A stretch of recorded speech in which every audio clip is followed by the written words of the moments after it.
Greetings gamers, and welcome back to Glorf Gaming. We are back in Pantheon playing hardcore mode. Joppa has just started his stream. I may add his audio over here shortly, but for now it's just me. In fact, I almost guarantee I will add his audio over here. He doesn't have a problem with me doing that. But because the streams are going on at the same time, I'm less likely to talk as much, specifically when he's talking, which is near non-stop, so that I can also hear what he's saying. I really can't talk and listen at the same time. Some people might claim they can, but I doubt it.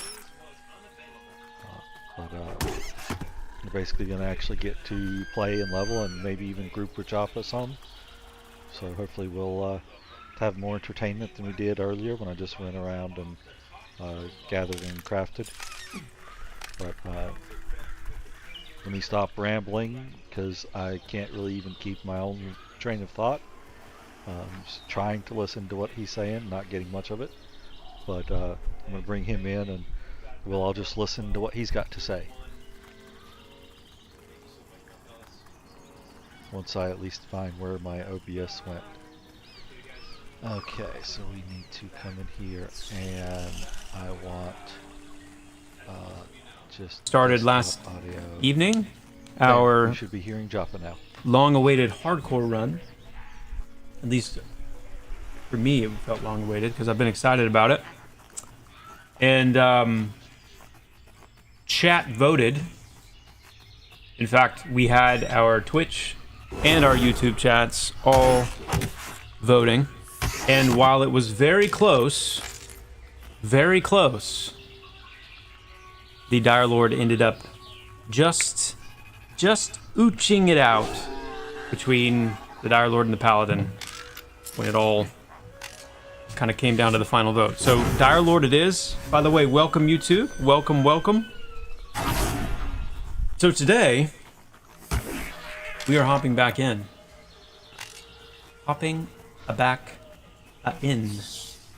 And I hope you guys are ready.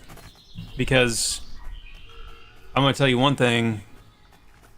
Yesterday, we had one death. And granted, it was because of a DC, a disconnect. But still, it was terrifying. It was heartbreaking. It was heavy.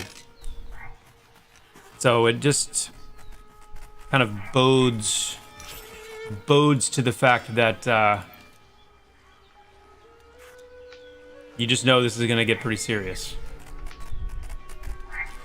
Going to get pretty serious once we get into the heat of things a little bit. So, but yeah, we're getting back on Deathless. If you are available and you want to get in on this with us, this is open to everybody. Anyone and everyone. We're on Havensong. We're usually on Stormona, but for this we're on Havensong. We're right at level 5. So create a character, log in. If you're not level 5, start leveling up. And then if you don't end up in a group spot on this stream, as long as you can match the level of the group, then next time we do it, you'll be in the mix. Yeah, dude, Andrew, for sure. For sure. I would love for there to be a hardcore server that just initiates this rule set automatically.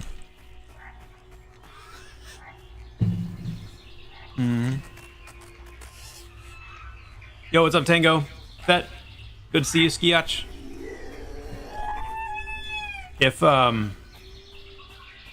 If you want to be part of it and you want to get in the guild that we're using to kind of communicate and keep track, just send me a tell, and I'll get you in.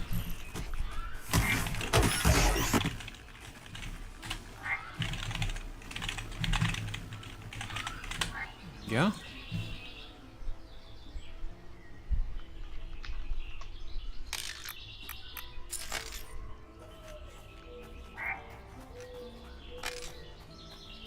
There we go.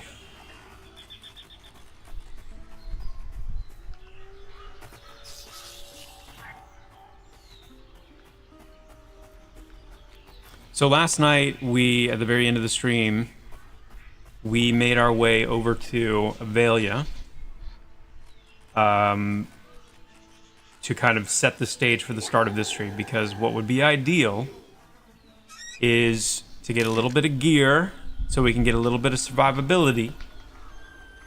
Oh, cool.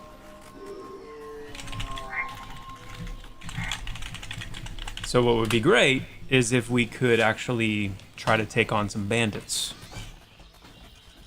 Did I get my tools? No, I did not get my tools. Of course I did not get my tools. Let me do that.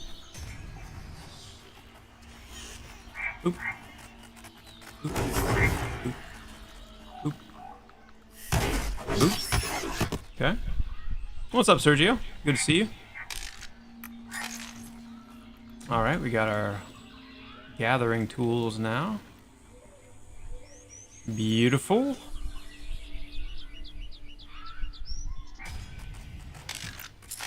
Okay. All right, let's get our group formed. Let's get our group formed. We've got... what do we have here? You want to see a super slow XP server?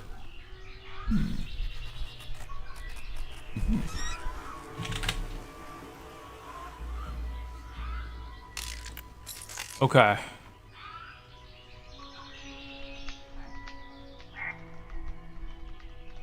Okay, we need... so we're definitely going to get the cleric and the enchanter. Actually, we might... let's see. Glorf.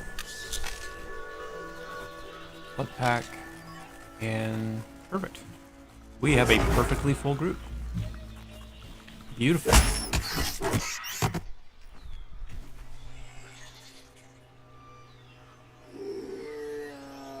Yes, yes. Another prediction for level 10 indeed. Hold on.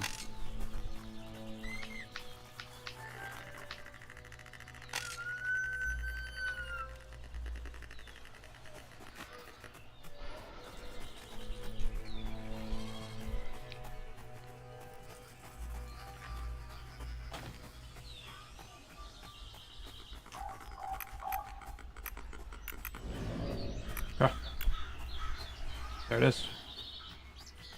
Predictions started. Will Joppa make it to level 10? All right. Well, are we ready? Are we ready? Actually, slide this over a bit. Let me...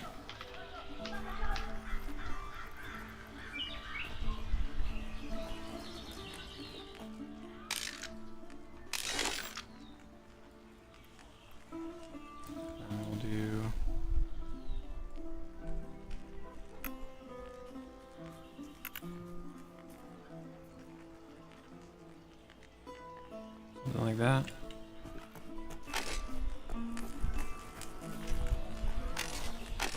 Okay.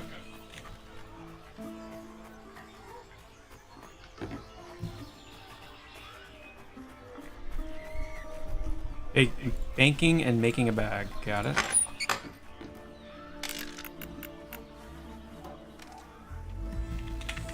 Let me actually go sell as well before we go. Greetings. Sure you don't see many ogres in these parts.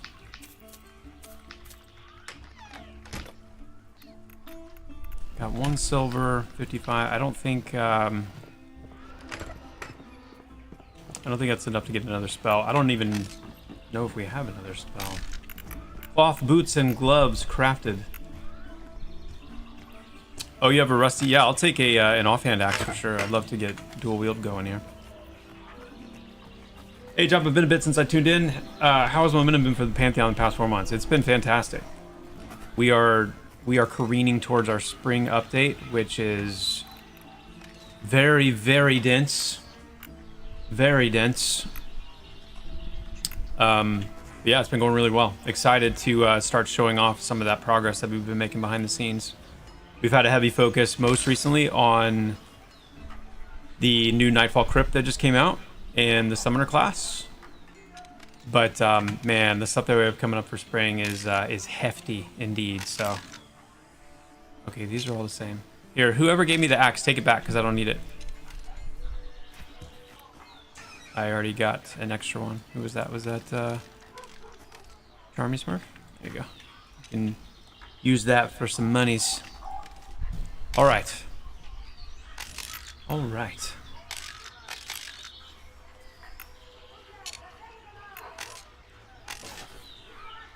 No, Schnoz, that is not fake news, actually. That is real. That is real news. Oh, yes. Okay. Yeah, let's see. Let's just kind of inch our way over here, huh? If we can do these bandits, these lower level bandits over here, we can hopefully start getting a little bit of gear.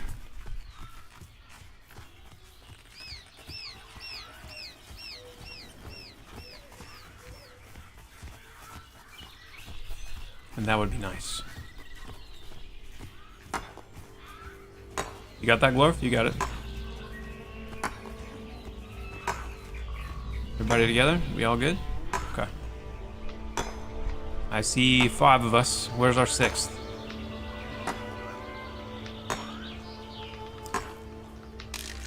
Okay, 1, 2, 3, 4, 5, 6. Can't leave anyone behind. Can't take anyone for granted.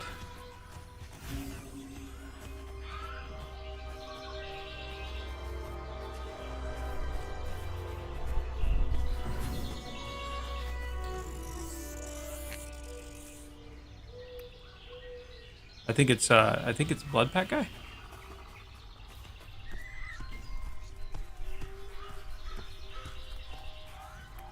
Oh, you're on your way. Okay. All right, we're good.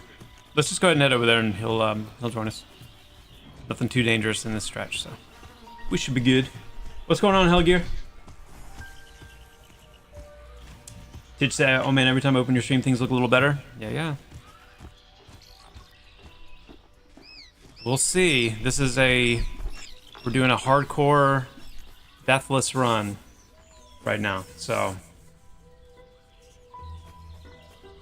we'll see how things go. What's up, hey buddy? What's going on, Dennis? Welcome. Welcome. Am I gonna be an armor weaponsmith? I don't know. I haven't really landed on that yet. Alright, Blood Pack guys with us. I think we are all present and accounted for, guys. Yeah,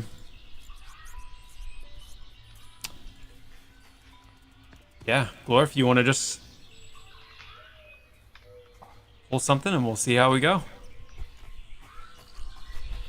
This could be it, guys. This literally could be the end of the run right here.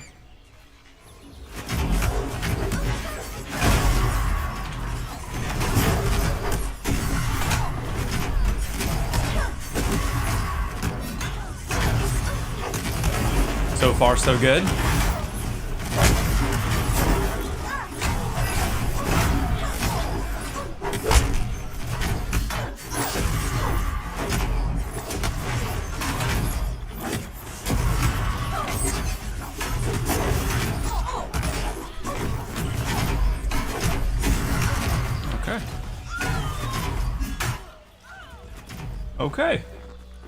Okay.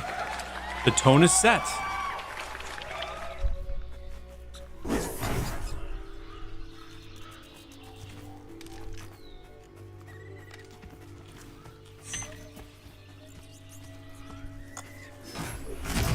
Come here.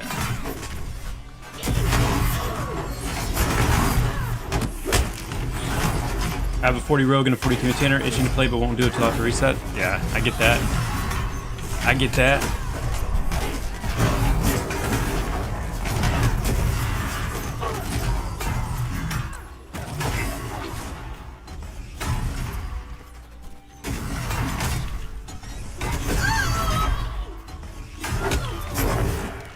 Boom. little bit of...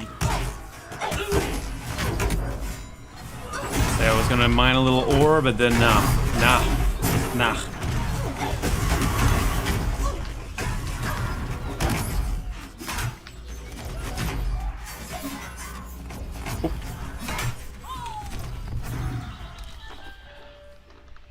There's the sewing needle.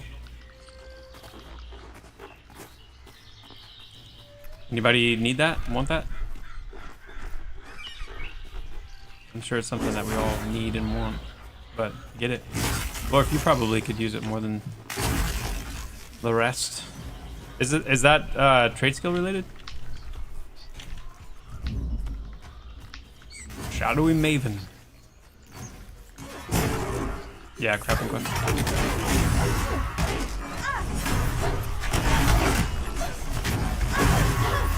This is going smooth, guys. Almost level 6 already. You know? Magic defense is going up. Numbers going up. Everything's pretty chill. Haven't had an ad, you know? Oops, wrong button. Pretty chill.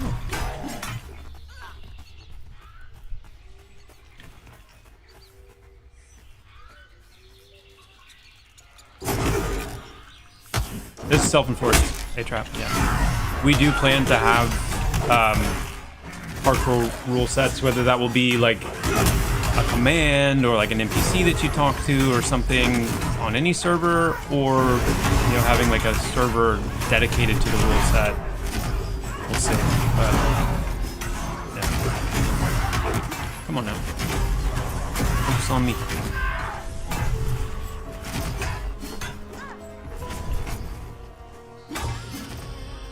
Cha.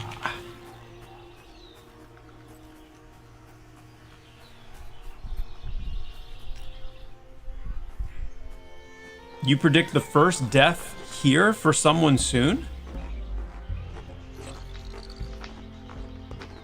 Lone Dog, that's pretty intense. But I appreciate the honesty. I respect the honesty. I respect it. Maybe getting to the 2+ pulls shortly. All right. Well, hold on to your butts. I really need my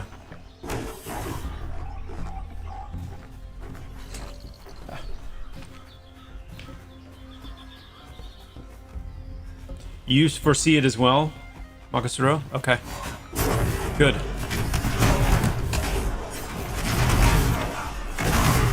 Good.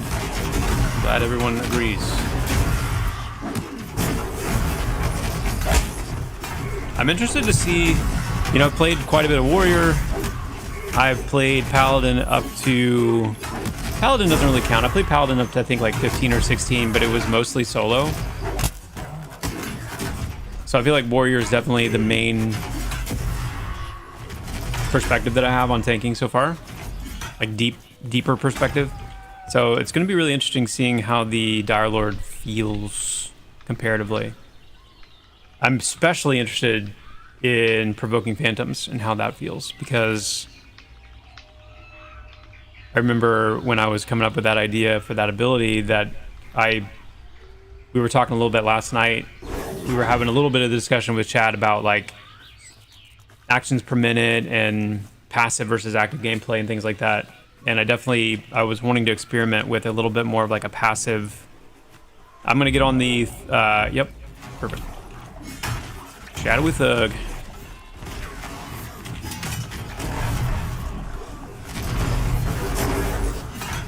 Very good, very good.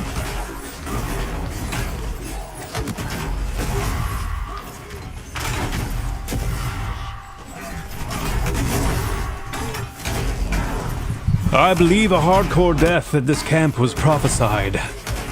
The question is, who has been marked by destiny to meet their fate here? Well, it's definitely not going to be me, because I am the least distracted out of everyone.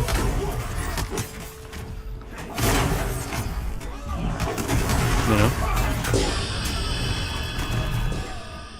Ding!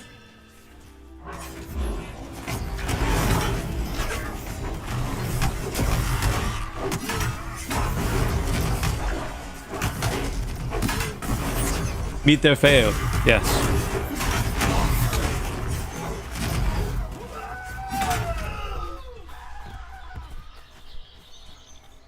Okay. So far, so good. Possibly 3, apparently, with the next pull. Yo, Joppa, the new Xbox Helix will play both Xbox and PC games. If you want more players in Pantheon, take this opportunity to start working on controller support right now. Heard.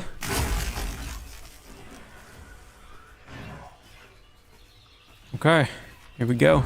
Maven it is. Maven it is.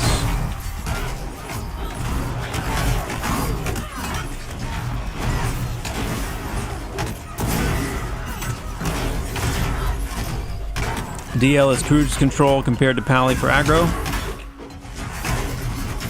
It's pulling teeth to keep aggro as a paladin and hardly a challenge at all in the Dire Lord. Pally is 50 and Dire Lord's 39. Okay. I'm really curious to see how it feels compared to the warrior. Especially when there's like multiple things needing to be tanked at once.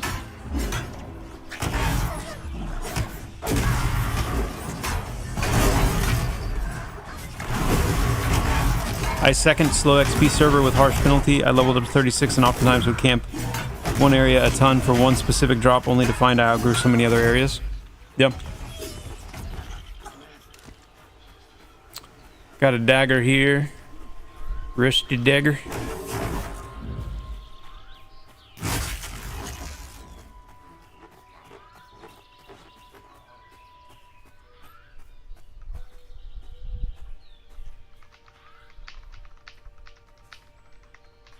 Oh yeah, no, Pop Heels. I think there's a difference between making it for consoles and having decent controller support.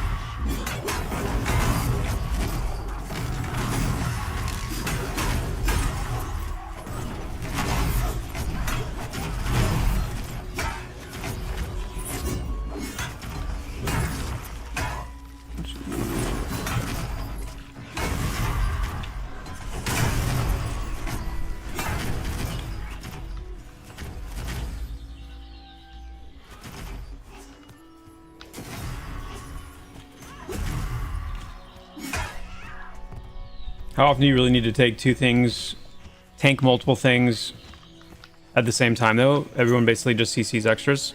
I've been in a few groups where I was needing to chase down and get the attention of things, for sure. It's not every group, it's not every time, but yeah.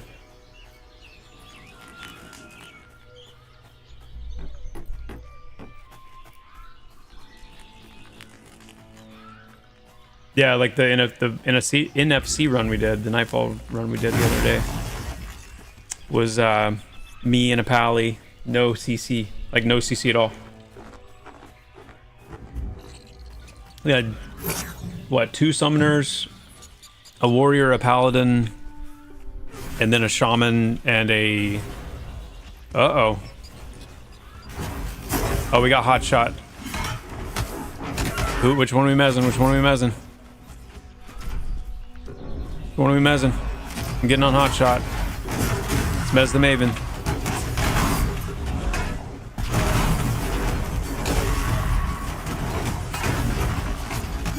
This could be the end.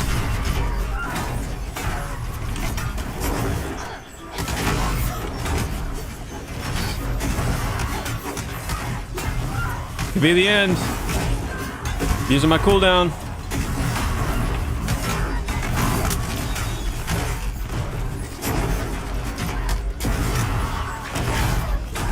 Yo!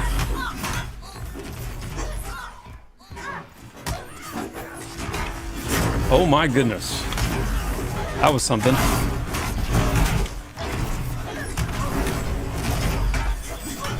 Woo!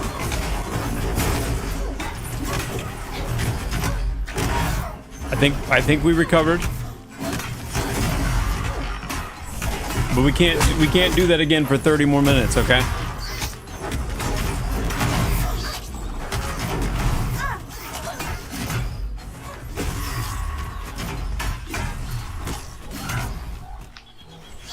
Oof.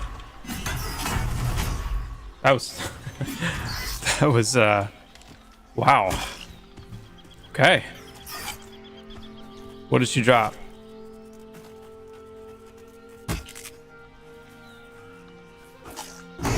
Magic resistance earrings. All right. I mean, not bad. Not bad. I don't know if it's just me, but on my PC, controller already works. Don't know how much more support there is, though.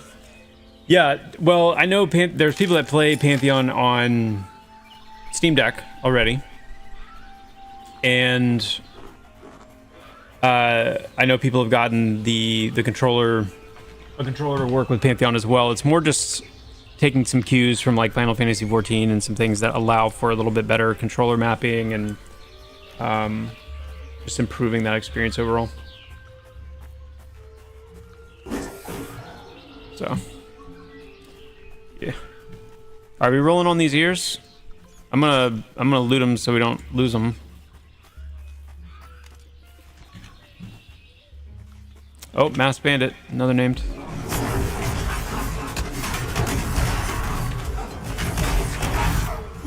Or I should say an uncommon mob, uncommon NPC.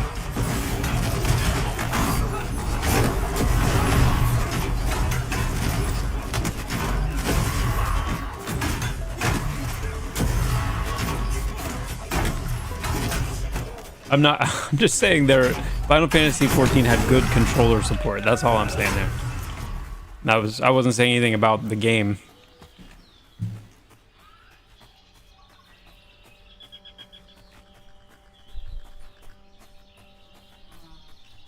Trust the Heart. Hey, what's up, Essential? Trust the Hardcore run's going well. It is so far. Yes, so far. We almost died just now, so that was something. That was something. That was very close. Is this a phone game? No, it is not a phone game. At least, not that I'm aware of.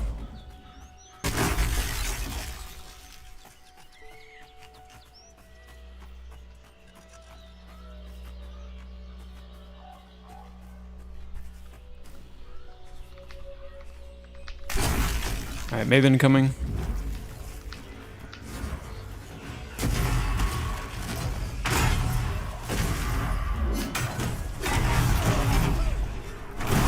Yeah, it's not a phone game, a fun game. Indeed.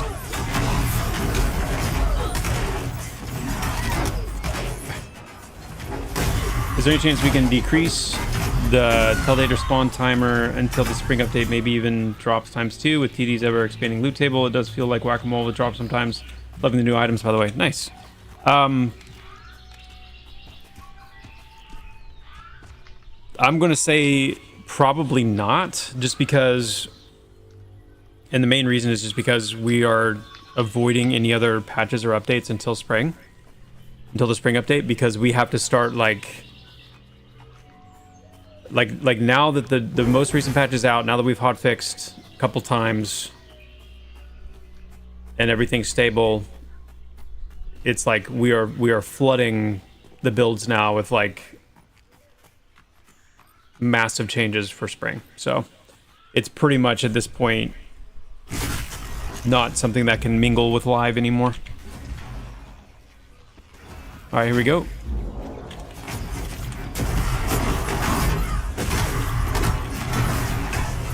But that's good news, because that just means we're getting all the closer, right? Like now it's like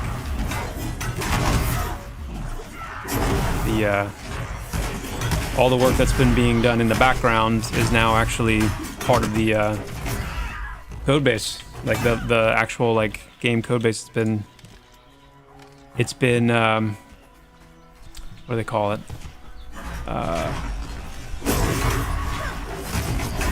The branch, the side branch where all the work was happening has now been brought into the main branch.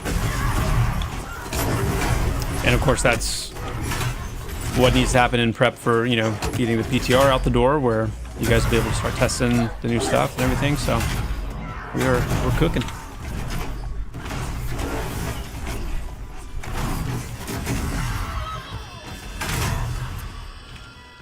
I heard a ding.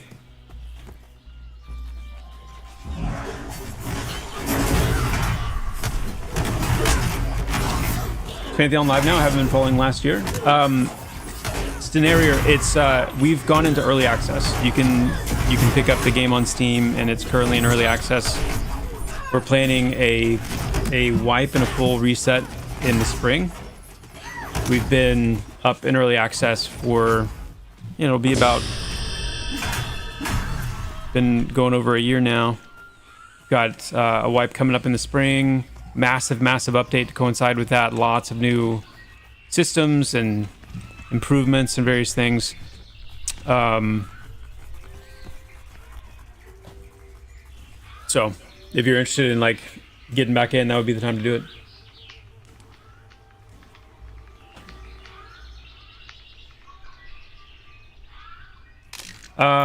Phoenix, you've probably been asked a lot, but do you think Charm will be a thing by spring, wipe, summer? Yes, Charm will be coming in spring. Yep.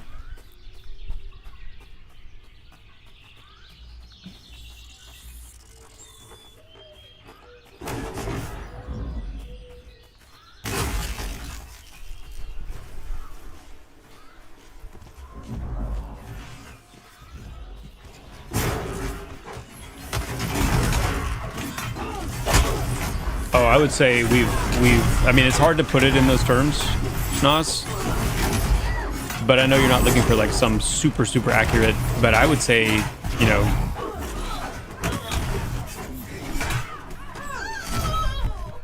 let me think about it a little bit.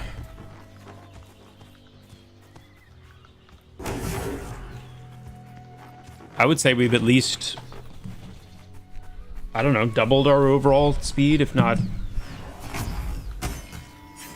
nearly tripled, I guess, because of the various coverages that we've been able to hire for.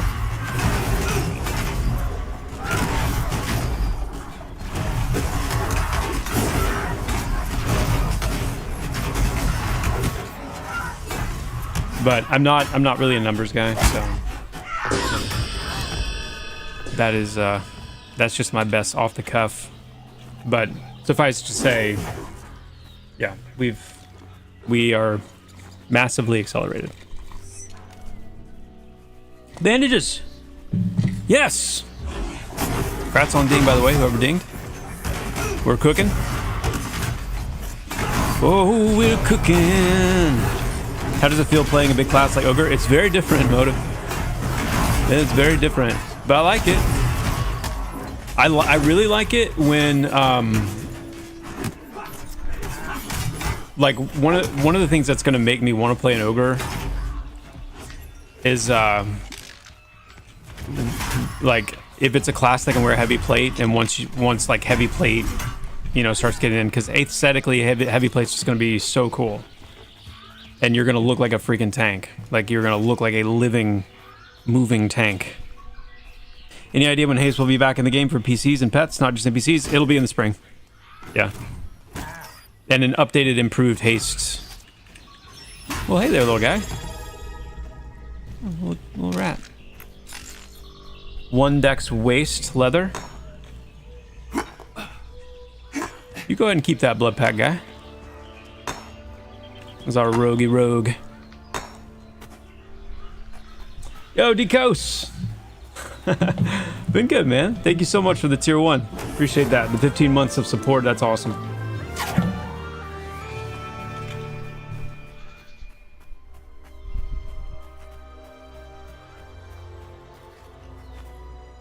Really, Black Fox? That's not good. That would... Oh! Hot shot in the house. Here we go. Lock in.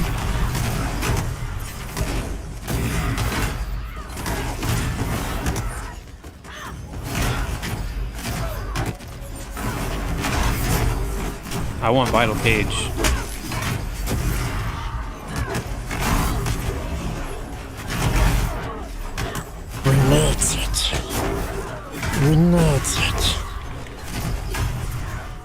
Okay, hot shot down.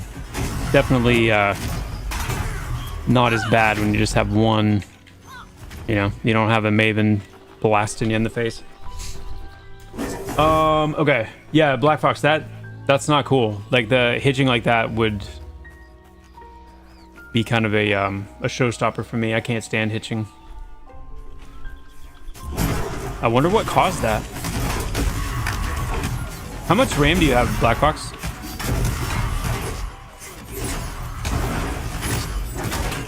Oh, I guess I should go ahead and... I'll go ahead and keep the first earring, and then whoever wants +5 magic resist earring, grab that one.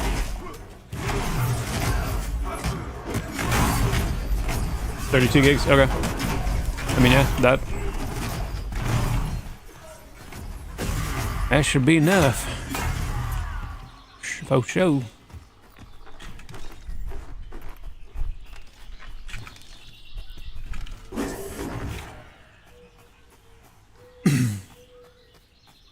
Hey Joppa, me, my girlfriend, my brother, and a friend we made last year on Pantheon are really hyped to get back into the spring wipe. Just wanted to say love this game and appreciate your hard work.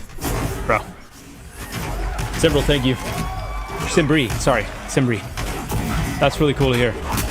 Cannot wait to see so many of you jumping back in the spring. It's going to be so fun. Tree rat, nice. Yep, welcome.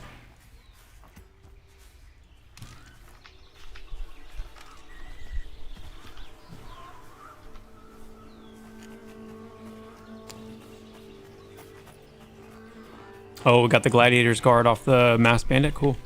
Cool, cool, cool.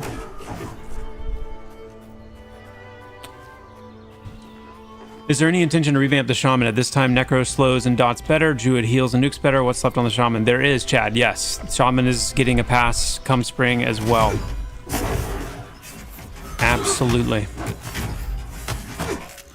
We want each, we want the healers, the cleric, the shaman, the druid, all three need a pass to make sure that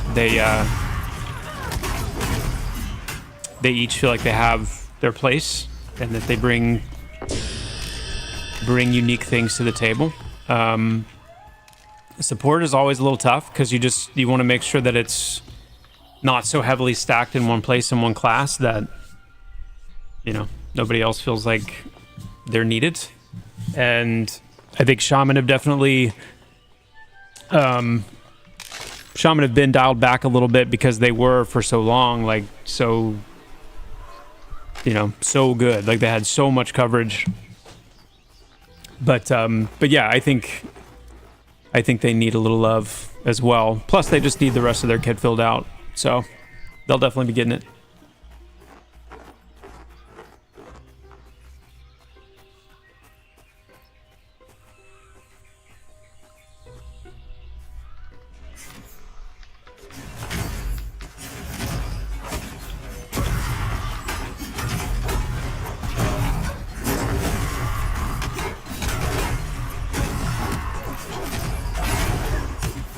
Nice, Moonstar. That's cool. Love it. I'm curious. I'm curious what we'll see the biggest population surge for Pantheon. If it's going to be the spring wipe or if it's going to be Bard. Like thinking of pre 1.0 launch population surge. I wonder which one's going to be bigger.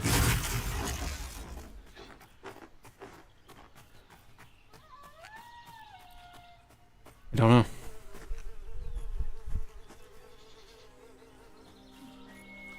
It'll be interesting to see. All right, we got two. Sorry. I saw it last second. Sorry. All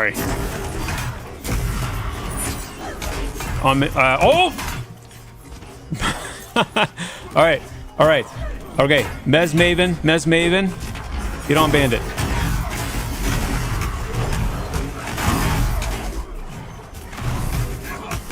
There we go. Woo. Cool.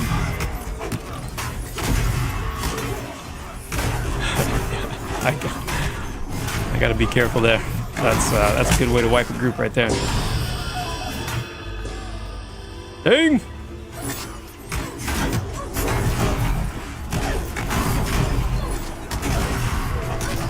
Level 7. Woo.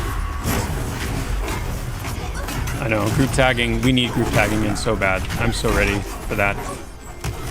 My goodness.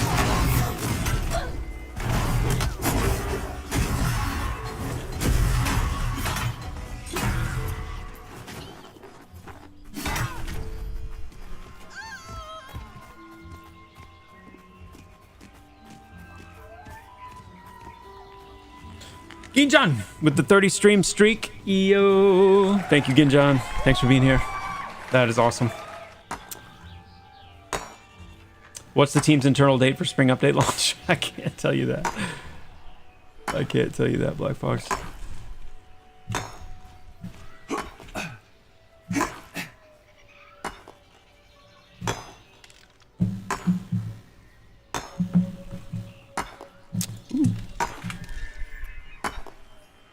Yo, nice. +1 dex. A little bit more AC.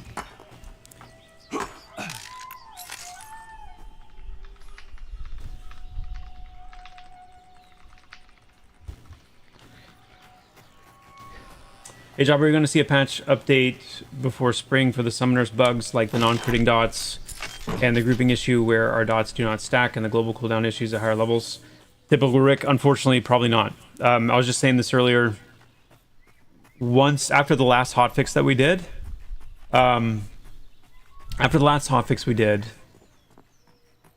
once we established that things were relatively stable, even though, yes, a few bugs notwithstanding, we need to go ahead and internally merge all of the spring update branch code and updates that we've been doing into the actual, main branch so that we can lock in and the sooner we do that, the sooner we get to the point where we can get the PTR up, and it's just so there's definitely more things we'd like to get in, more things we'd like to fix, but I think that's going to be the best call. Hold on one sec.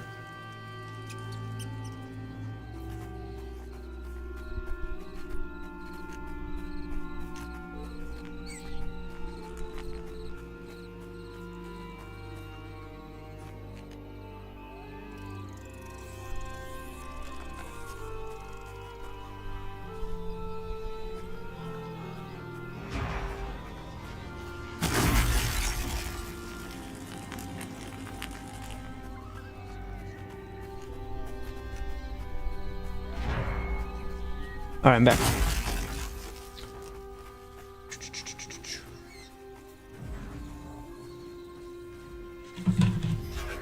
thought that was an NPC, but that's Glorf.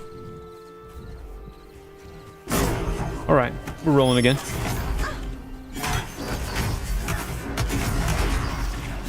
Why do I keep attacking a small brown rat? What is going on here? Where is that thing coming from?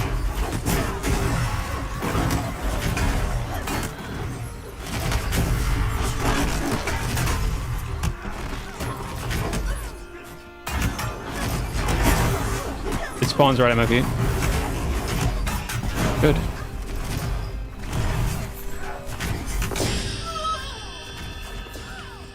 Okay, so one question I have is, should we... I definitely have enough cash for... After next pool, I might run up and just grab some spellies. Yo, Albatross. Thank you so much, my friend, for the tier 1 sub. Thank you, thank you, thank you.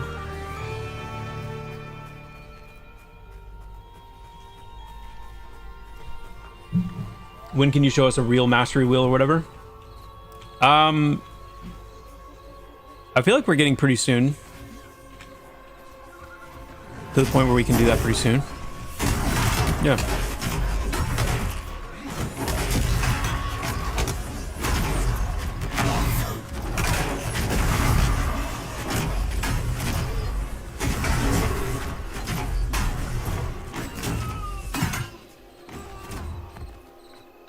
I think I think they're shaping up to be pretty cool. Pretty cool.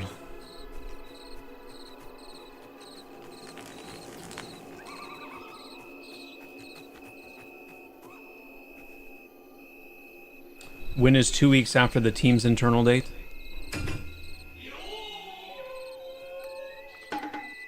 Okay, well, let's do once okay, after this next pool, let's go do our spells.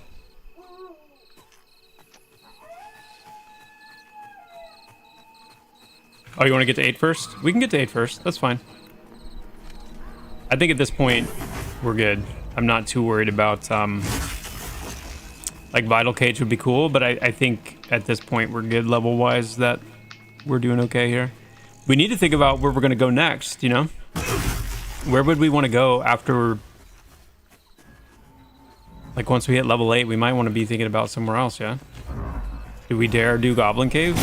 Or is that just, like, silly talk?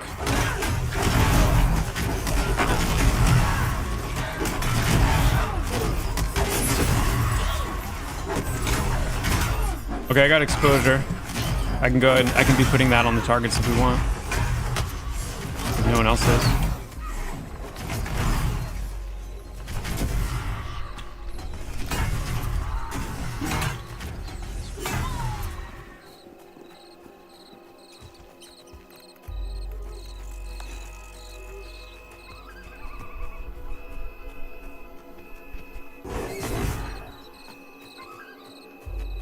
So Invis going to stay wonky till spring update. I think Invis is actually now much closer to what it was intended to be with the last topics on it that we did. I don't feel like it's wonky. I just going to take some getting used to. It does not preclude that we wouldn't potentially have, you know, upgraded versions of Invis that, you know, could be a little bit more stable or whatever if we feel like we need to. But ultimately, I think Invis is in a much better, much closer to intended state now. Yeah, we can do skellies.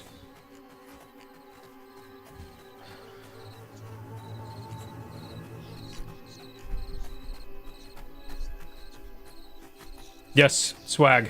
What you said. 100%.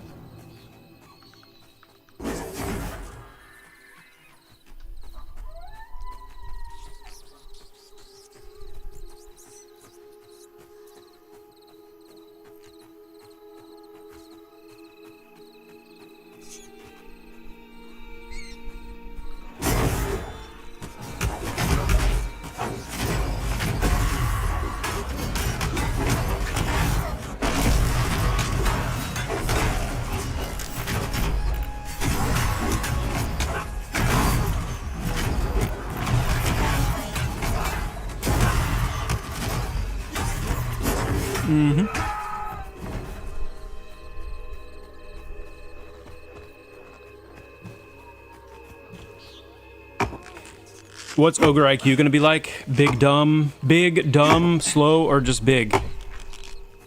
Well, on the whole, our ogres, like if you have the EQ come from, our ogres are not quite that dumb. But there is kind of a range. There are definitely some that are. But that's...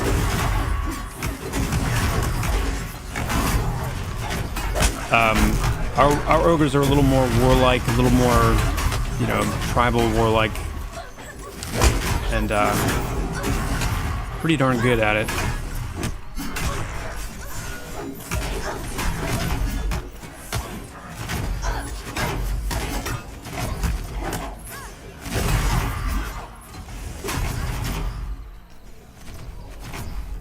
Yes, yeah, Jaskar alerted me to the fact that they've actually walked back their policy.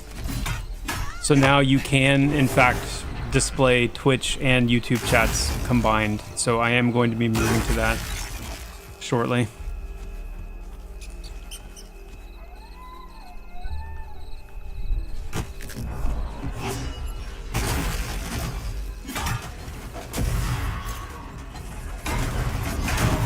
Can you explain how the current enchant invisibility determines when it will fade or not? It does a check every so many seconds. And if it ends up rolling a fade, it will shift to the fading invisibility. So the red fading invisibility is still invisibility. You are still actively properly invised. It's just it's what's alerting you to the fact that your invisibility is failing. So you have an 8-second window at that point to get out of line of sight, get away from enemies, and you can re-invis if you want, or whatever it may be.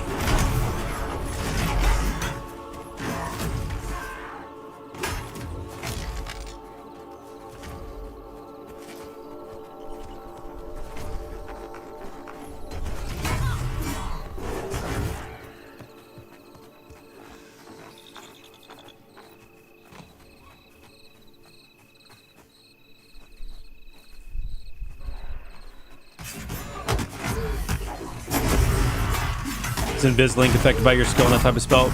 No, not currently, but that's something with our skill updates that we're doing for the spring. Yeah, skill, it may not affect the duration of invisibility, but your skill will definitely factor into the chance of breaking. Yeah.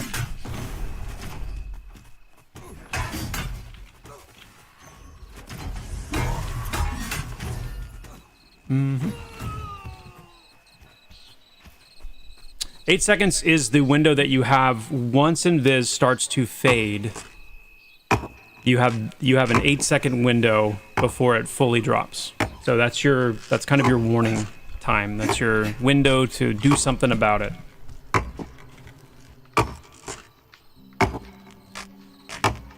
Do ogres speak in complete sentences?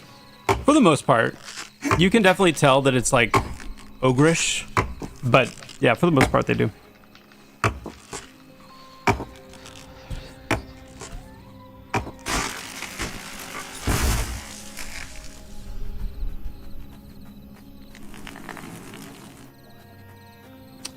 Over 12 years of developing and still in early access. Yeah. I mean, MMOs are the biggest, broadest, hardest games to make. And when you're doing it, you know, I mean, we've seen MMO studios with hundreds and hundreds of people and hundreds of millions of dollars take, you know, upwards of 8, 10, 12 years to complete. When you have a small team and you've been working with limited resources over the years, absolutely it could take that long. And it all depends on what you're trying to do too. You know, the more simple, the more simplistic, the faster it can get done, obviously. But there's definitely a bottom line, pretty much regardless. When you're making MMO, they're just really difficult projects. We've got a +1 stamina cloak. I'm gonna yoink that. I'm just yoinking it.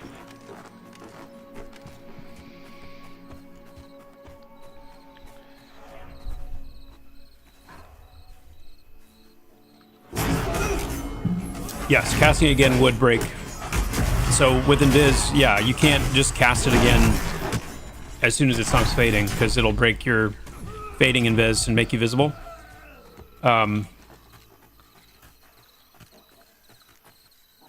Yeah, so it feels very much more like what it felt like in EverQuest, which is, I'll say it again, our true north. With a lot of things.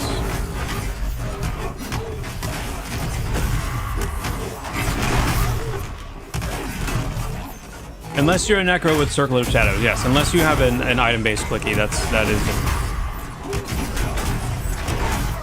Yes, indeed. Pre-nerf Circle of Shadows, I might add.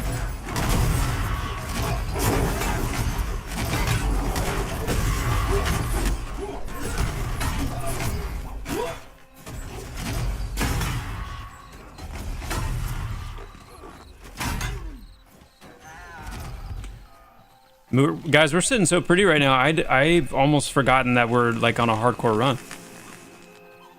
I'd almost forgotten.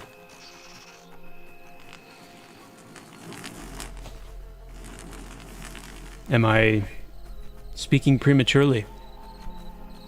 Maybe. Yes, famous last words. Scars of Honors collab. I don't know. We have got to find. This week is bad for me with everything we've got going on. So we keep doing this.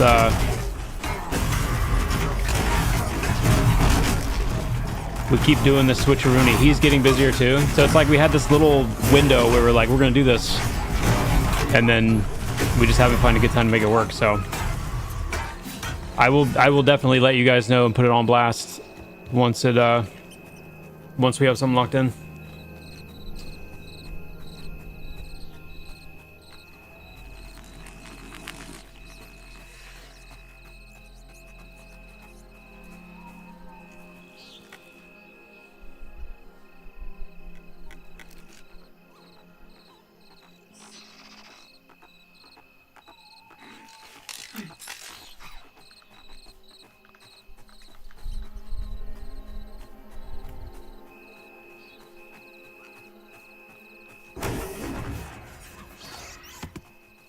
Yo, Snickerdoodle.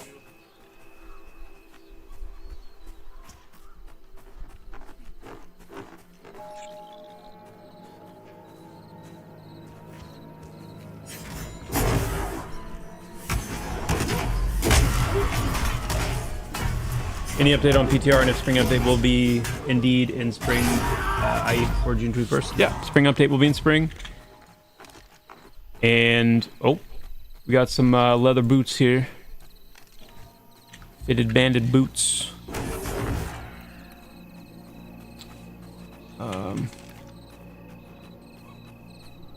Warrior monk. We want to roll on these boots? Let's roll on the boots.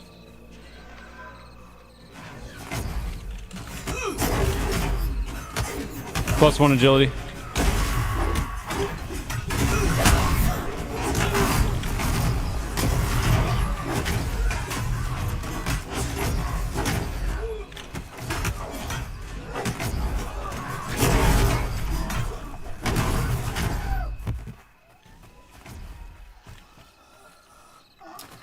I think that's everybody in the group that can wear these. Monk, rogue, cleric can wear, I believe. No, they cannot. Never mind. I will put them on.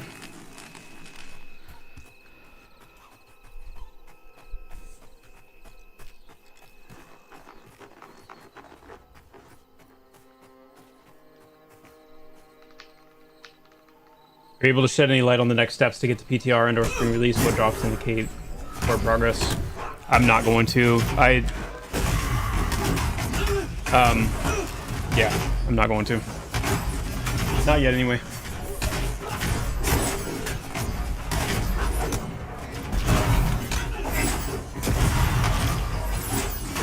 We touch base on it pretty much daily. I can say that.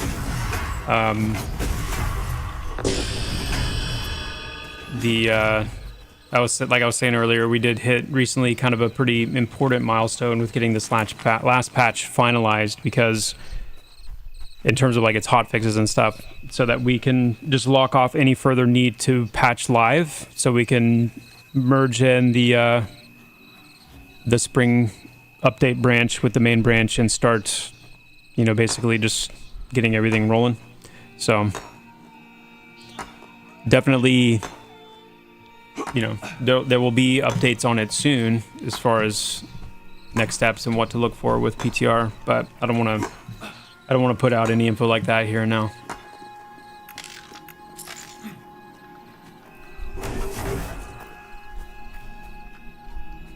Yo, what's up, B-Pelt? Good to see you.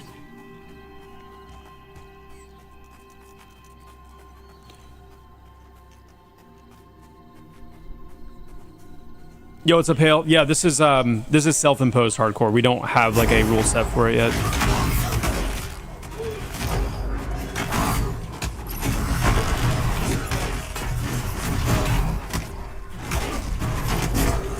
Yo.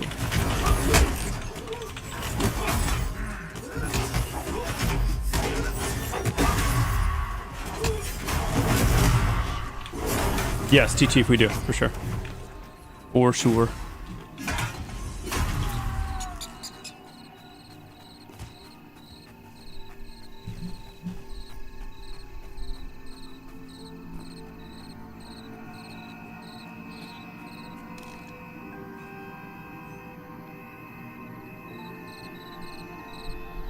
What is that? Rusted hoop. Ooh. A little bit of AC. 61 AC.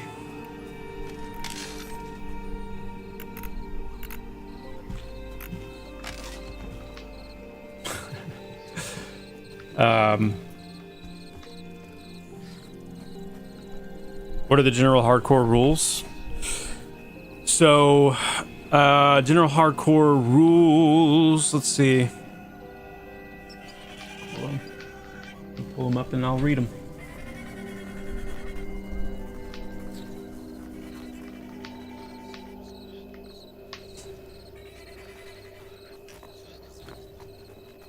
Basically, if you, I mean, the main kind of rub is if you die and you cannot be rezzed, like if you have to release, then you're done. Character is deleted.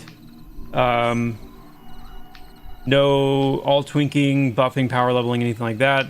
Getting gold from higher level players, anything like that is forbidden. We have to fully run in and fully run out of anywhere that we go, so we can't use like /stuck bind. We can use ports, like actual class abilities like gates and things like that are okay.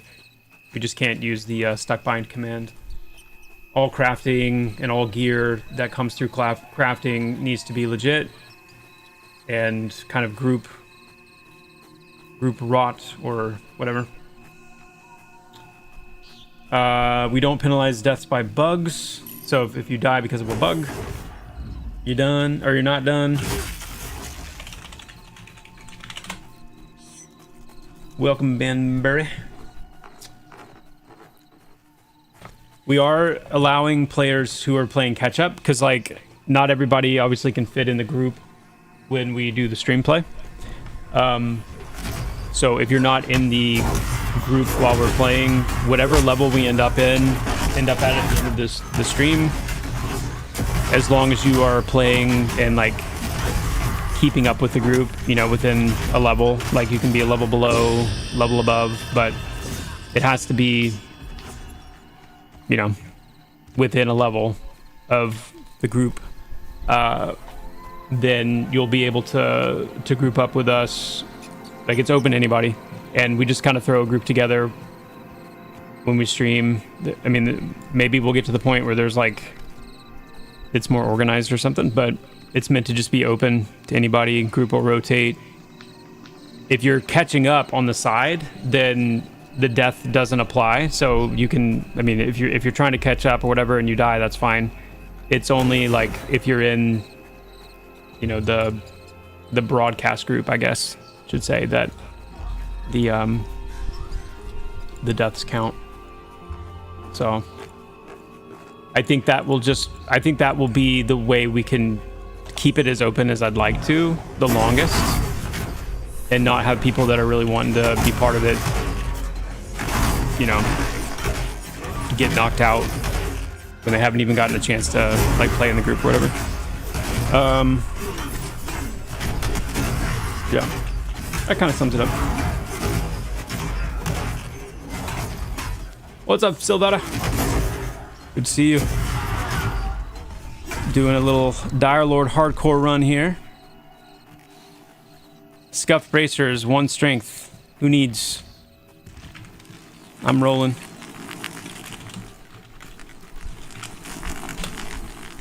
I'm obviously gonna win. I rolled a 3, so might as well not even roll.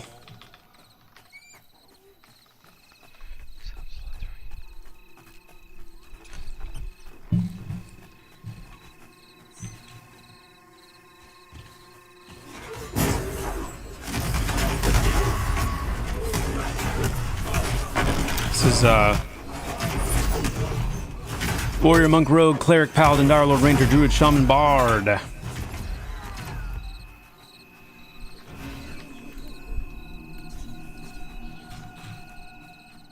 There's a Glorf.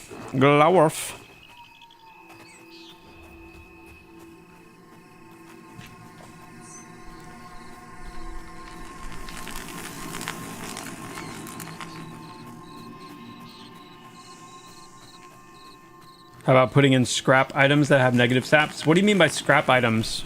Like items that you would expect no one would want, or just to be like salvaged or like deconstructed?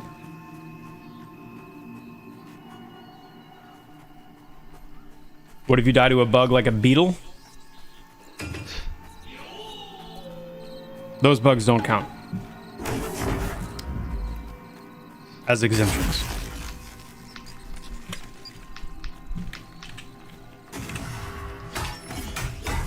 Let's lock in.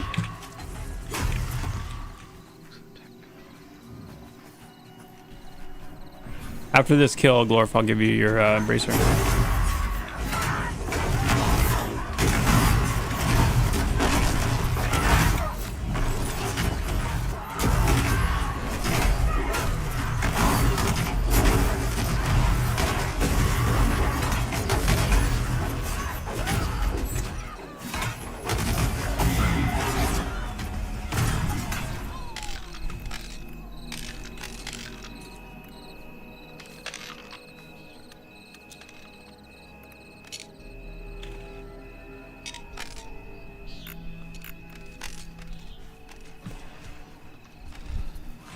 Oh, nice. Gotta add 2 backpackies now. Yes. Items you could salvage or vendor. And then at higher levels, you could put in cursed items and have curse removal, spell, and identify, things like that. Yeah, I think that's I like spell identification systems. I think they're cool. I think they're cool. A little bit of depth. A bit of depth. We are getting dangerously close to level 8, guys. And you know what that means? We're gonna have res, and res is gonna be one of our main weapons against the specter of permadeath.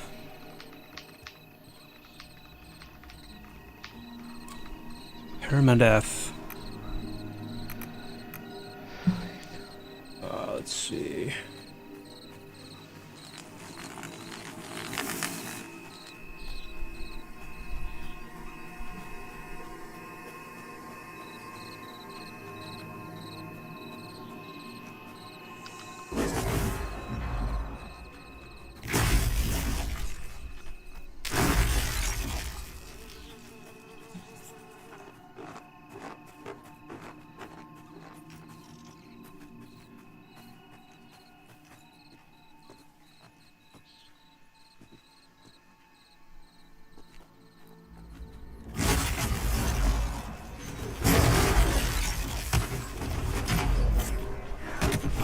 Answer a question, a work question real quick.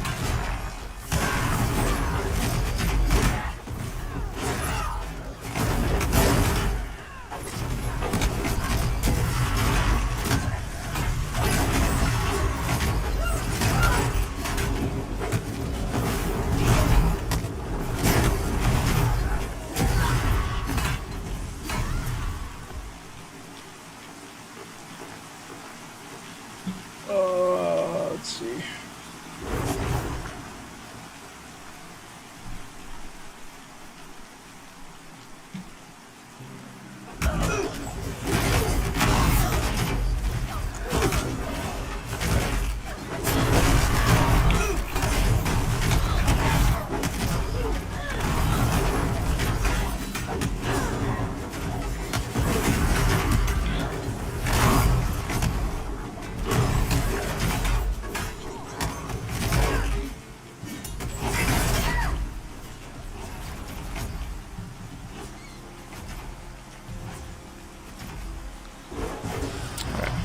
Grats, grats, grats.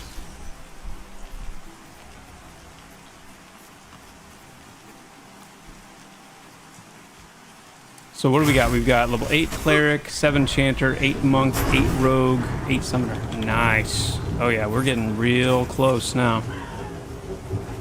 All right, so we're doing burglar.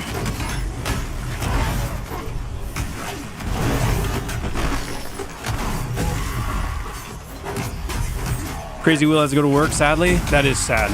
That is sad. I would rather you be pushing forward with us, Crazy Will.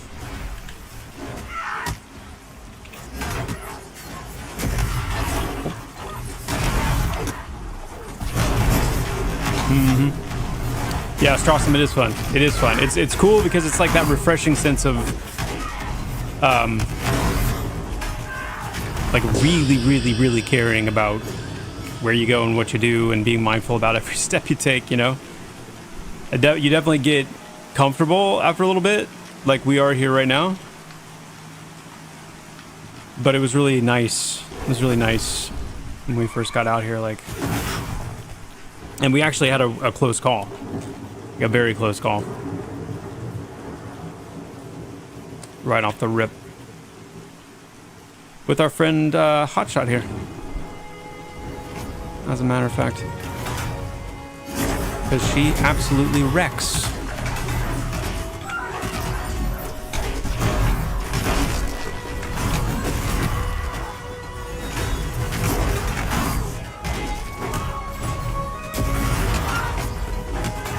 I will say this, and I have to say this. So far, I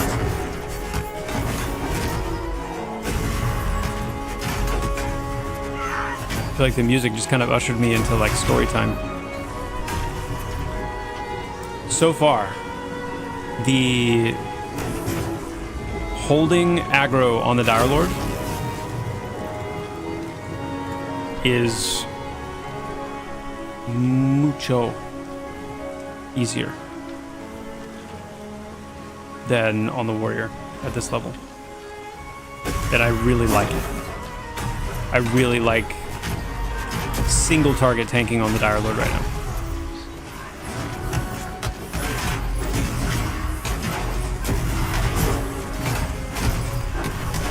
I already have that one stamina cloak, so whoever else wants it, roll it. Hey there, been out of the loop. Has the Necro seen some refinement and love? A little bit, but the Necro, along with the other classes, are getting a really deep pass with our upcoming update in the spring. That will be when classes are getting a really nice pass and going to be fully fleshed out up to level 50. Our goal is to target all of like the iconic abilities for the different classes, so that's when Necro will be getting like their undead charm spells and various things like that. Plus we have mastery coming into the game that is going to provide, you know, all kinds of like build expression and being able to kind of, you know, tweak your class in various ways. So yeah, let's do a spell run. I'm going to just run up this hill here. There's nothing that I'm really concerned about, so you guys, I'll meet up with you guys wherever we decide to go. Watch me say that and then just get absolutely wrecked running up here. But I don't think it's gonna happen. I'm level 8. Got my cooldown. I'm not worried. I'm not worried. Not in the least.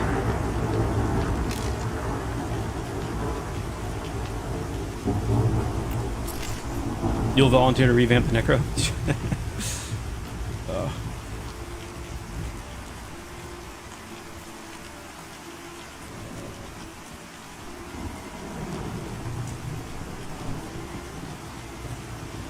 I think we need to go to the Goblin Caves, personally. I'm gonna mine this. What is this animation?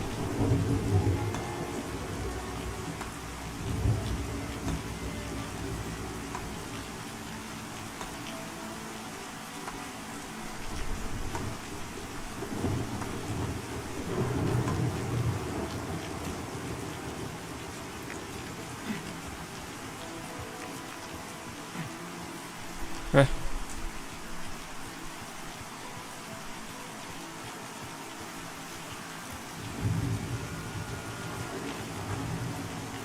Okay. What's up, Doug Bug? Hey, Soul Gator. See you guys. He has carpal tunnel? Yeah, he has like deep carpal tunnel, like all the way up into his arms and shoulders, I guess. Sternum. Sternal tunnel. Sturple tunnel. skeletal tunnel. His entire skeletal system is tunneled.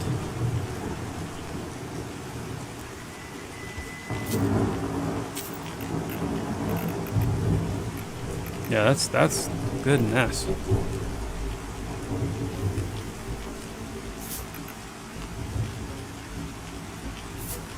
Acknowledged.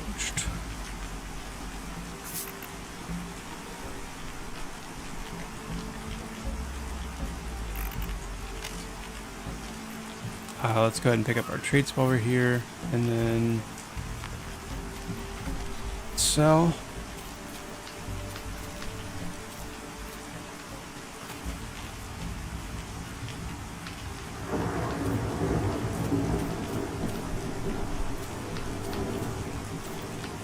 That just sold mash, right? Or good. All right.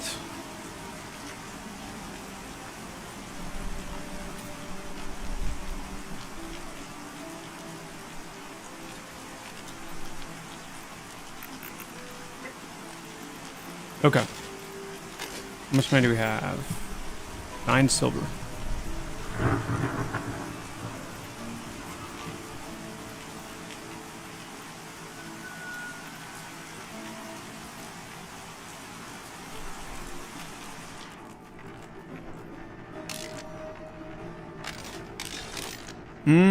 Well, we definitely want this. That's a no-brainer.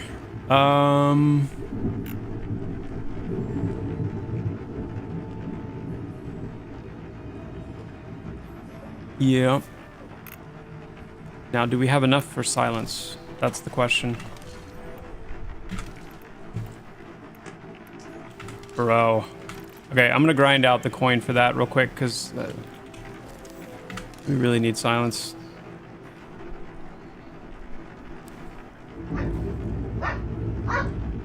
Carpal Holland Tunnel Turnpike. Yes, that sounds like what this ogre is dealing with, in my opinion. Something like that.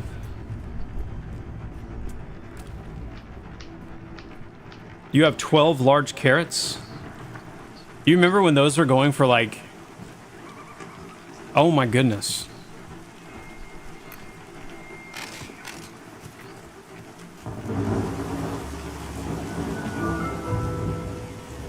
What's a good thing to grind money on? Probably the spiders, yeah?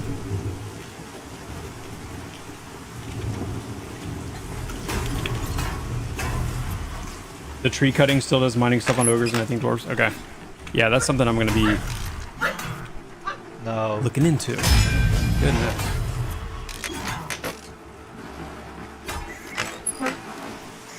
Yeah, that's what I need. Need some of those. Some of thems and some of that. How's the first similitude coming along outside of stream hours? I still see that on Discord as one of the main complaints. Hopefully the city of Fairtale is going to receive a heavy helping. Oh yeah. Yeah, Fairtale is going to be where it's going to be kind of like the epicenter of like the explosion of that stuff. But it's still coming along. I mean, it's very slowly but surely, especially because like when it comes to class stuff and mastery, like that's something that I'm heavily working on. So but rest assured, like it's getting the love and attention, and we'll soon have a few more hands at the plow as well.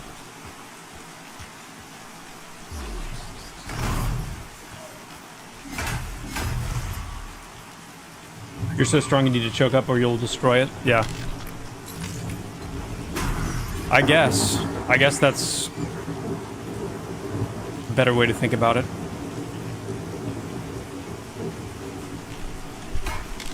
I can just go into first person when I mine, and that way I don't break my immersion of being this like absolute Chad.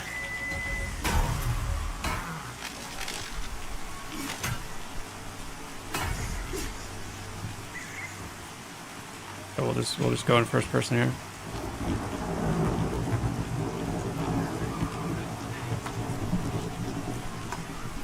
Just chatting it up. Did I see Super Bits and Bob's video about Pantheon? Did he do a new one? He's done what, like 2? Then I've seen the first 2. That might actually, you know what? I might watch that on stream at some point. I've said this before. I really like that guy. It's funny because way back, well, I don't even know how long it's been, but I've actually there was a point where I like looked forward to his videos. And I say that like I don't, like something changed, but no, like there was a point where he was like somebody that I actively like looked forward to him putting out new videos because I enjoyed watching him. I enjoyed his takes. And I hadn't watched him in a while, but I did see that he did a video on Pantheon. I think either I saw it or somebody referenced it and I watched it. I think I probably have enough now. I can sell these, I don't know how short I am, but I'm pretty sure I have enough now. I probably went way too far than you to. Anyway, I like his videos. I just think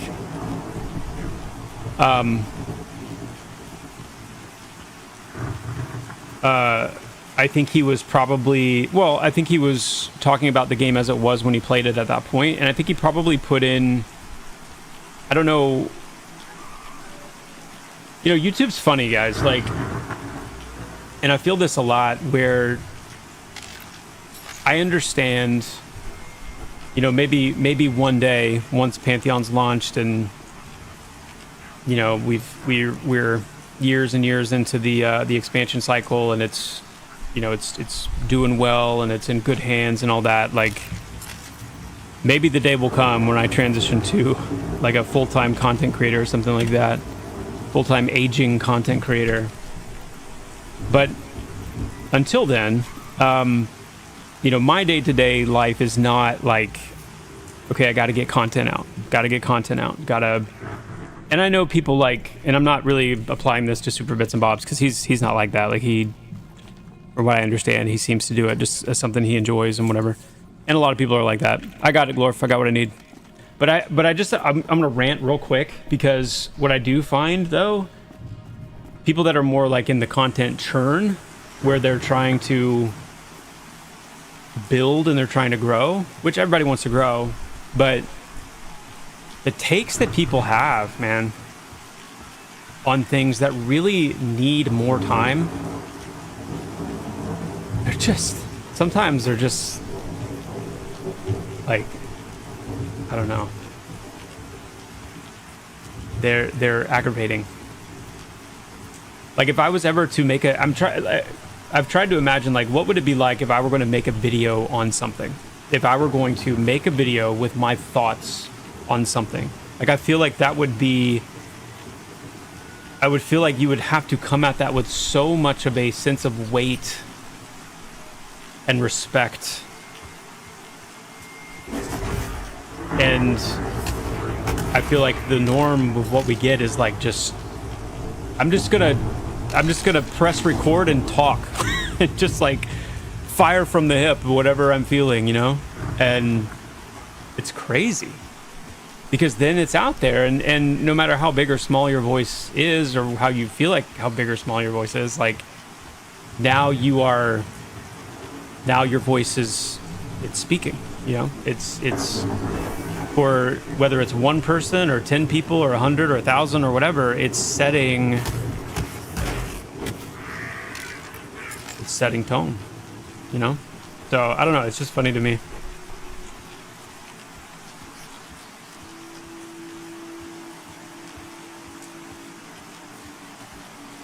And it has nothing to do with being critical, because, like, please understand that too. Like, I enjoy criticism. Criticism's insightful, it's sharpening. I have nothing wrong with criticism at all, but there's a difference between criticism or like wrestling with something or just kind of explaining something that you don't like, but doing it with some sense of like, I don't know, just like more holistic understanding, I guess. I don't know. I don't really have a good example either. Oh, look at the puddle skippers. I love when these things come out. Puddle skitters, rather. These only come out when it's raining.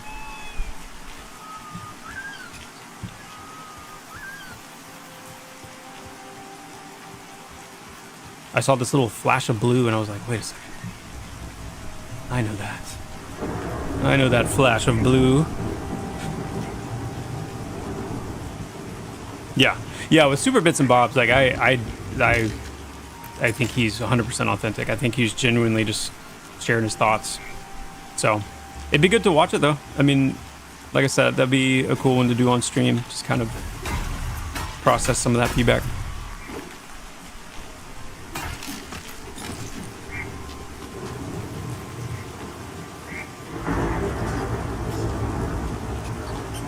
I think the skepticism of the project is justified given the context, the fate of other projects, etc.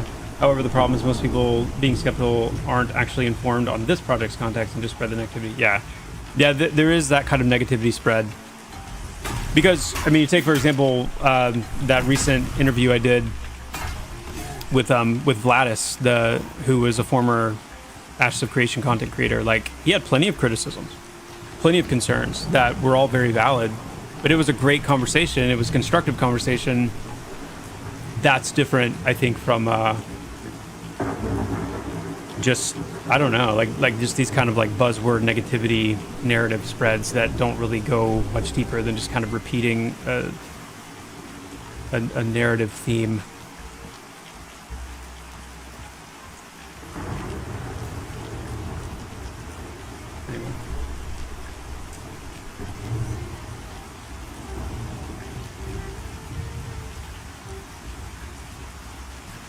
There's a content creator who has covered Pantheon in the past and covers other things too, but his takes are, in my opinion, intentionally incendiary. I used to be in this guild. Yeah, and there's no question that is a way to be successful.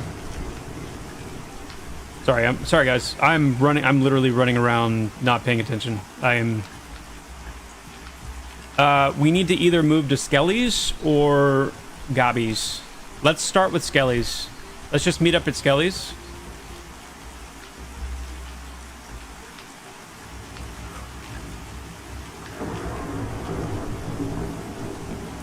And, yeah, we can do the small recruiter camp. Are you there currently, Glorf?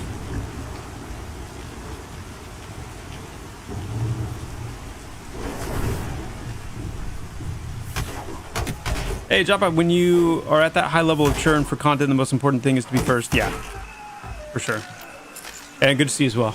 Good to see you as well, Butt Monkey. These guys are going to get their press release and put something out ASAP. Otherwise, they won't make money. Yeah, for sure.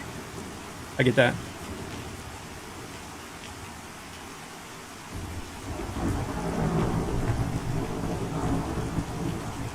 Back in 2013-14, when Twitch changed from... I watched all you faith streamers today lose their nonsense over the game Darkest Dungeon, all because they never took the time to figure the game out and just crapped all over it. It's been a thing when dealing with gotta get the next new thing out. You're talking like not Dark and Darker, you're talking actual like Darkest Dungeon, right? A little like dark themed roguelite.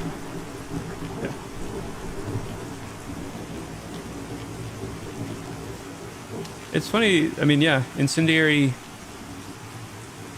yeah. It's interesting.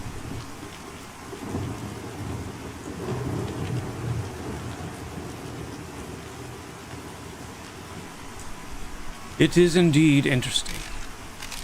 Oh, we got a box?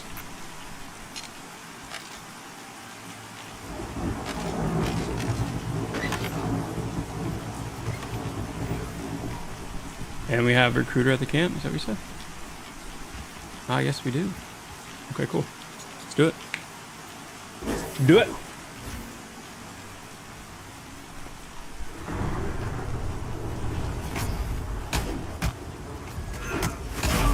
One of your all-time favorites? I need to play that. I got it and I just haven't put a ton of time into it. It's been a while.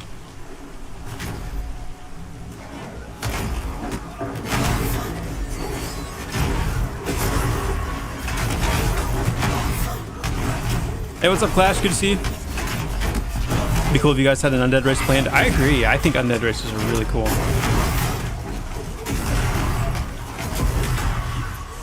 Ouchie.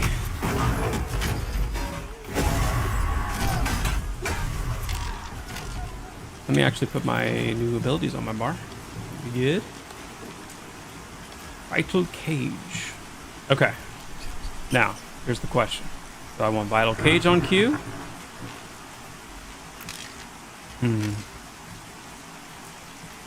What do I want?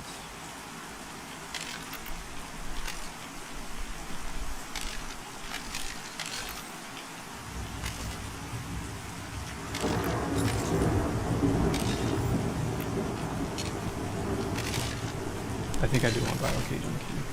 No, see?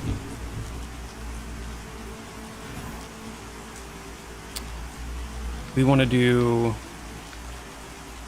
Thresh on there. Okay, let's head to Skelly's. Figure this out on the way.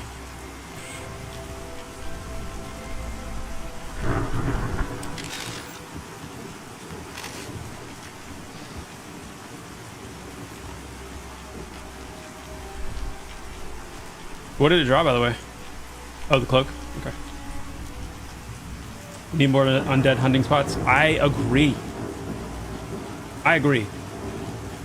I love killing skellies. It is one of my favorite things to kill in fantasy MMOs. Just, I love it. Love killing skellies. Love it. Love it.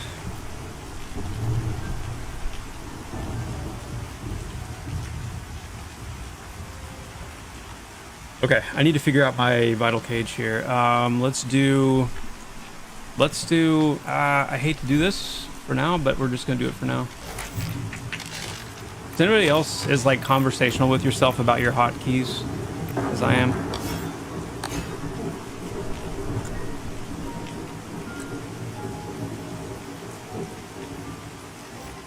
Not out loud. Yeah, that's fine. That's fair. But when you stream, you have to learn to like have your internal thoughts out loud, you know? In fact, literally for 2 months before I started streaming for the first time, well, maybe not quite 2 months, but felt like a month or two. Before my very first stream, I spent time sitting here playing games, playing Pantheon, working on it, and just forcing myself to talk out loud about what I'm doing, no matter how simple it was or basic it was, but just like that constant like, what am I doing? What's happening? What am I looking at? What am I thinking? That kind of thing. I hope there's one day a rare spawn skelly named Juicy Skeleton. I think if we're gonna do that, we should just name it Juicy. You know? It can be very difficult for passionate game teams to get their project out there with unbiased review. One influencer streamer can sink or pass a game. You can only hope everything ends up on the up and up. Yeah, we are. I repeat this all the time in internal marketing meetings and comms meetings and things like that. That like, we are 100% in the age of streamers. We're in the age of influencer streamers, and that's it. And that's why I was saying before, like, no matter how big or small you feel like your voice is, when you go out there and you talk about something, the algorithm will pick you up and put you in front of people that those people will then have their own conversations with their friends. And you're constantly planting seeds, and so there's this power that exists that I don't think people really understand or realize, and they just kind of thrash around, you know, with their thoughts, and they don't realize that there's actually power in what they're saying, because people's thoughts and opinions these days are influenced so heavily by people doing like what I'm doing right now, just talking, you know. Yeah, I'm ready.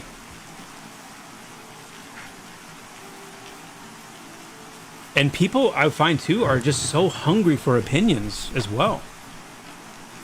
You guys feel that too?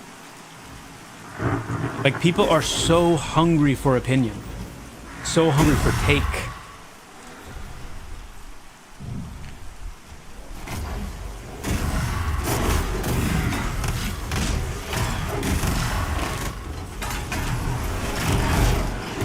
Alright.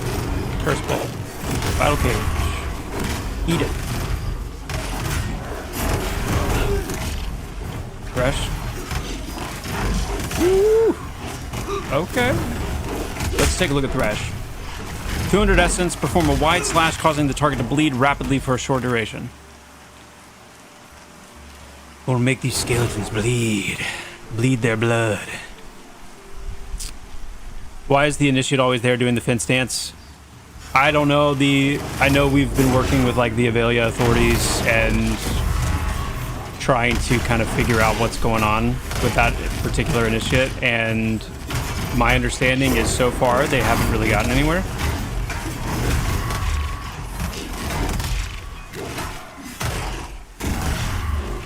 So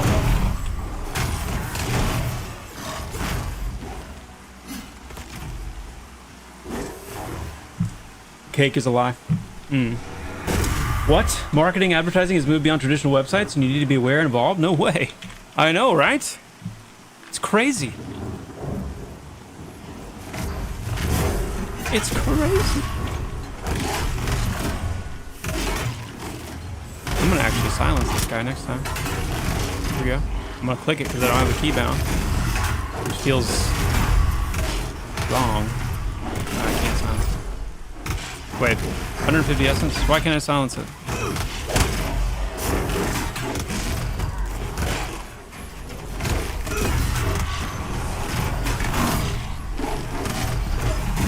Huh?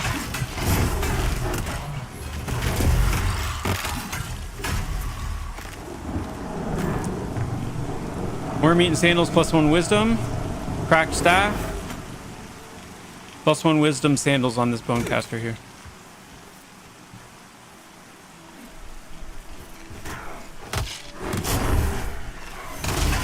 Why couldn't I silence this thing before?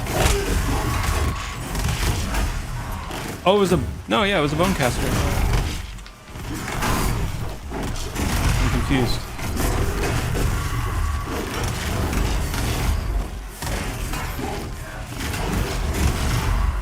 Sanguine shield.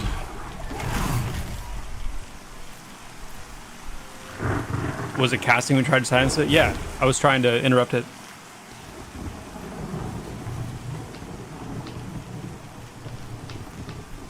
My favorite joke to say when something new comes out or someone asks me how something is, I don't know, let me go to Reddit for my opinion real quick. Yeah.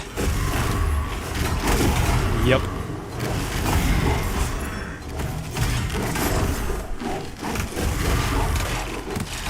I also, it really bugs me when people feign opinions, since we're just yapping about what we, you know, these superficial things that we like and don't like for a second. So there are people who like,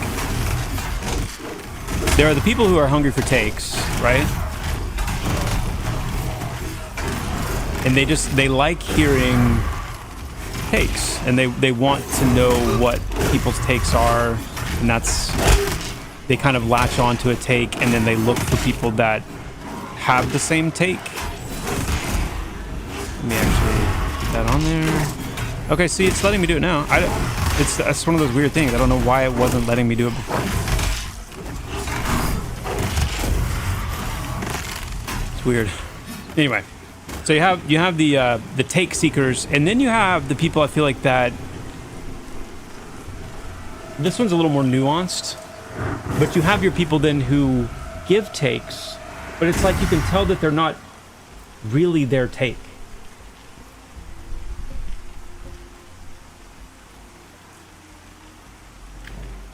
Does that make sense?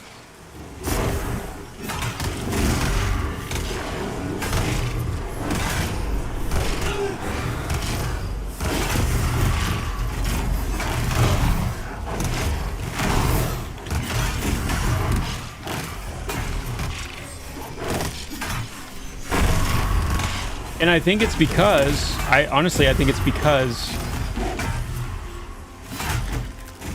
we do live in such a take hungry environment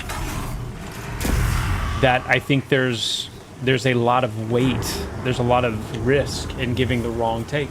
And so you end up kind of conforming your take to the take eaters, right? You have to feed the take eaters the takes they want or they'll eat you up.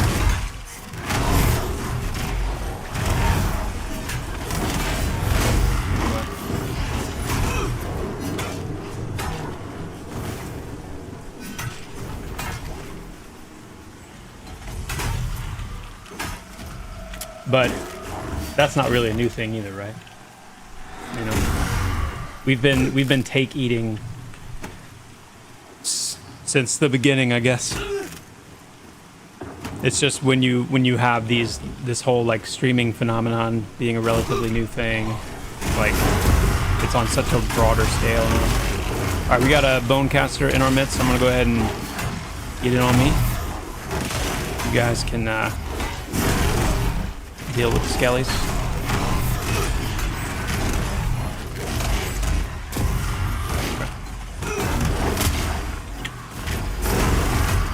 Hey, what's up, tough guy? All is well, my friend. Hope you are doing well as well. Well as well.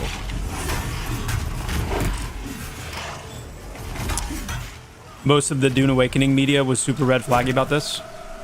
About what in particular? What are you talking about?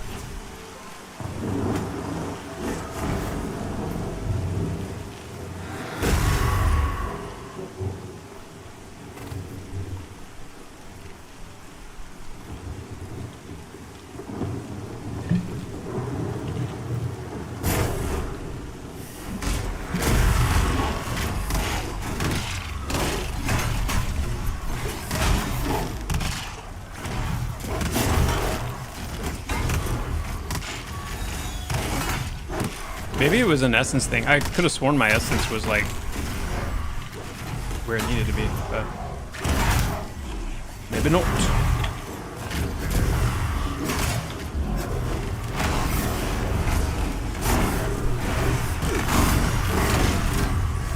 Could have, yeah. It could have been.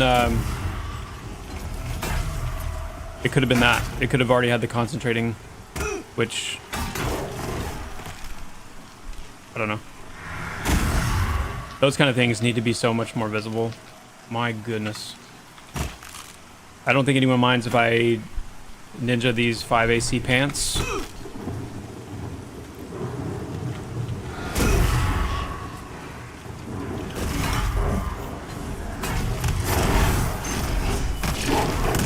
I really need to hotkey this.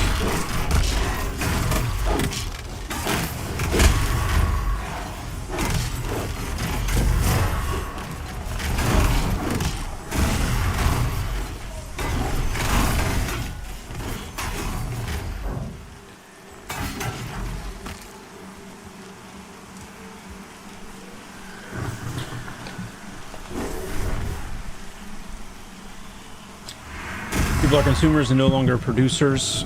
They don't even create a fresh take. They just use other people's. Yeah, I think that feels like it's often the case. With Pantheon, I've been sad, annoyed, ecstatic, blah, and I always hope anyone who listens knows that I've been doing my time in game, even if players don't agree. Yeah, well, and that's an important point too, Crushneck, is that people also appreciate authenticity, and I think people can tell when someone's being genuine or not. Or if somebody has like an agenda or whatever.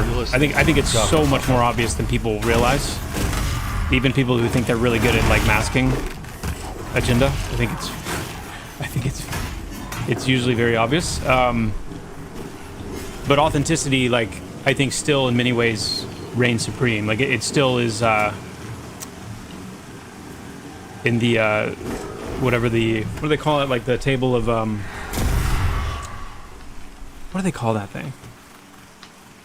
In games where you see the chart of like, you know, this element is stronger than this element is stronger than this element, but this element's weak to, you know, that whole thing. In the real life version of that, authenticity still, I think, trumps, you know, it still wins right, we got two. We got a lot going on here. Hold on a second. See if I can get both of these.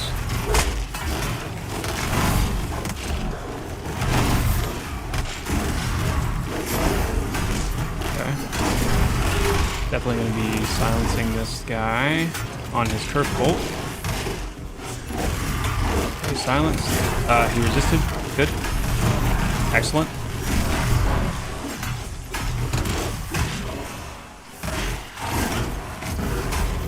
Everyone good? I think everyone's okay.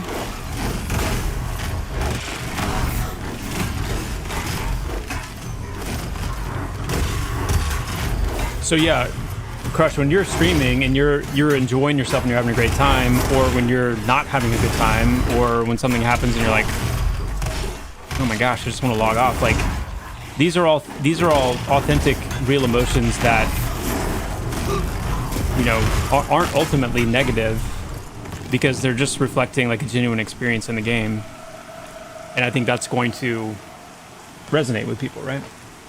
Because there's a lot of people that they watch these streams because they want to know what the game really feels like to play, including those emotions. I like seeing you in a stream. Always looking for feedback. It's good to know when you're not working, you still looking for every bit of feedback to get this place to where it needs to be. Yeah, heck yeah. I mean, it's a huge benefit for us to have so many people playing the game and talking about it, for sure. We've gotten so much good feedback, not only just from like Discord posts and stuff, but just watching people play it. It's been so good. And games just generally are so much better when you can tweak them and improve them based on you know, not on like a vision DNA level usually, that you know, the game needs to hold true to what it is trying to be. But when you have players playing the game, providing feedback on what can be improved, it's huge. It's going to make the game much better in the long run.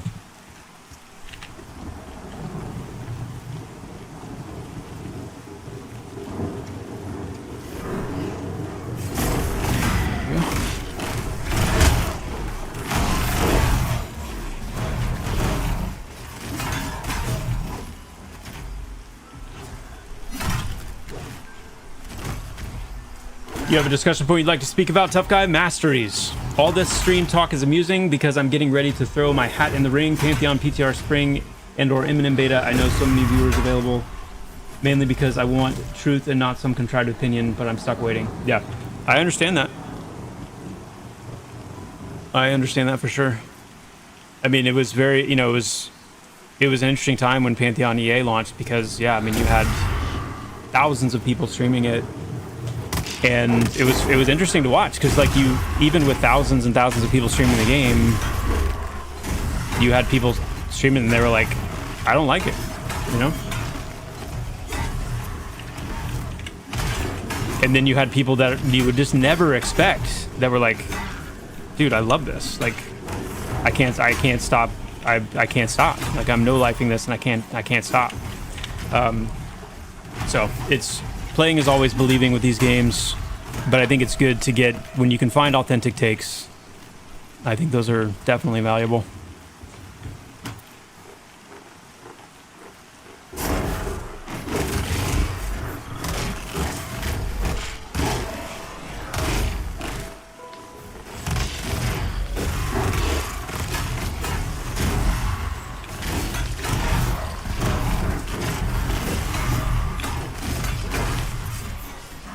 Josh Tries Phase is a good example. Someone who tries a bit harder than most to create a take while also making it entertaining and insightful. Yeah. But you can tell with like his content, I feel like you can tell that there's a lot, he's put a lot of time into researching things too. So at the end of the day, it's definitely his opinion and his take, but it seems verifiably like much more well-informed, you know? He's not just like shooting from the hip. Are there hell levels in Pantheon? Nope. There are not.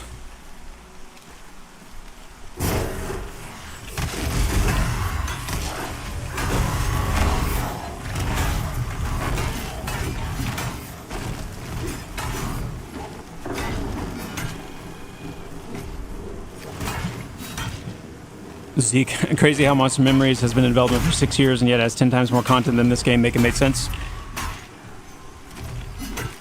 So here's a here's a good example in real time. So like, my first question would be, how do you stack that up? Like, where are you getting 10 times more from? Because that's a lot. That's a lot. Let's do the math for a second. So Pantheon has playable right now, Thronefast, Avenir's Pass, Eastern Plains, Silent Plains, Wild's End, Black Rose Keep, Halnir Cave. I think of other like dedicated zones. I'm not even talking like POIs within zones, but like dedicated zones. What am I missing? Streamer brain, what am I missing? Thronefast, Avenir's Pass, Black Rose Keep, Silent Plains, Eastern Plains, Wild's End, Halnir Cave, Nightfall Crypt. Well, Nightfall's not a zone though. I'm just doing zones, like actual zones. I think that's 7.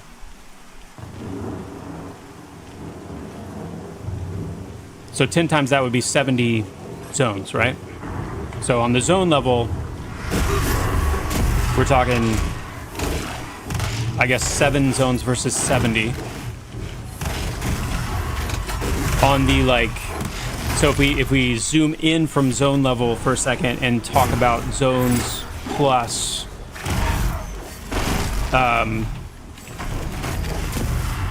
like places that should be zones, or that could be zones in terms of their size and scope and environment, but aren't. So if you start thinking of like Mad Run, for example, Mad Run's not, you don't zone into Mad Run, but Mad Run is a dungeon zone. You don't zone into Hangor in the frozen like tundra part of Avenir's Pass, but it is kind of a zone in and of itself. The Ash Breather's Enclave is not a zone in, but it is a large, sprawling, dungeon-like zone. Nightfall Crypt as well. So now we're up to what? That's 11. And then, I don't know if I'm missing any. And then there's also like, I'm trying to think.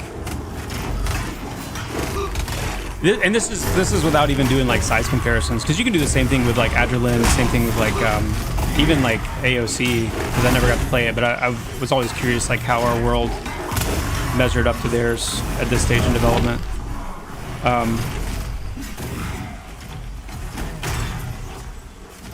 But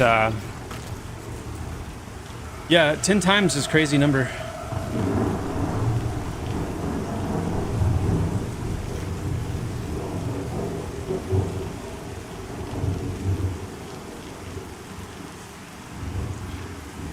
Racers?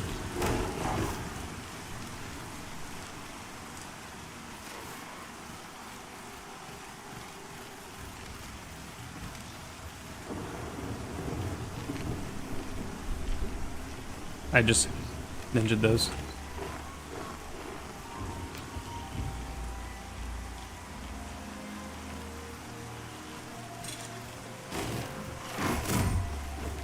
I mean, here's the thing too, like, and you guys need to understand this.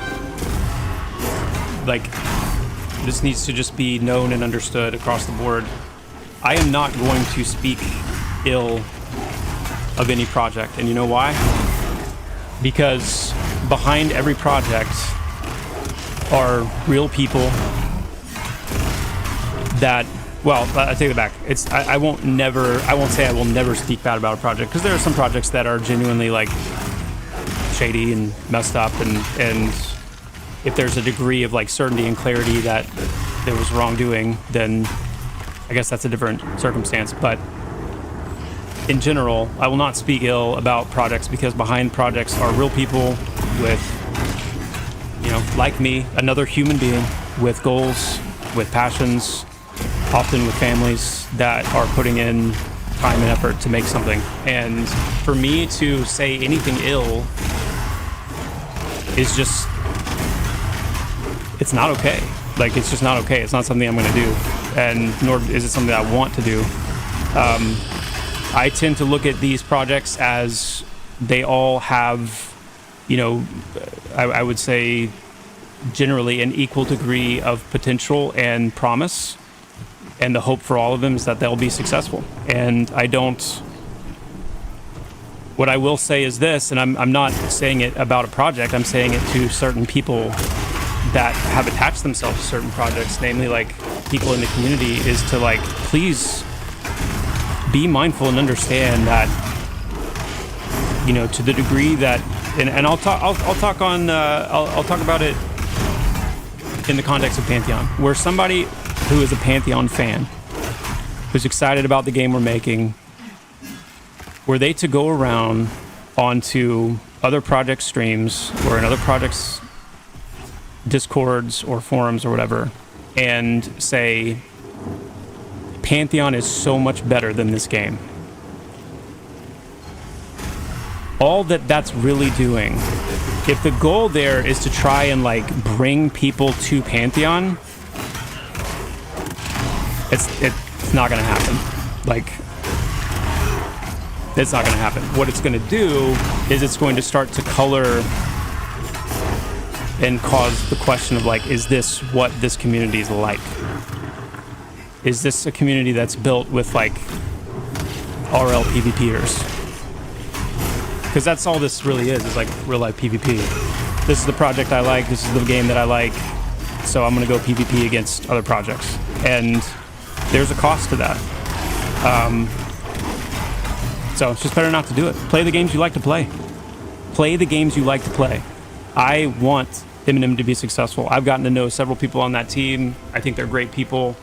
I think they do really good work. I have no reason or desire to like speak ill or want ill for that project. So it's not, that's like not ever going to be what goes on here. But it's more just kind of a friendly reminder that RL PvP is, it's like I was saying earlier, like people are wiser to that than I think people realize. So just, you know, whatever.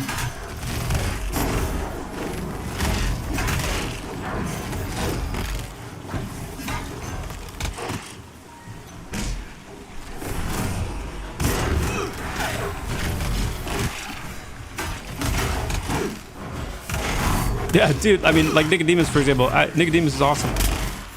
Love Nicodemus.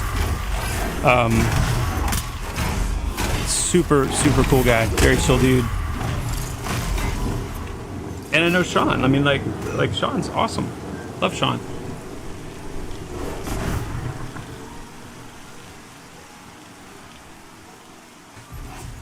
Nothing but love for those guys. Oh, pants.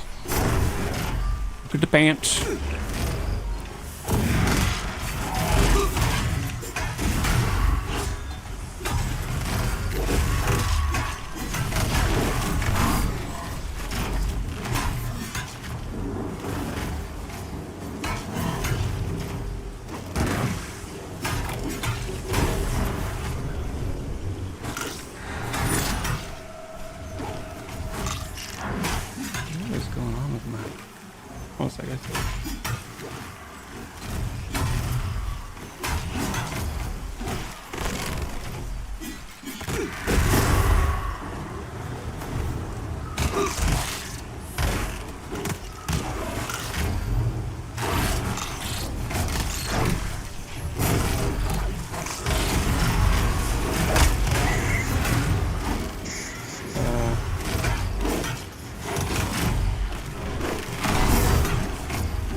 We're good now. All right. Back. Well, you guys never left. I'm back. Okay. All right.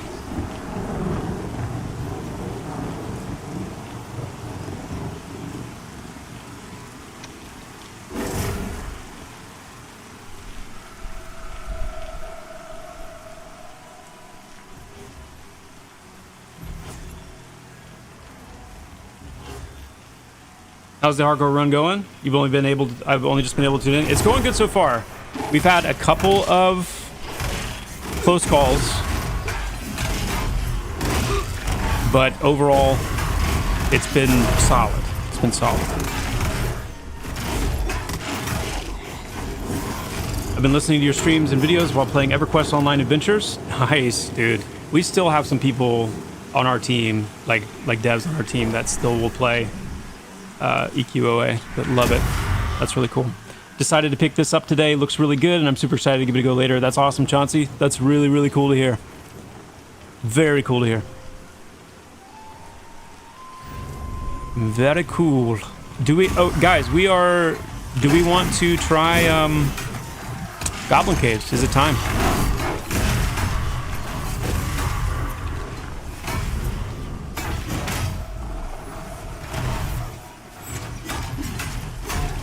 I think it's time. We're all level 9. Yeah, I think it's time. Let's sell. We should sell, and we should go. I mean, at least try it. Like, let's just very carefully try it. See what happens.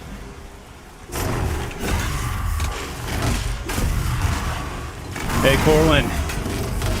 Thank you so much for the Prime sub, my friend. 8 months of support, that's sick. Thank you, man.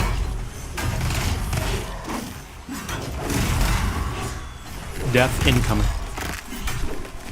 Nah, we got this. We got this. You need healthy competition to push devs and games into new things. No need to bash everything you don't like, as the respect for projects seem to leave even though you don't like something, you can respect it. 100%.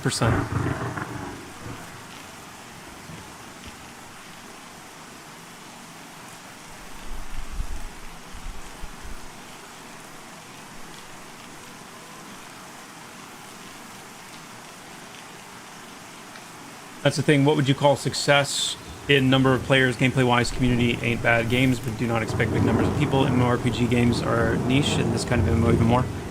Yeah, I mean, in my opinion, success really is just like, what do you need to bring in to keep your people, like, you know, because nobody wants to see a game get all the way to launch. It launches and then, you know, you have to like let, you know, half or more of the team go. So it's bringing in enough money to support your people and to grow as necessary, and ultimately to make sure the game keeps going and keeps thriving. Like that's success. It doesn't have to be like, you know, and you need to be able to pocket, you know, millions and millions of dollars. I mean, obviously investors need to be happy, and the game just needs to be able to thrive and continue to grow. So, and with indie projects, yeah, it has to be able to kill WoW. I mean, that's I've thought that went without saying. Yes, kill WoW, and then be able to, you know, keep your people and for the game to keep thriving. But these indie games, you know, it's a lot easier to cross that threshold because you don't, they don't take hundreds of millions of dollars to make, right?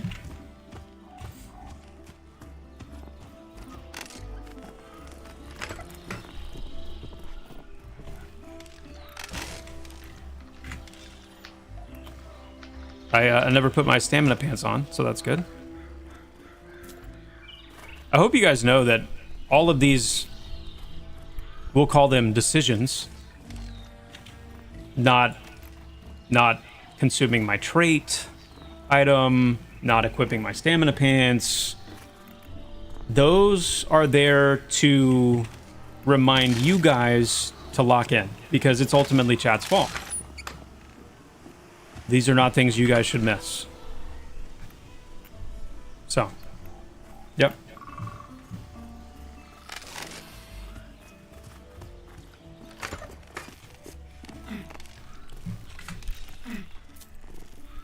Delete that. Yeah, it's chat's fault.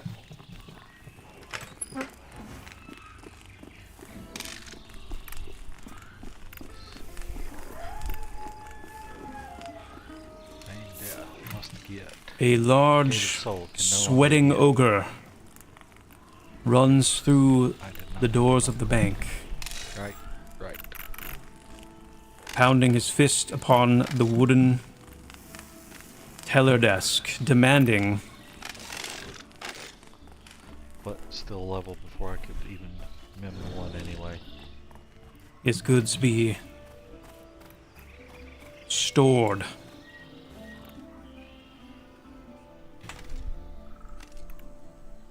I need some bread. Thank you, Damro. The city sets the regulations. We apply them as best we can. Some situations aren't covered, but when that happens, I rely on my immaculate record keeping.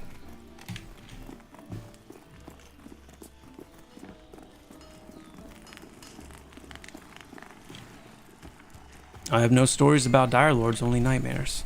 Okay. Take a note. Go, Amorous.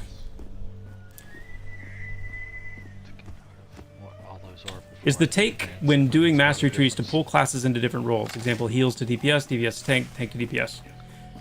I mean, I don't know that I would phrase it that way. I mean, essentially yes, but the way that I would phrase it is when you make a warrior has kind of a fundamental role, as a fundamental shape, what we would call like a mainline role, and that is a tank. So one of your mastery branches, one of your class mastery branches is focused on that. The other one, the other mastery branch, will allow you to shift hard into your, essentially what is your flex branch, or like your class's flex capability, or what we had initially intended to be more of a short burst flex is now something that you can more fully embody. So in the case of the warrior, for example, that is, you know, your tank side, but then also your DPS side, meaning that yes, you can fully lean into that DPS side to the extent that you would be a capable DPS role.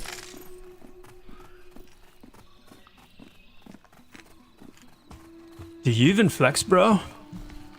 Does Dire Lord have a two-hand archetype, if so two-hand taking? Yes. Yeah. Dire Lord is intended to be able to dual wield / two-handed tank and dual wield / two-handed DPS. So that warrior will still be serving as tank in the group. No need to get another tank. No. So okay. To be very clear, in order for that system and approach to work, you will have to essentially, like, you will not be a capable tank any longer. The abilities that you need, and the way those abilities need to scale, and the kind of gear and various things that someone who is going to main tank will need. If you lean into the warlord DPS side of the warrior, you will not have those things. So at lower levels, maybe you can tank at lower levels because there's enough base kit shared between the two that, you know, you probably could tank certain content, yeah. But as you get higher level, you're going to need like dedicated tanks who are, their mastery is built towards tanking, and you're not going to be able to have like a warlord warrior able to handle that.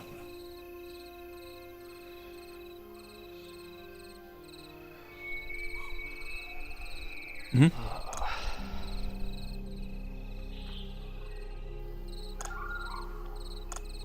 Let's do that. Joppa, you don't think you could do the voice acting for every NPC in Terminus? That was a pretty solid, pretentious banker voice. Not for everyone, no. I don't have that kind of range. There's a few voices I can do okay, but I definitely don't have enough range to do everybody. Oh, show. Nor do I have the time. I think that'll be it, because all the rest are just... But as you may have heard me say before, I do love voice acting. I think it's... got us 7 hit points. It would be so fun. Horrible. It'd be so fun. Will there be mastery leaning into a specific weapon set? Yes. Yes.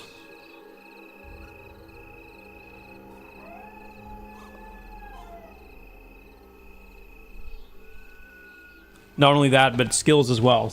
As skills become more important to your character development and your proficiency and your performance. Yeah, which weapons you choose to really focus on and develop will play a big role in that for sure.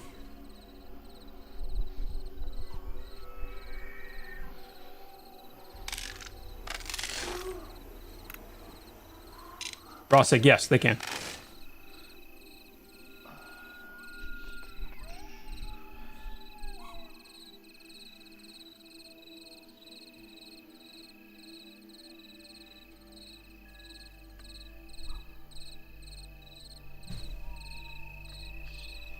Where's the line? I mean, that will shift a little bit, Ixar.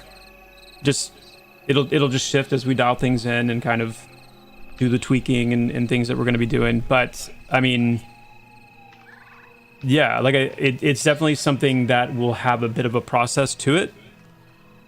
And what we're targeting right now is like our initial looser target before we, you know, the more passes will tighten it up further and further is in the 20s,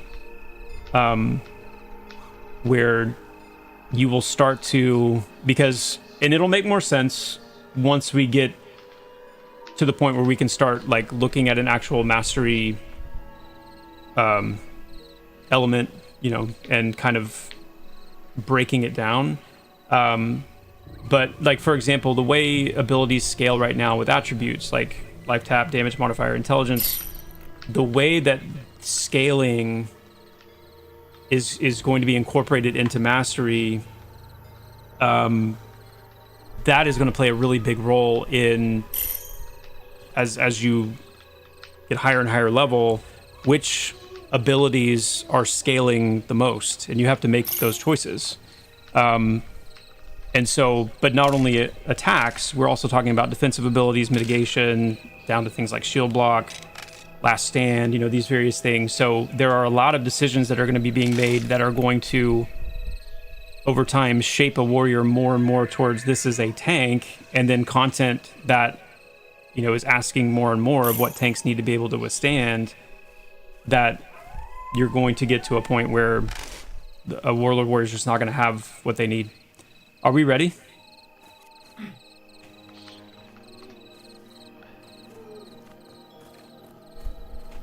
Having branches that connect to both trees. Well, I mean, there's not. I mean, I'm gonna say there's nothing. There are certain nodes and certain unlocks that are exclusive to a particular branch, meaning like either you have to have spent enough points in one of the branches to unlock it.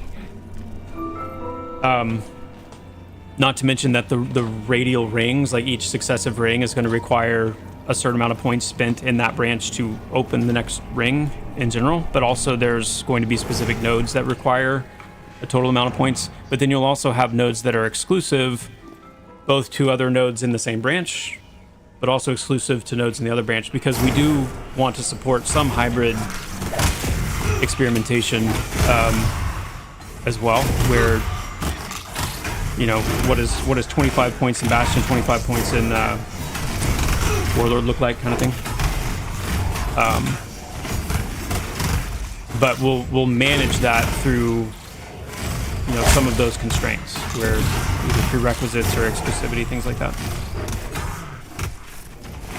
What would the spell ranks involve? What do you mean?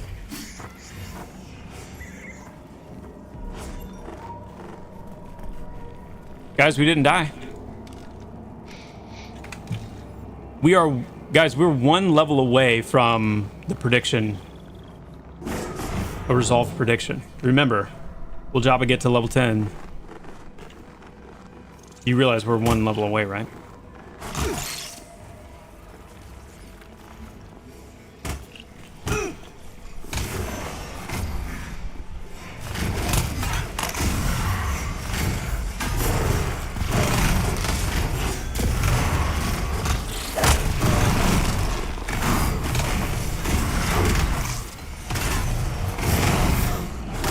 I'm just gonna say it again. I mean, so far I've really been enjoying the Dire Lord too. I mean, it's been good. I don't feel as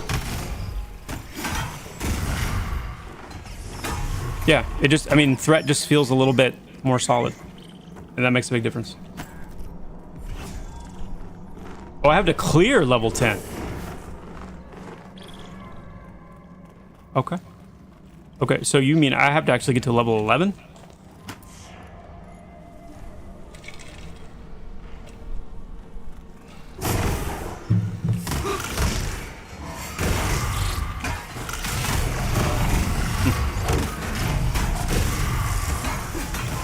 Oh, you were talking about the old mastery, I see. Yeah. Yep. I gotcha.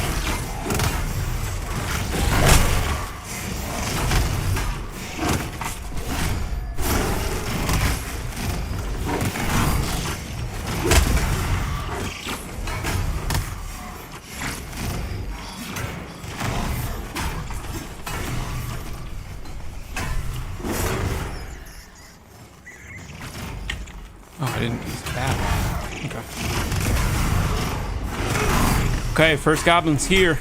Here we go. Let's see how well this is going to actually go. I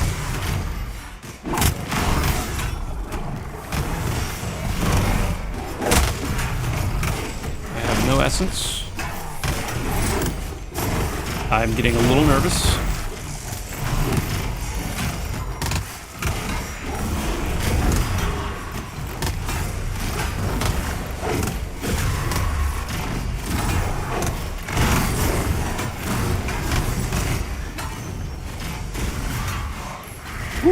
Okay. All right. Whew. How am I liking the Dire Lord? I like it. I'm liking it. I am liking it.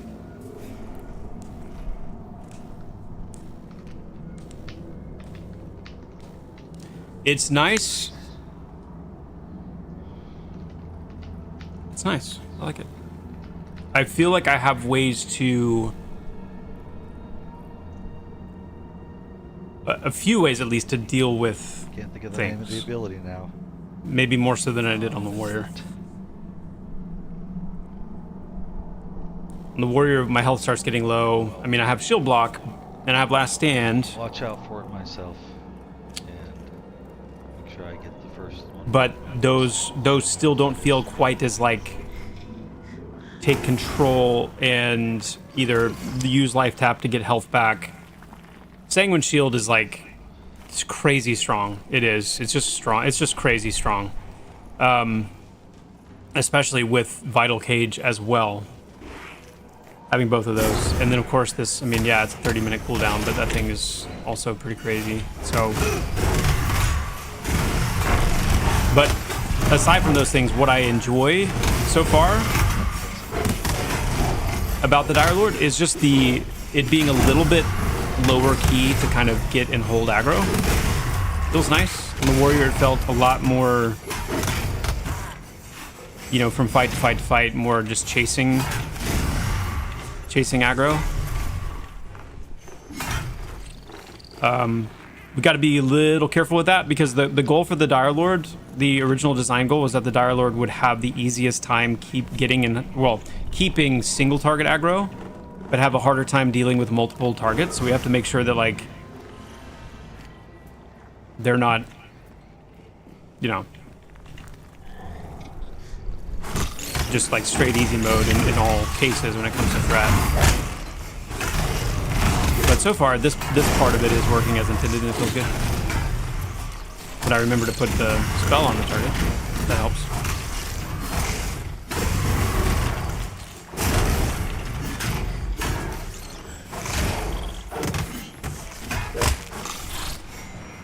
What other classes are in concept beyond Bard? In concept? None. Like, not genuine concept. There's documents and scratchings and thoughts and dreams and things like that, but yeah, not anything actually in concept.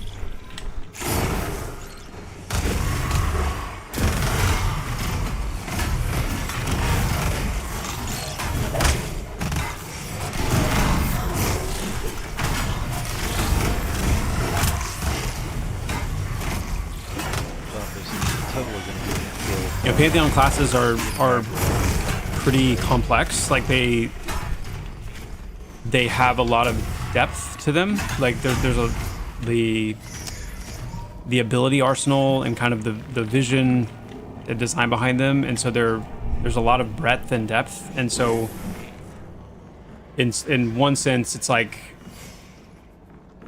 there's still a lot to mine in these classes, especially with mastery coming into play as well, where you have these role expressions that kind of really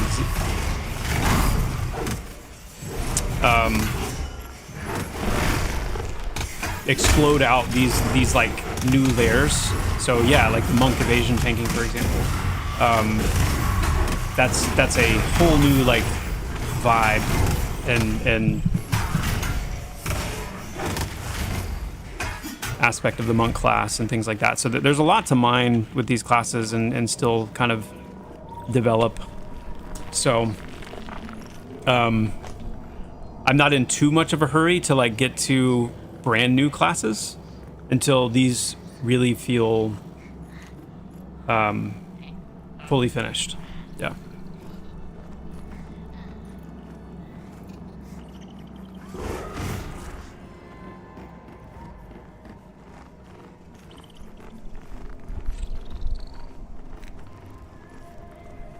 I don't know if I'd use the word complex. The class rotations are pretty straightforward. Some of them are. Some of them are more than others.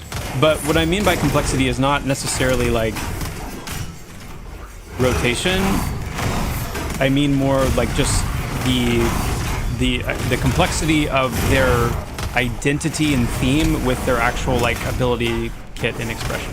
So to call something a Dire Lord, and part of it too is in, you know, one of our main goals for the spring update is to make sure that the classes really are hitting this identity mark and have the kits to express that mark.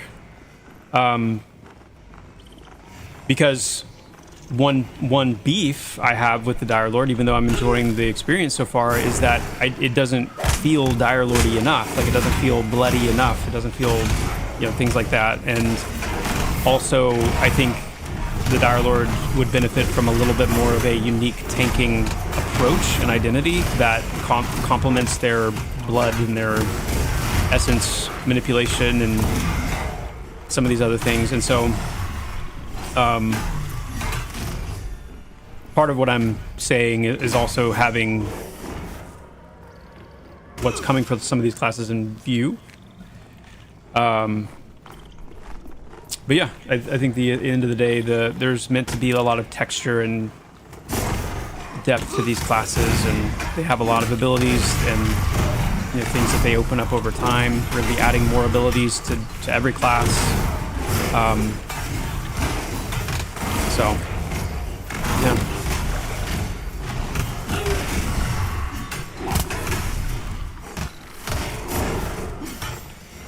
Creaky doors, oh yeah.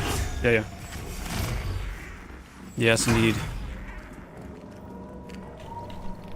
Part of the goal is for time to kill to increase so that we can have more time for classes to,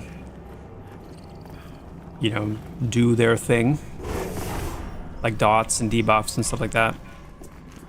And so higher TTK, higher health in and of itself will mean a bit more challenge, because you'll be having to deal with like resources a little bit more carefully. Longevity is going to be more of a thing, you know, not running out of mana during a fight. Currently our solo NPCs right now, they're just paper thin, they're just pushovers. So player power will increase to be commensurate with the challenge that's intended to take something down on your own, but experience gain will also be increasing to compensate that. So each kill will feel more rewarding than it does right now. Will haste ever get fixed? Yes, it's going to be fixed in the spring.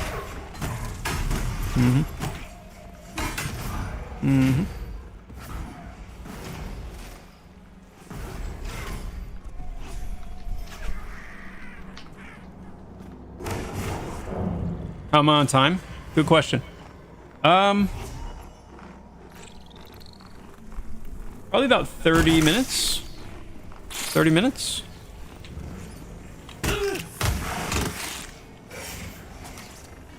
So we probably don't want to go too deep today. It'd be nice if we could find a named though, like the emissary or something walking around.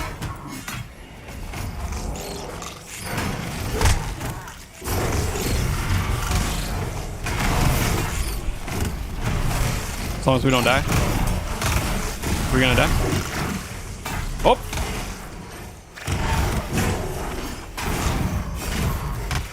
Okay, it's... Leave that guy alone. Don't get on the one I'm on.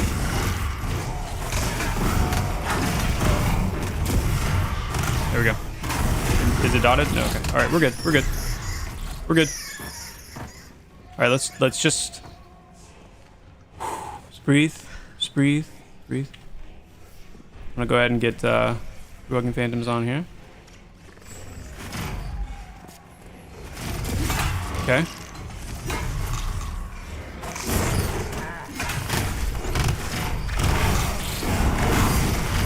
Good job. You're still alive.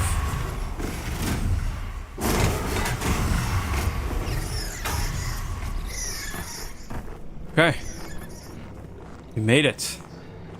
Let's get some mana. Whew. Yeah, don't drop down. Don't drop down.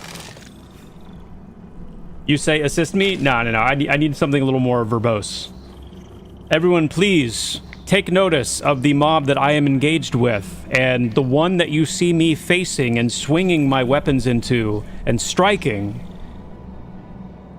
Please turn your attention to that one and begin to engage it with me, leaving the other one unengaged where there are no weapons actively striking it, such that there are no combat log messages to that effect. That's my chat macro.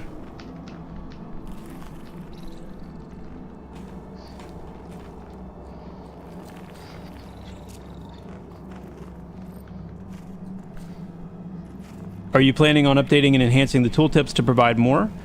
I feel like it's hard to learn what things are in the game.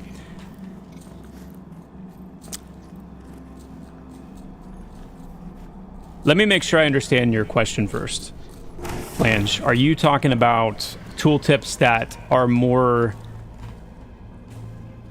clear about like specific data numbers? So instead of saying like, you know, increases your chance to hit, more like increases your hit rating by specific numerical kind of thing. Is that what you mean?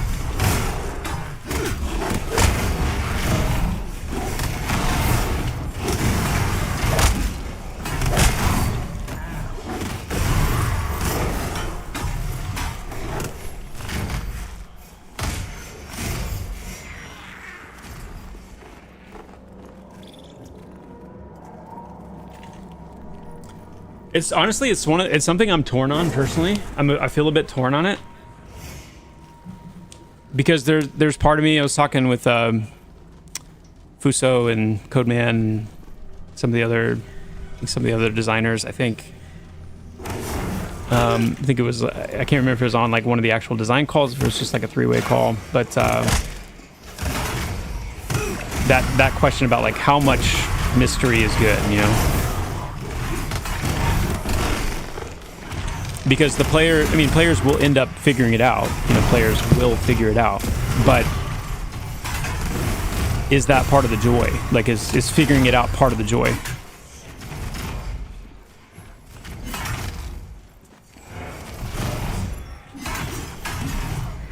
I don't know. I think there's probably different... Well, there's definitely different takes on that, right?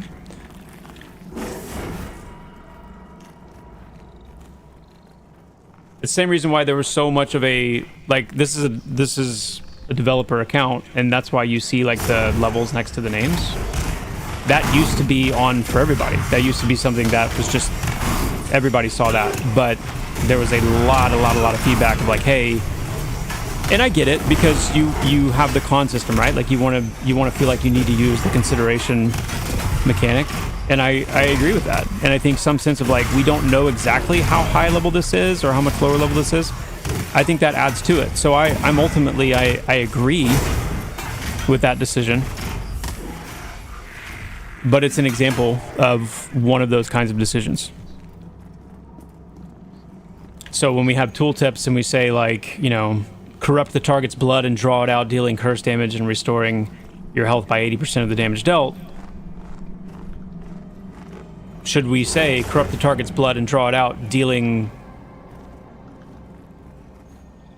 you know, 15 curse damage, and then have that number be dynamic so that it updates based on like your stats, your spell power, your buffs, things like that?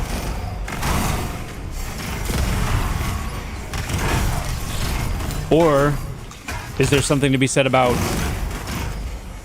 you cast a spell and you learn over time, like, okay, this thing does this much damage?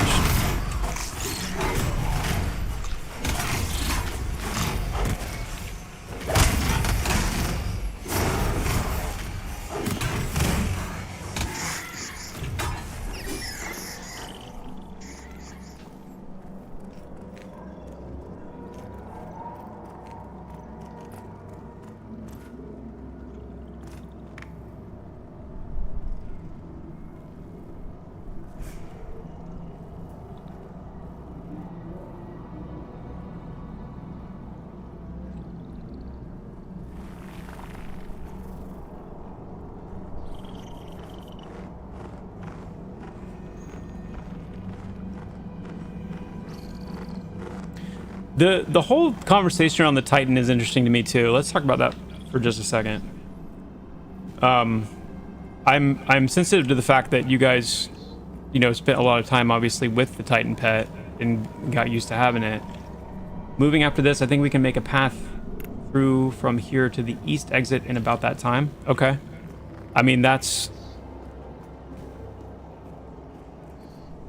brave, but I think you're probably right.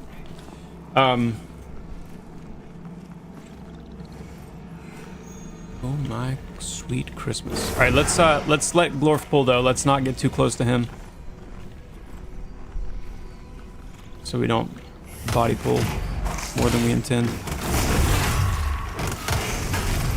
What was I gonna say? Oh yeah, yes.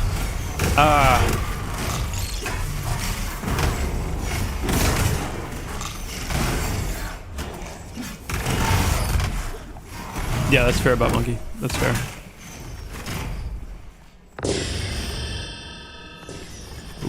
Yo!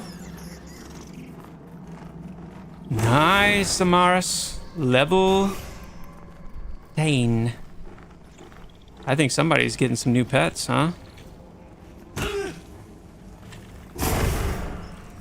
Anyway, let me not lose my train of thought again here. So the conversation about the Titan,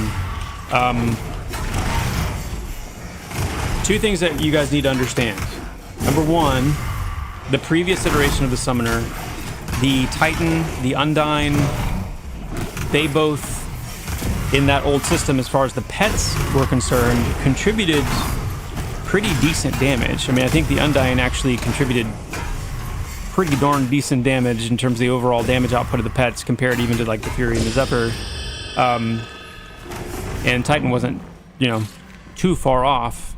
Understand that, like, in the new system, the Undyne and the Titan are going to be meant to be like, okay, hold on, we got two here. I'm gonna pull one to me and then we can mez the other one. Hopefully it'll, there we go, we can mez the one on Glorf.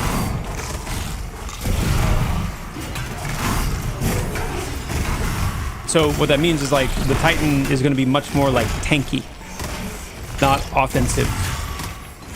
So when you think about your ability to deal damage and how much of your damage comes, you know, through your actual pet abilities, the Titan, unlike the Zephyr and the Undyne, is not going to have this like tight damage loop. It's going to have a tanking loop. It's going to be able to taunt. It's going to be able to root. It's going to be able to stun, things like that. Great for tanking. Yes, it'll have, you know, some outgoing damage, but consider how much damage you now do yourself as a summoner. It's much less than it was in the old system by design.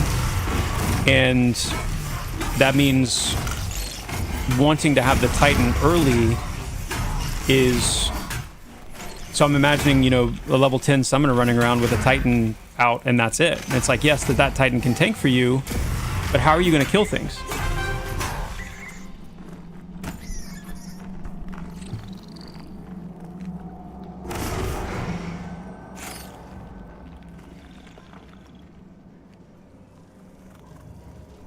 I understand it wasn't about the damage, but I'm just saying the summoner's damage is much, much less now and much less sustainable than it was before.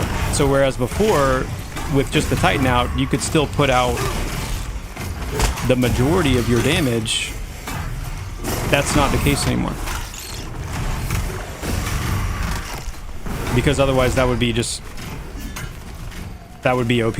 Like, if you could have a tank pet that could, like, soak damage, that you could heal, but you could do, you know, all the damage you needed to do by yourself, like... So the point being that you... Hey, that was nice. Scooting along the ground there. Do you see what I'm saying? Like, I'm just saying it's different. Yeah, but that one spell was, like... The one spell carried you.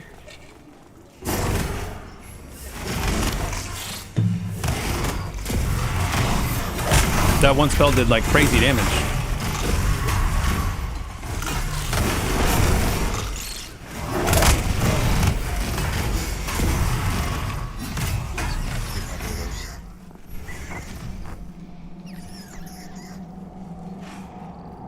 Mm-hmm.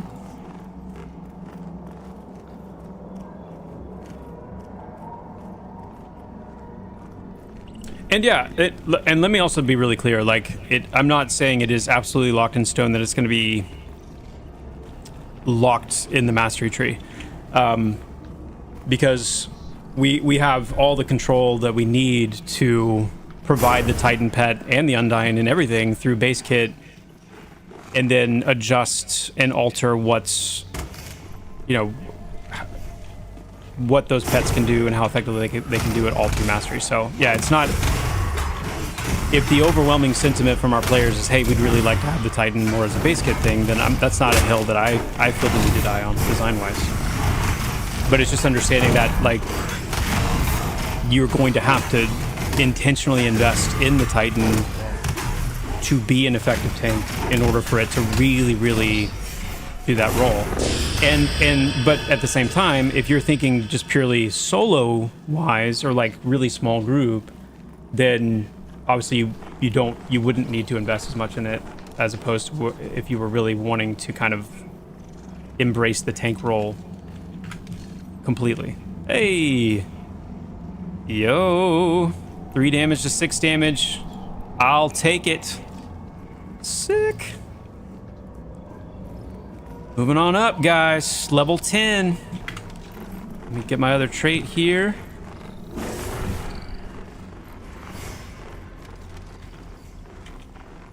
I think, guys, I think we just hit a, I think we hit a payout threshold.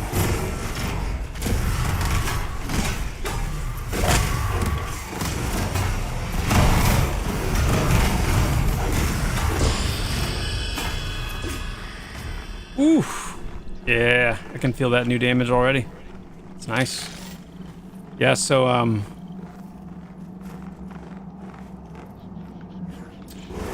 yo, Lazy Crate. Thank you so much for the Prime sub, my friend, in the 8 friggin' months. That's awesome. Thank you, Lazy Crate.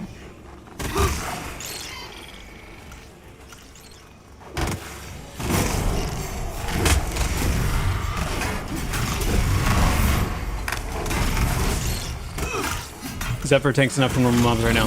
Yeah, but do keep this in mind, though, and this is why it's so easy to say that the spring will absolutely bring even more updates to the summoner kit, because the current solo NPCs are not representative of what, you know, the new NPCs are gonna be like. And so you guys watched me do a little bit of the unified NPC testing on stream. But it's gonna be a different ballgame for sure. For sure. Gonna be a lot of like, it's gonna be really good. I'm excited about it, but it's gonna take some getting used to for sure.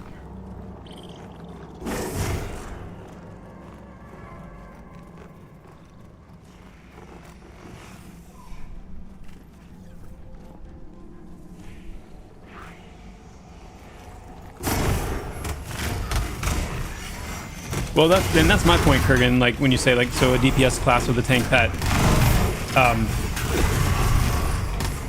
and this is, I just glanced at your comment, so I'm not even sure what context you're talking to or what perspective you're speaking to, or arguing for, whatever. But just to make the point, like,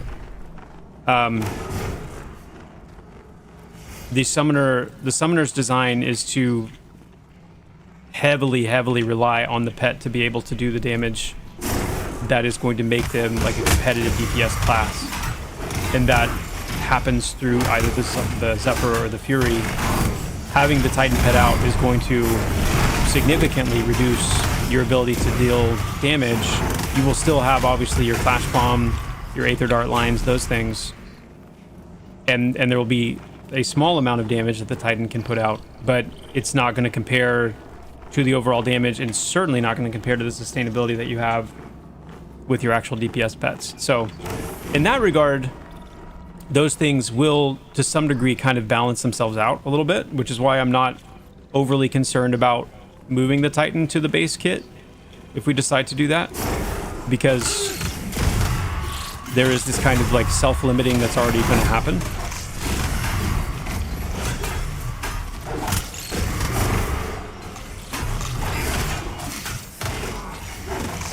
Yeah, tough guy. Nice try. That was a good attempt.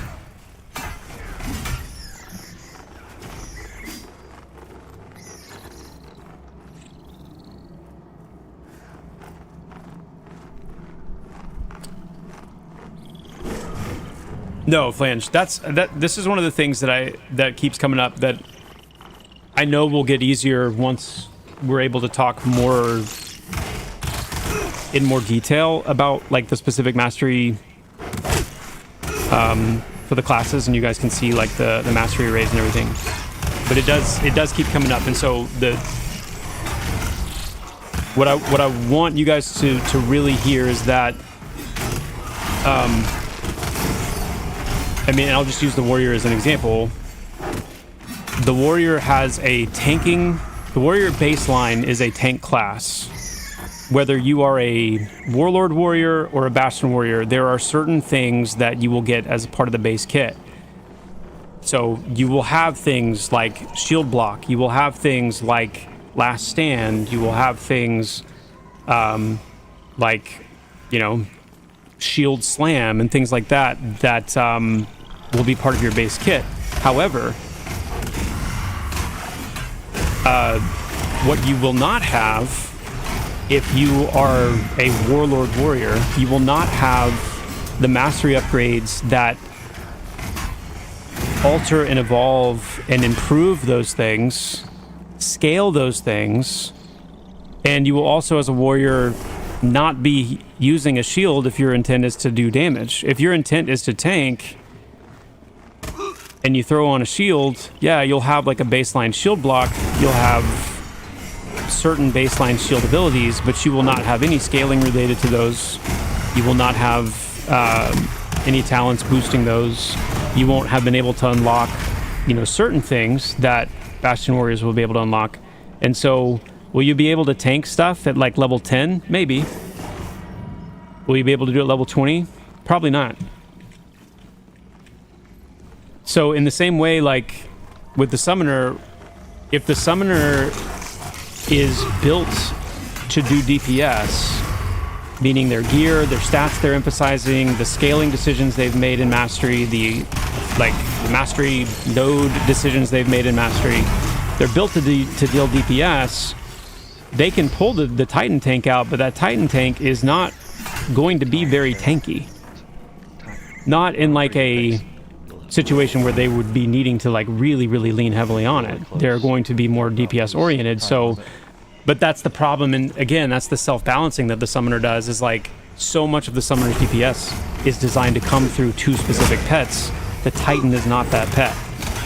And so even if the summoner is built for DPS and has all their points in DPS, their Titans, the Titan number 1 is not going to be a super effective tank, and number 2, they're going to be hurting significantly on DPS. So they're going to be, are there really like niche weird situations where a DPS built summoner could like summon a Titan and like maybe pull off something? Maybe, but it would be really niche. And if it's like too bad, like if it's like that's where we get into like, if we find a situation where a DPS summoner is able to like somehow leverage the Titan tank to do something crazy, you know, we'll address that.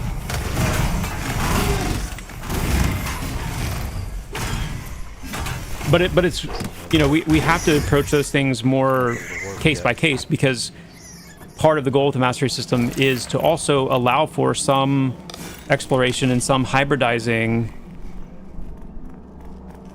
to interesting effect, where it's like, you know, yeah, like,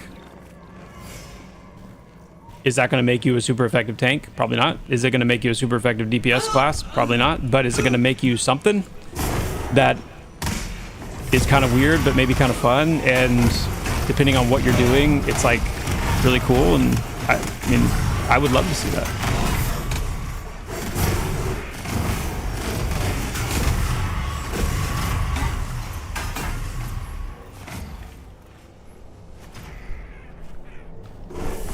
Well played, Tarthus. There's Tarthus. I haven't seen Tarthus in forever. Tarthus. Well played, Tarthus. I mean, I have a sound bite dedicated to you, Tarthus. Come on now.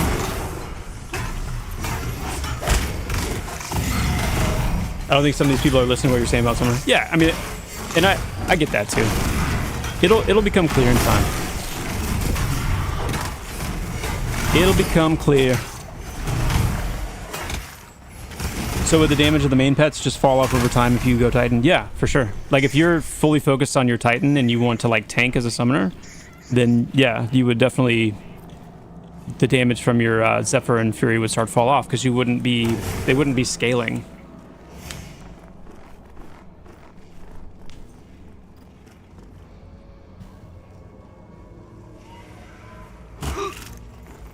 Yeah, we will soon enough, Creaky. I know you guys are. I would be too. I know that you're eager to see him.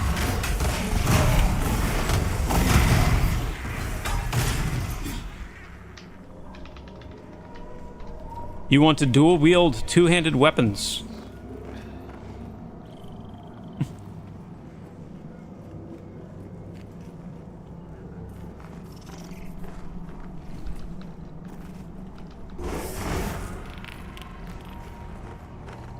Titan's grip.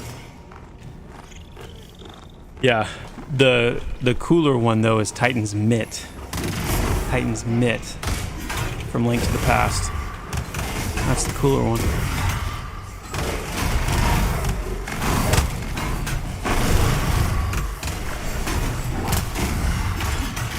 Yeah, well, Lone Dog Summoners are going to be getting some control abilities and things like that, for sure.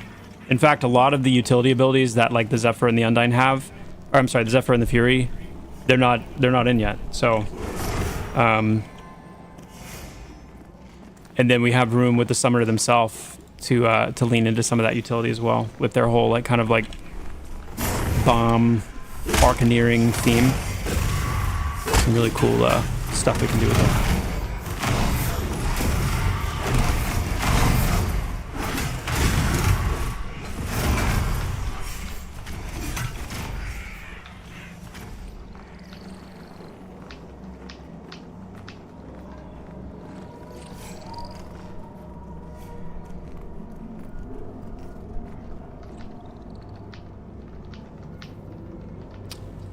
I would even like to see, with the hybrid route, ways to reduce the mana cost of summoning your pet, as you can switch on the fly. We have to be careful with that because if you can, especially with like a tanking situation, if you can resummon your Titan easily and quickly, then you can run into a situation where you can just,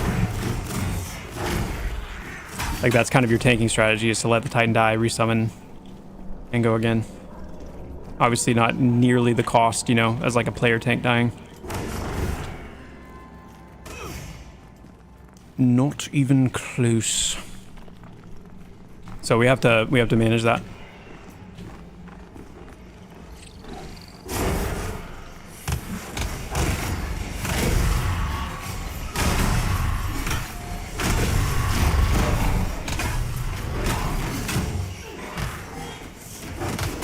They will, Zace. They will have an aura-based effect. The pets will.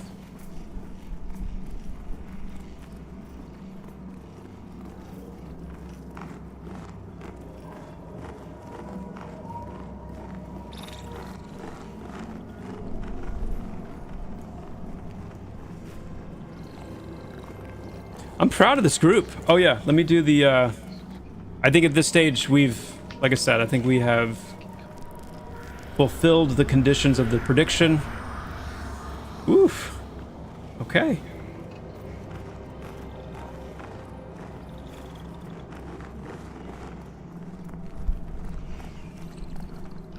Congrats. 3% of you didn't think it was going to happen. And, you know,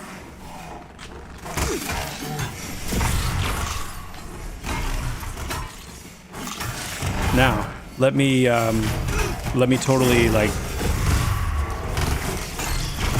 tank our group here right at the last second by attacking random things and breaking mezzes.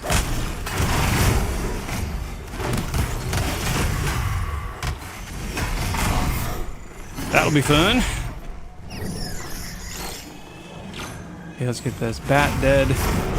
I attacked this bat like an absolute dingus.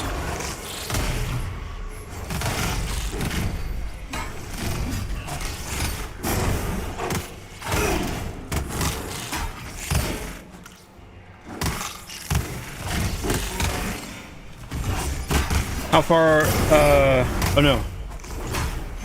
Is there any plan to, when you upgrade abilities and they rank up and evolve into another spell, will spell effects change or evolve with it? There is, yes.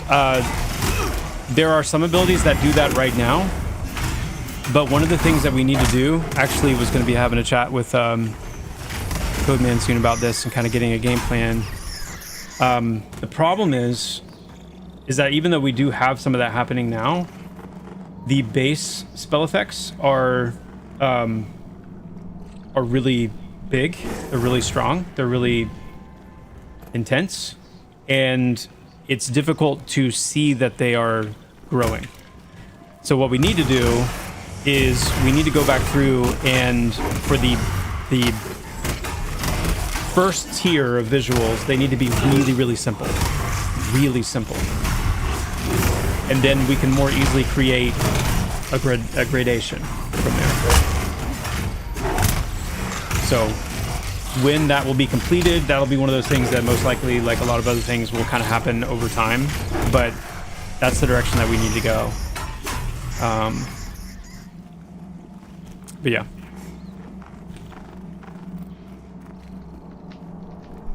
Mm-hmm. Yeah, I do too. I do too.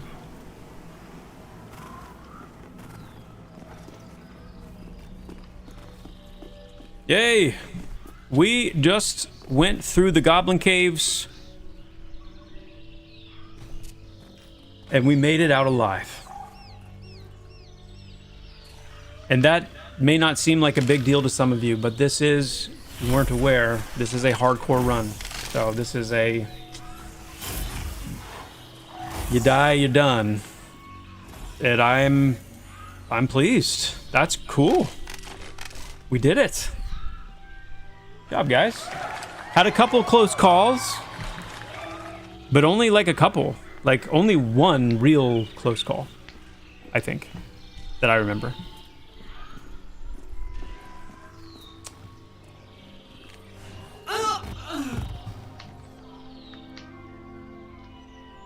That's pretty cool.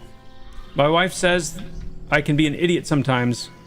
Pretty cool of her to give me permission like that. Hold on, I gotta read this again. I didn't understand. Wait, what? Oh, that's just Glorf messing with everyone. My wife says I can be an idiot sometimes.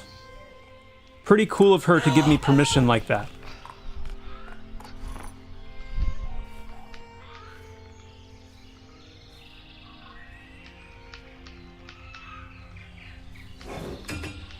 Thank you, Dayhawk.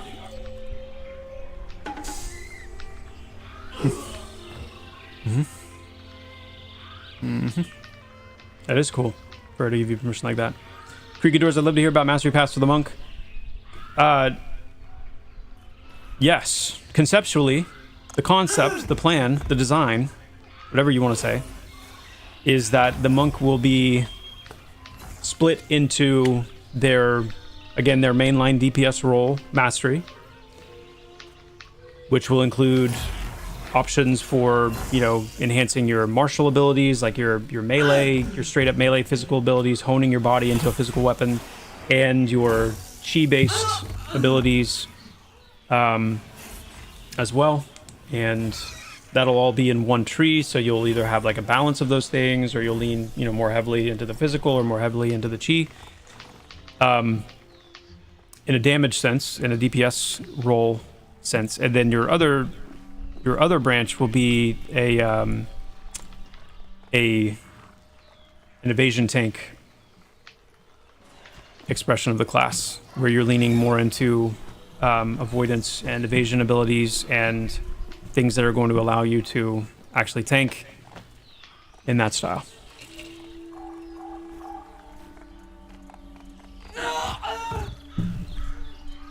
What did the baby corn say to the mama corn? Where is popcorn?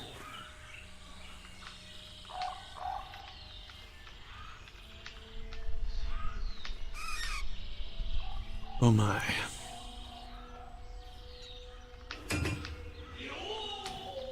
Thank you, Lone Dog.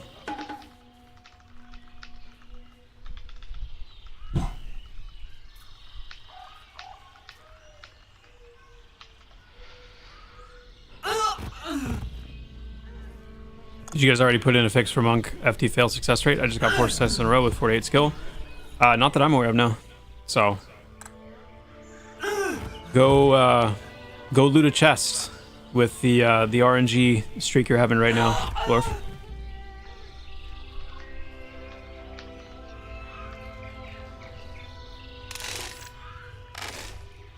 It'll take time to grow into that role, AK. Yeah, it'll take time to grow into that role for sure. For sure. You will find that for all the classes, if your intent is to, through Mastery, switch off of your mainline role into that other role, that's something that will develop more over time. Yeah. Your baseline kit, your base kit, will still strongly resemble kind of what your mainline class is, but you'll be able to, transition over as more mastery unlocks for you, and you make those decisions. Yeah. Is this Vanilla WoW the way I remember it in my nostalgia? It's not Vanilla WoW, but it is, there are some inspirations from Vanilla WoW, yeah.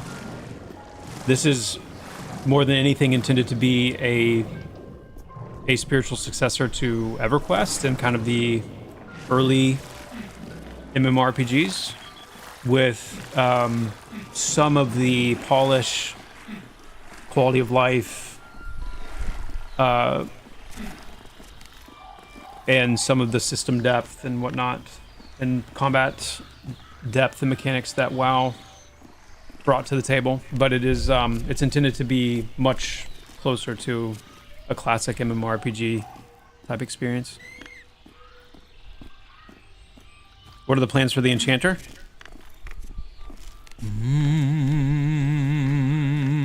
I'm not quite ready to talk about that one just yet. Not quite ready.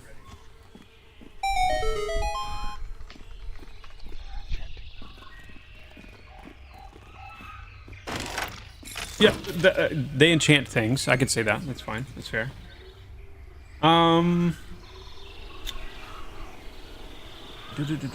Yo, Dayhawk with the 15 stream streak. That's awesome. Thanks for being here, Dayhawk. Thank you for your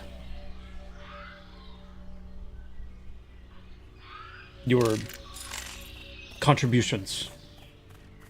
Yes.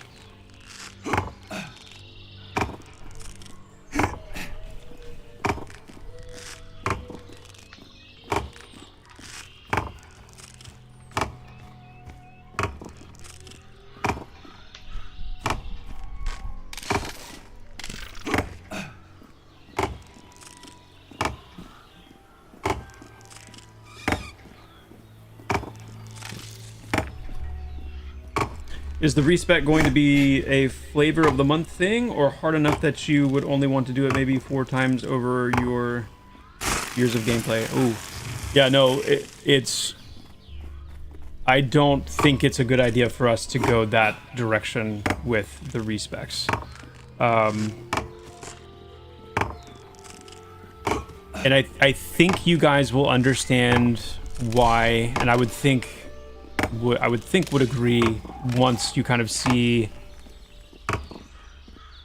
it's a big system and there are lots of decisions and there is going to be natural trial and error naturally. Now what I don't want, I can start with that, and I can tell you what I don't want with the mastery system is this kind of on the fly, I'm gonna... What I have to say, like, Dayhawk, let me just be really clear. I love that you're here. I love your jokes. I love them a bunch. So don't ever... I don't ever want you to take it the wrong way. All right, keep coming. Keep giving them. I'm just messing with you. I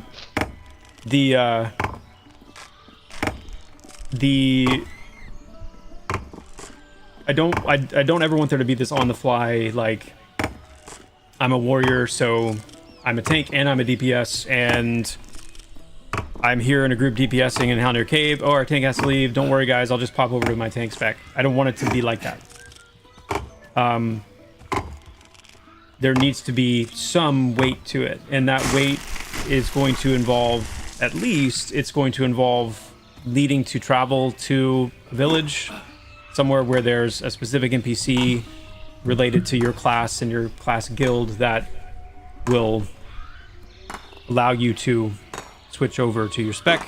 There would be, the plan right now is for there to be a cost associated with it, and that cost is going to increase based on how large the respec is. So if you're level 50 and you've got, you know, because remember, it's not just class mastery, it's general mastery as well. Like all of the mastery points that you've spent across the board. And so if you're respecing 150 mastery points, that's going to be more expensive than if it's like, oh, I spent 5 points and I messed up, I'm gonna respec.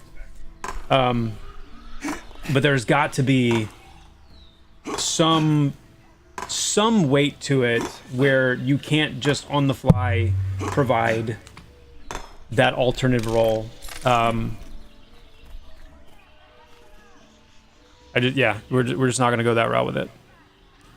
Whether or not there's like an additional cooldown on top of it is something we would probably...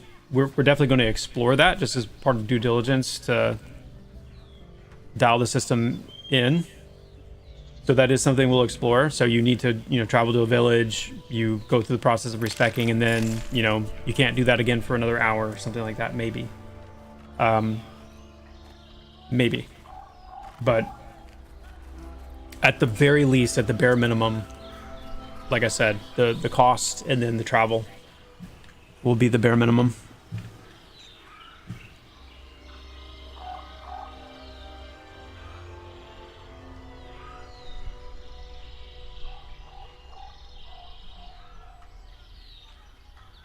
Because you have to imagine too, like the process of actually settling into a decision.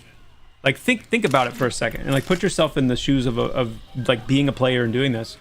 You're in town. The mastery system's just released, right? And don't even let's not even think of it in terms of testing. Let's put ourselves like launch day, 2 weeks after the game launches 1.0. Mastery is obviously in play. You're playing a class, maybe you haven't played it before, I don't know, maybe it's a new player. You're going to be in a town. You're going to fill out, you're going to be kind of making these decisions as you level along and do various things to get mastery points. And you're in a village and you're like, I don't know that I kind of want to try something different. Yeah, probably heard me whisper that. So you respec. Still streaming for a little bit.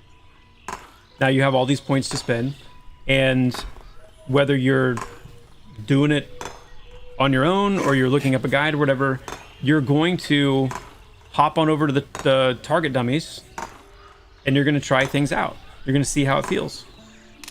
And if you have to wait a whole day to realize, oh, I'm not feeling this, that sucks. Like that is not like, to me, that's not, I don't know that that's really, you're gaining anything out of that. I feel like that's just a recipe for like, that's just sucks. So that's why I think, and yeah, we can do things like, it's not until you lock it in, like maybe there's like a lock-in point, and then once you lock in, then that's where it's like, okay, you can't do this again for another day. But until you lock it in, you're free to kind of whatever. I mean, there's definitely things that we can do. So I'm not saying we won't consider that. I'm just saying we have to be mindful of like what we're trying to gain by limiting it and how much we limit it. And then when it gets down into actual player experience, what feels like good, I'll use the buzzword, what feels like good friction, and then what's just like why, So, but we'll not only consider these things, we'll likely try some of them, and then you guys will have a chance to see how it feels and get feedback and all that. So, yep.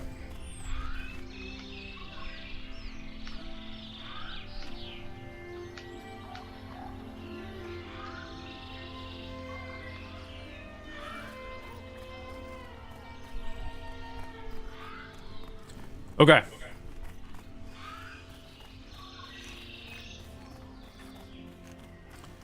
Ashes Eternal, yes. My best advice, if this all sounds like news to you, either in the Pantheon Discord, on the website, towards the end of last year, we released a slew of like dev diaries, dev blogs on the upcoming spring patch, which is a wipe, like a full wipe, and then the introduction of like several new gameplay systems and mechanics, the mastery system included. And we did a pretty deep dive on kind of how the plans for the mastery system has evolved, what it's going to look like. And then if you get on Discord and just like search mastery, you'll find, I'm sure, lots of discussion threads about it. We did a Reddit AMA on the new official Pantheon Reddit.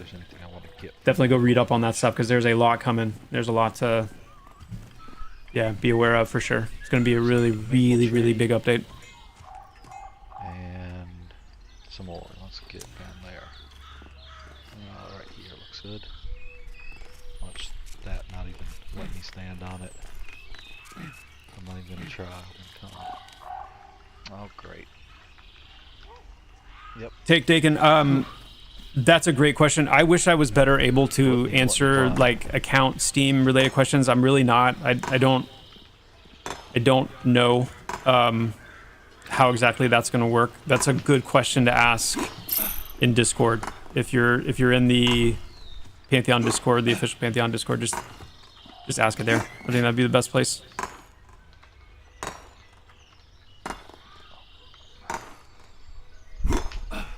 Unfortunately, by the time this game releases, its graphics will be outdated along with old game style play. The player base will not be interested, just like Star Citizen. I don't think that's true at all. I respect that opinion, but I disagree with it. I think if anything, old school games, old school gameplay, even like janky graphics, like the whole 9 yards, I think that stuff is more fresh now than it's ever been, and it's only growing.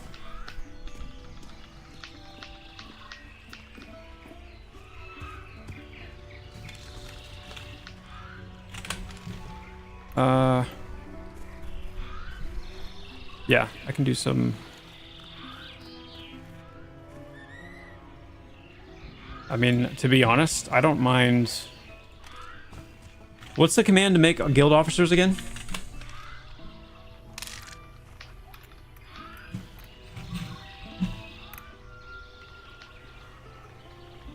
Make officer? What is? Promote? Guild promote. Guild promote.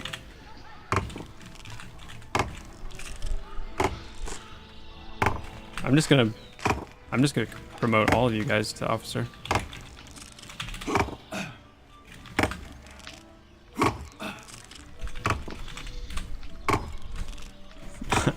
Somebody's gonna get that message and be like, I don't want the responsibility. I didn't ask for this. No.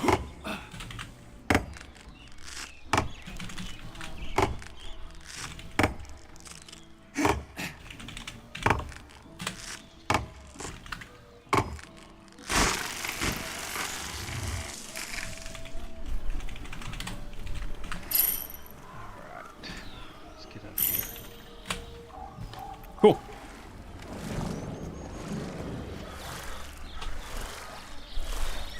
Graphics is part of the game, but not all the game.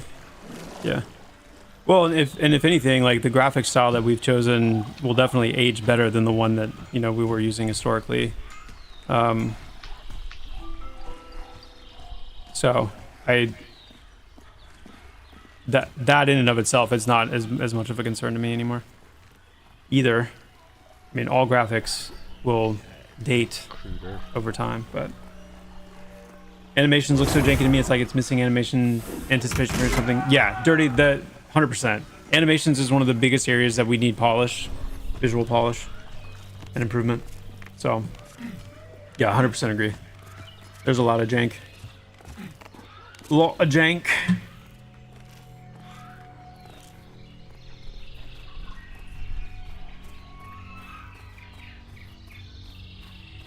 I mean, we'll never be a AAA quality visual game. You know, we're not going to have like full mocap studios and, you know, top tier animations.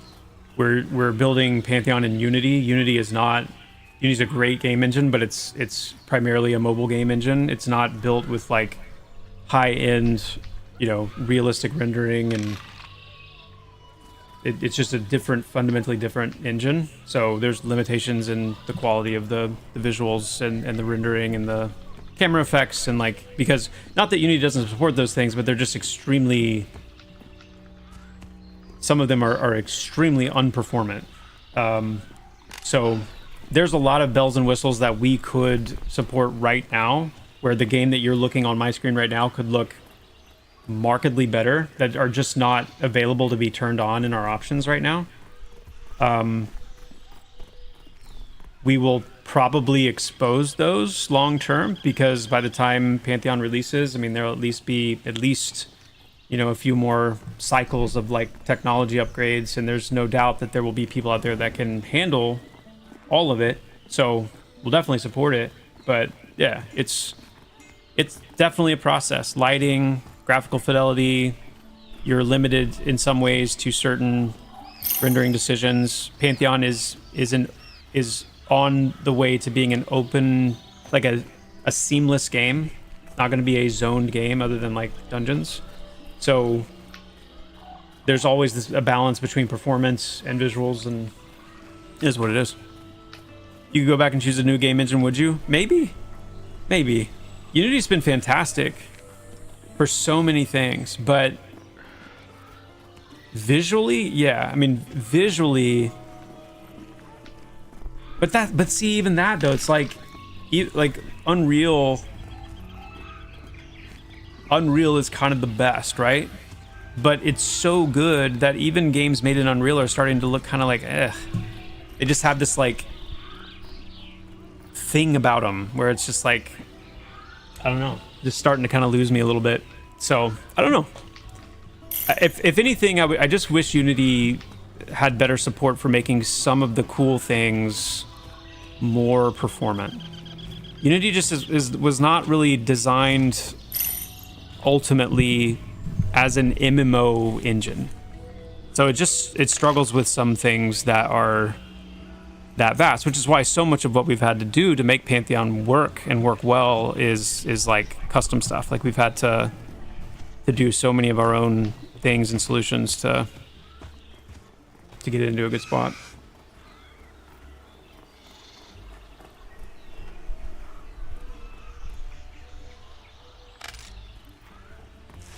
But yeah, I mean, I think animations big time are going to get a lot of mileage for us, and just kind of the game looking improved. Yeah, they do look very samey, I agree.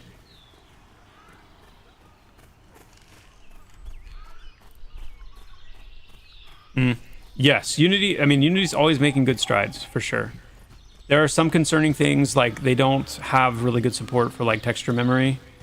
And so, you know, it's another reason why games like MMOs they struggle in Unity, because when you want to have a game that has lots of different creatures and players and lots of different armor and materials and colors, like Unity, it doesn't handle a lot of textures and memory very well. And that's something I really, really hope that they keep leaning into taking their MMOs seriously enough to like really advance that part of the engine. That would be huge. But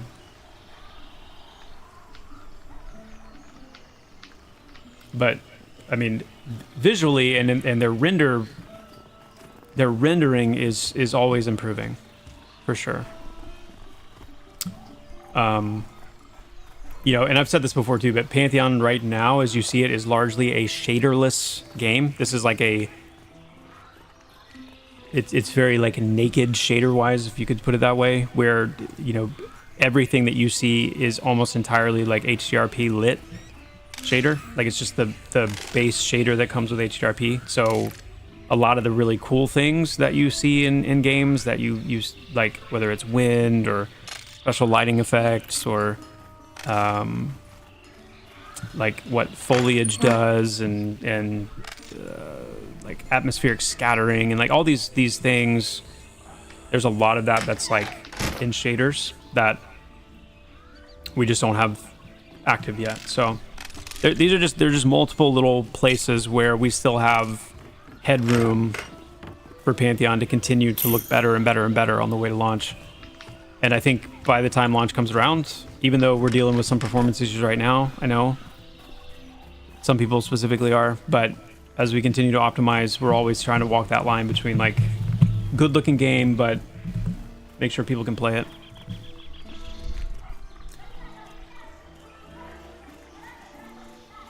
Yeah, Flea. I hear you. I hear you.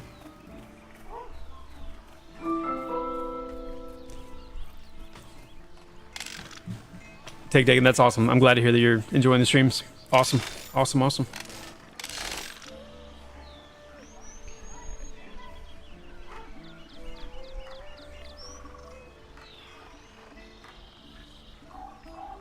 Oh, Miguel, you just joined in. Yeah, we've actually been doing combat. Well, I'm actually about to log off. Check out the VOD if you want to see combat. We did a whole lot of combat on stream today. This is not full release, no. We are in early access. We launched early access on Steam last December, and we are still in development, still on the road to 1.0. Yep.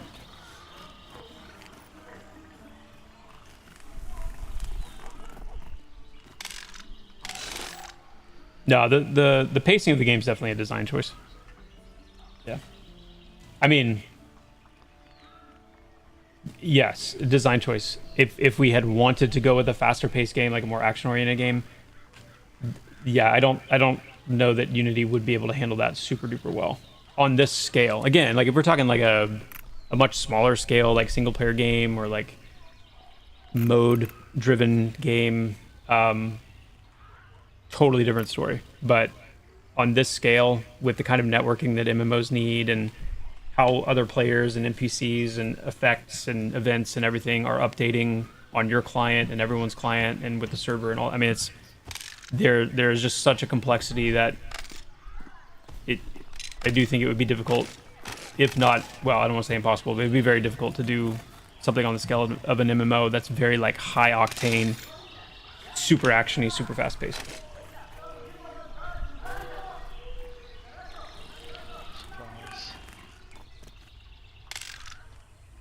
Yeah, Crowfall did it, but I mean, I don't know. It's been a while, so I probably shouldn't comment on it, but just from what I remember seeing, I feel like it was a little... Like doing it is one thing, but I'm talking like when people play Pantheon, for example, they comment and they notice like how well the game controls, how fluid it is, how responsive it is, and that as we continue to improve on that, I think that will be one of the things that stands apart about Pantheon. But to get it to feel that way, there's a lot of work that's gone into that, and so I'm not sure. I never played Crowfall, but I just remember from some of the footage that I saw, pulling off large scale things like that, and then being able to do it where you feel like things are responsive, your character is responsive, everything feels polished and whatnot, is a different story. Yeah. I don't know how Crowfall is now. I was really sad when it ended. Another game that I had every intention to play and check out and didn't get the chance to. Waited too long. It's gone. It's just completely gone. Okay. Yeah. I thought it sold and someone else had taken over and was trying to keep it alive, but I might be wrong.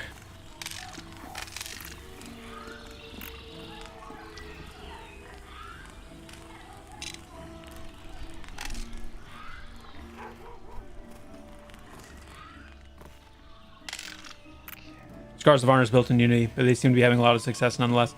Yeah, I'm interested. So Scars of Honor is a great point, and I'm interested. Like, I don't know enough about the game. Like, is it instanced? Is it a true MMORPG? These are questions that I had meant to ask. Have any extra ask him. Already, I think I just have a few more. The creator of Scars of Honor and I were. I mean, we're still planning to do a stream together, just kind of like cross-pollinate, talk about the projects and whatnot, but I admittedly have not looked into it super deeply quite yet, so I'm not sure.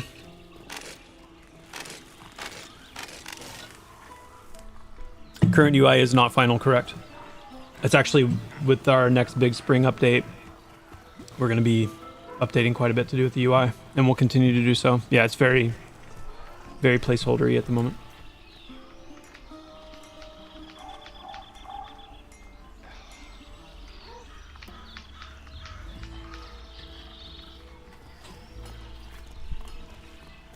Devrick, yeah, so definitely there's quite a bit of crafting and plans for crafting and a very deep crafting system in Pantheon. And one of the goals is to make sure that crafting and adventuring or dropped quested items and crafted items have reasonable parity throughout the level range, where there should always be cases where crafted items will be better than dropped items and vice versa, depending on the level range, depending on the item. We want to try to make sure that like a zipper, right? Like you zip it all the way up, and your adventuring side and your crafting side are always like finding ways to kind of commingle with being good chase items, things you want. Yeah, 100%.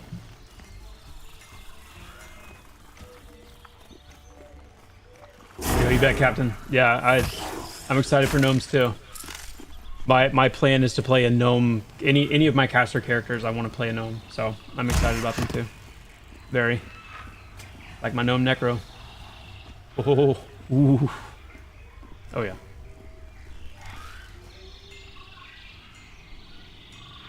Yeah, we're actually releasing the auction house as part of the spring update. Yeah. So we'll have an auction house and a mail system coming in the game. Super excited about that, by the way. No, collab stream not tomorrow. We haven't settled on a rescheduled time yet. When will you hire Jennifer English for voice acting to guarantee Game of the Year for launch? Great question, Creaky. I'll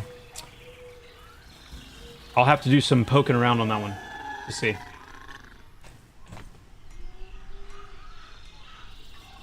Do you envision sea travel will be longer real-time journeys or shorter travel with zoning? Well, the world will be seamless, so traveling on the sea will be a seamless experience. And depending on where you're going, there will be player-piloted craft as well as like actual like ship ferries. So before you have your own vessel, you know, you'll have to wait around at a dock and, you know, wait for sea travel between major continents and whatnot. But you'll eventually be able to chart your own path. Is it a sea or an ocean? Oh, it's definitely an ocean. Yep, gliders will be a thing for sure. We're not going to do flying mounts. No flying mounts in Pantheon, but we have a full freeform climbing system where you can climb just about everything, and then also gliders will be a thing for sure. Oh, show.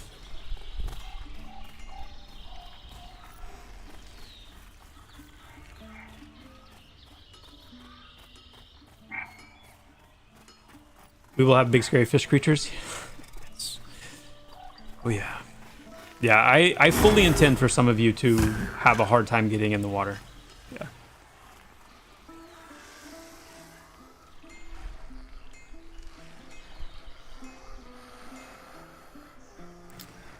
I really like the idea of having an extraction map where PvE server players could go into a select zone, and the risk is if you die, your bag items, not gear, drops. Does this concept still fit in the long-term plans to be considered? It does, yeah. Long-term plans, but yeah. Yeah, we definitely plan on circling back to that with both a PvE and a PvP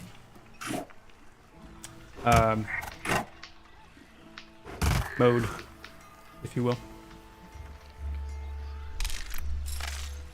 Arcage is the true north of how gliders should handle, and Shrouded is bad glider handling. Okay. Fair.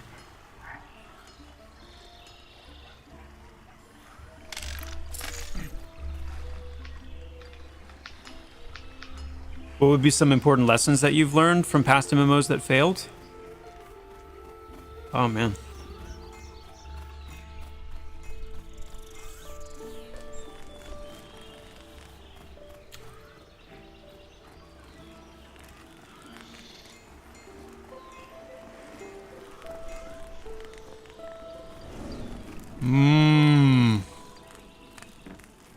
It's an interesting question to try and answer because, you know, we still need to launch. So I want to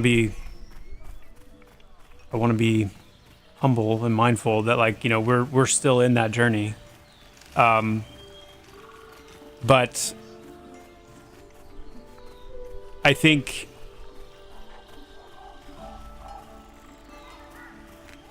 I don't know. I mean, man, there's so many different angles you go with that. I mean, number one, like, be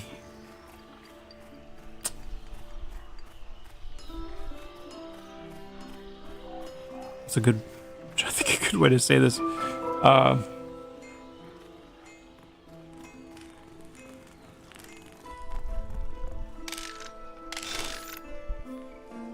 Don't scam people.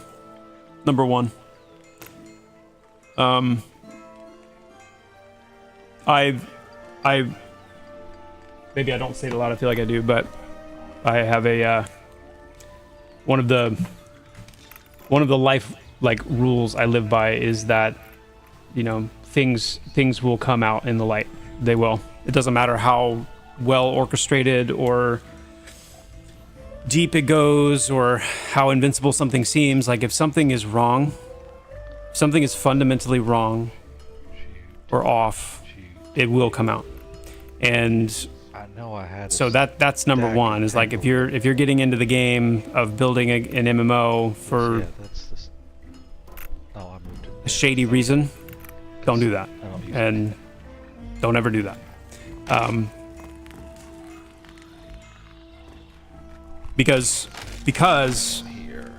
as many people that would, for example, try to say something like that about our project, at the end of the day, we're still here. We're still going.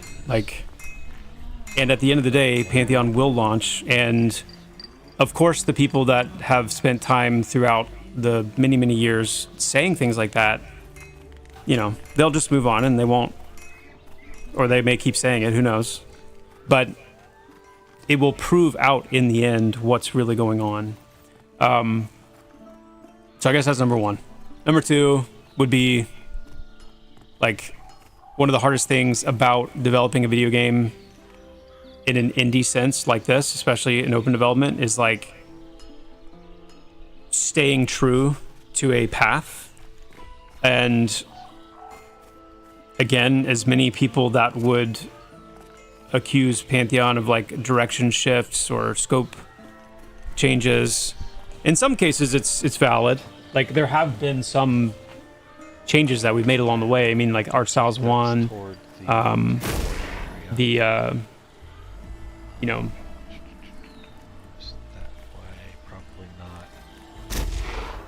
then there's things like climbing is one that's hilarious to me, that climbing comes up so often because it's always cited as this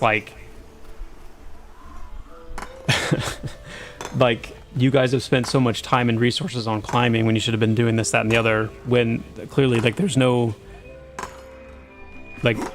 no, we haven't. How long did climbing take to implement? Not long. And to think that you can tack something like climbing in and on at the end and somehow have a world that is coherent with a climbing system, it's just, I get that some people don't care for it. That's fair, that's totally valid, but there are going to be things in games that you don't like, that you don't necessarily personally resonate with. That doesn't mean that games should just not do the things that you don't personally resonate with, but to come at it from the perspective we've spent all this time on climbing, and that's silly.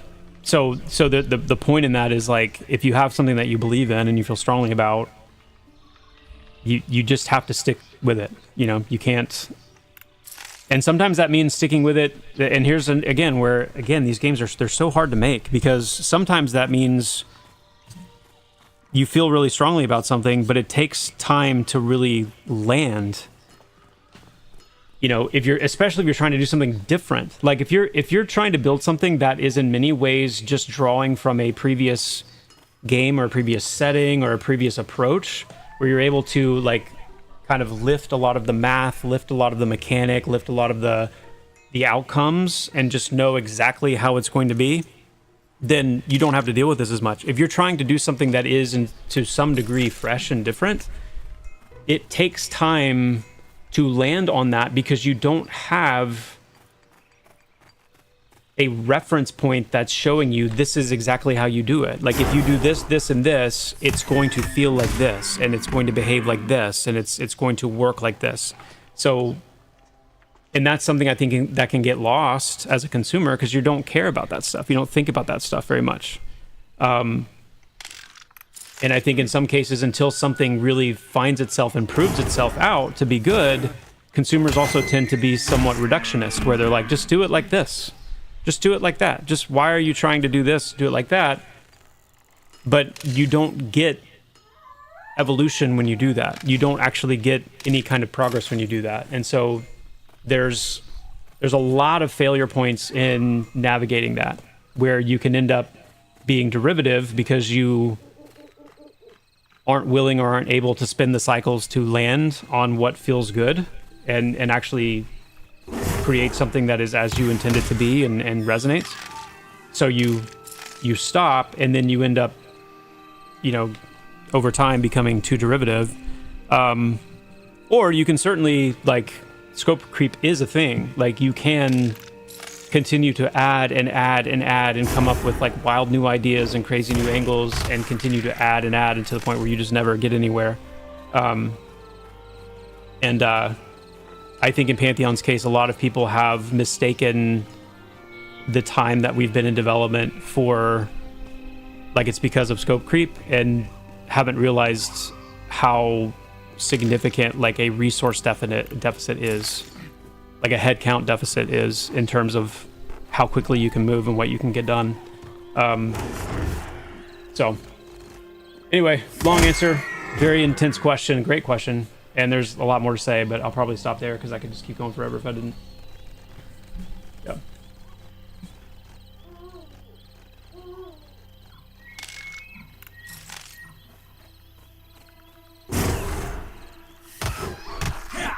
Is mob density being thought about for smaller group sizes? Yeah, absolutely. And we'll be making some tweaks come spring to some of that. You guys will see. We'll see.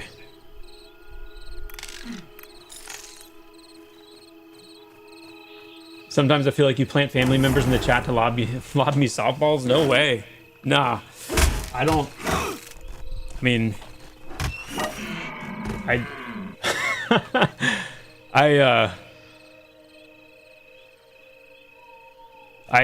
think I get my share of hard balls, you know, plenty often enough. Whatever that even means, you know. I don't know.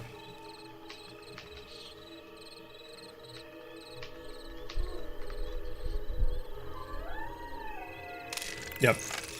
Yeah, it's totally heard big time.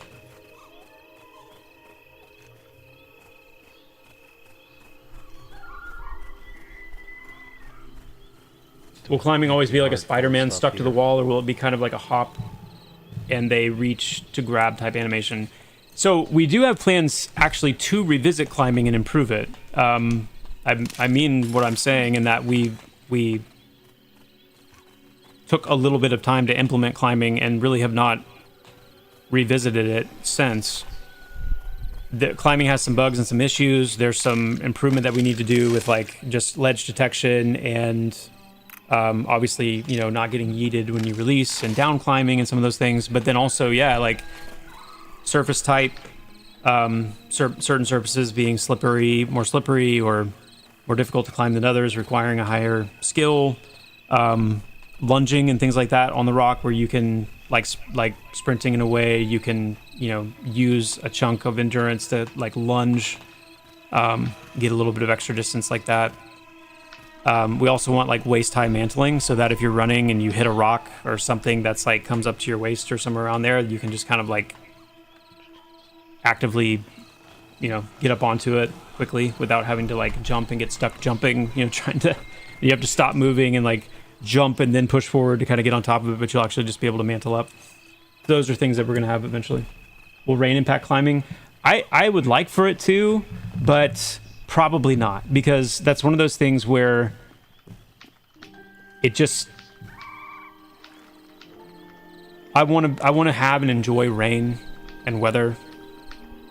And I know that it feels immersive when like it's raining and you like run slower, or you know, these things happen, but in reality, like what it does is the same thing that happened at nighttime, where if you make it too realistic, then you end up with people just being frustrated that it's raining, instead of being able to enjoy it. So I'd much rather do things where it like opens up opportunities to you with certain weather. So like, you know, I talked earlier about the things that's the little puddle skitter bugs that spawn when it's raining, or, you know, certain things that only grow when it's raining, or abilities that you can use while it's raining, things like that, much more so than like penalties.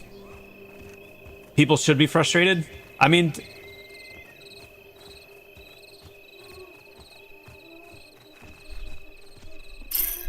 to an extent, yeah, but not for that long.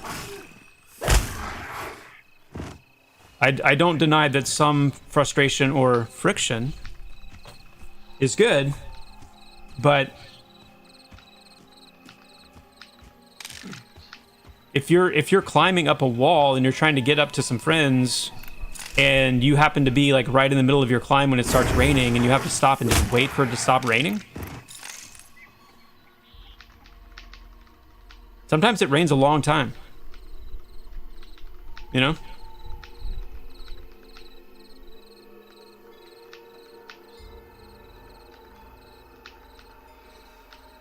Sometimes it rains a long time. I mean, yeah, it'd be funny. You know, it'd be funny to see little Glorf, you know, sitting there on the ledge just stuck because he can't finish climbing and he's just having to wait. And he's there for 45 minutes. But, you know.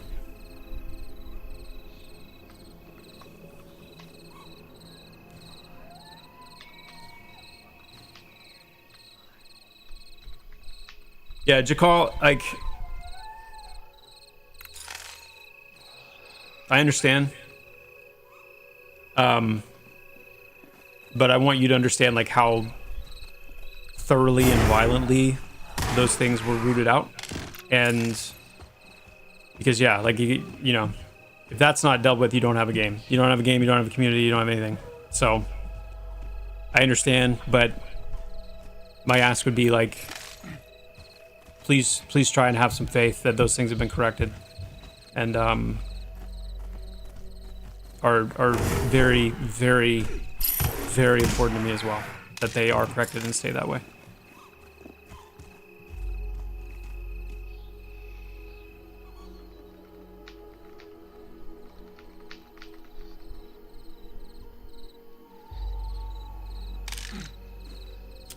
Not a super ignorant question at all, Artyom. There is not an in-game map currently. We do plan to have an in-game map, like a topographical map that you can open up and look at, that gives you kind of a top-down view of the area.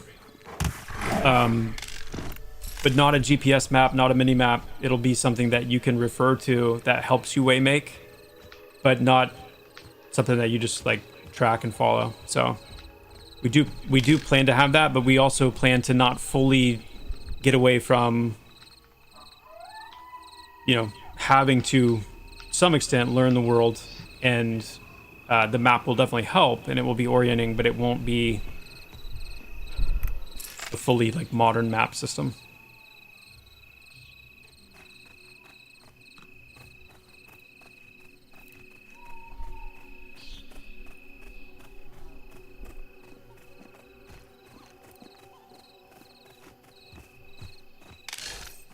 Visibility, let me just say something. I want to say something very clearly. Be very mindful of how things age. Because, for one thing, when a game is new, everything's exciting. The smallest thing is exciting and fresh and new. Inconveniences, frictions are like, this is amazing. It's new. As things age, as you play a game for hundreds and thousands of hours, you have to be mindful of how friction ages, and things that seem almost like part of the magic start to become those rocks in your shoe that you get to the point where eventually, like, I'm just gonna walk barefoot because I can't stand this feeling anymore.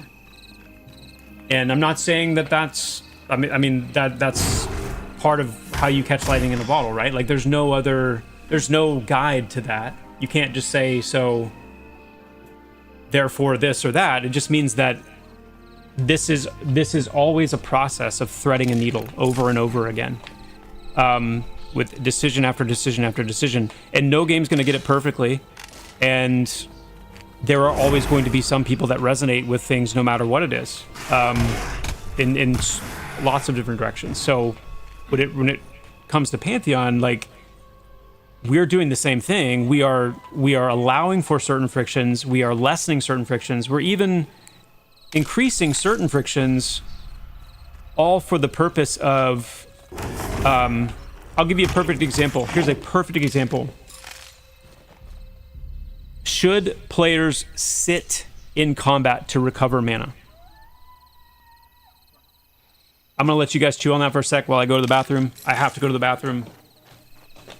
So I'm going to do that. I'll be right back. And just to give you, just so no one's like sitting here going, oh crap, like what's he about to say? I absolutely think they should, to be clear. And they are going to. But I'm putting the question out there because I want you to think about that. And why might that even be something worth discussing? Like, why might that even be a question? Should players have to sit during combat to recover mana versus a more active way of recovering mana versus, like, look at what WoW did, right? MP5 spirit stat, you pull out a wand, you stop casting, but you can wand, you can still move, you can still be mobile if there's like a fire or some kind of AoE and you need to get out of the way. You can't cast, but you still have a way of recovering mana in combat. You have your mobility. So the question again is, like, should players have to stop moving, stop acting, stop contributing, stop doing anything, and sit still to recover mana? I'm going to go to the bathroom. I'll be right back.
Yes, welcome to my Discord.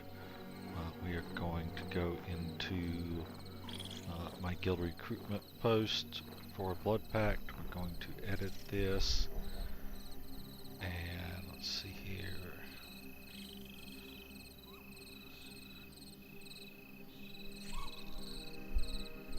I'm also realizing that we stopped moving through the dungeon because it said I had 30 minutes, and that was like, what, 45, 50 minutes ago? I don't know, but I do need to wrap it up soon. But I do want to, I think this is a good thing to talk through. So, and remember, I mean, the sample size of people on this stream right now is small. If you're talking to, 500 people, 1,000, 10,000, 50,000 people, like, what would that answer be, Like I said, for me, there's a reason why we do that. There's a reason why we will continue to do that. Even though you could say there's some friction there. Hey. You, Amas. What is this? Ooh. Yes. Pewter Wolfang Earring, 5 health, 5 physical crit, 5 spell crit. Sick. That's awesome.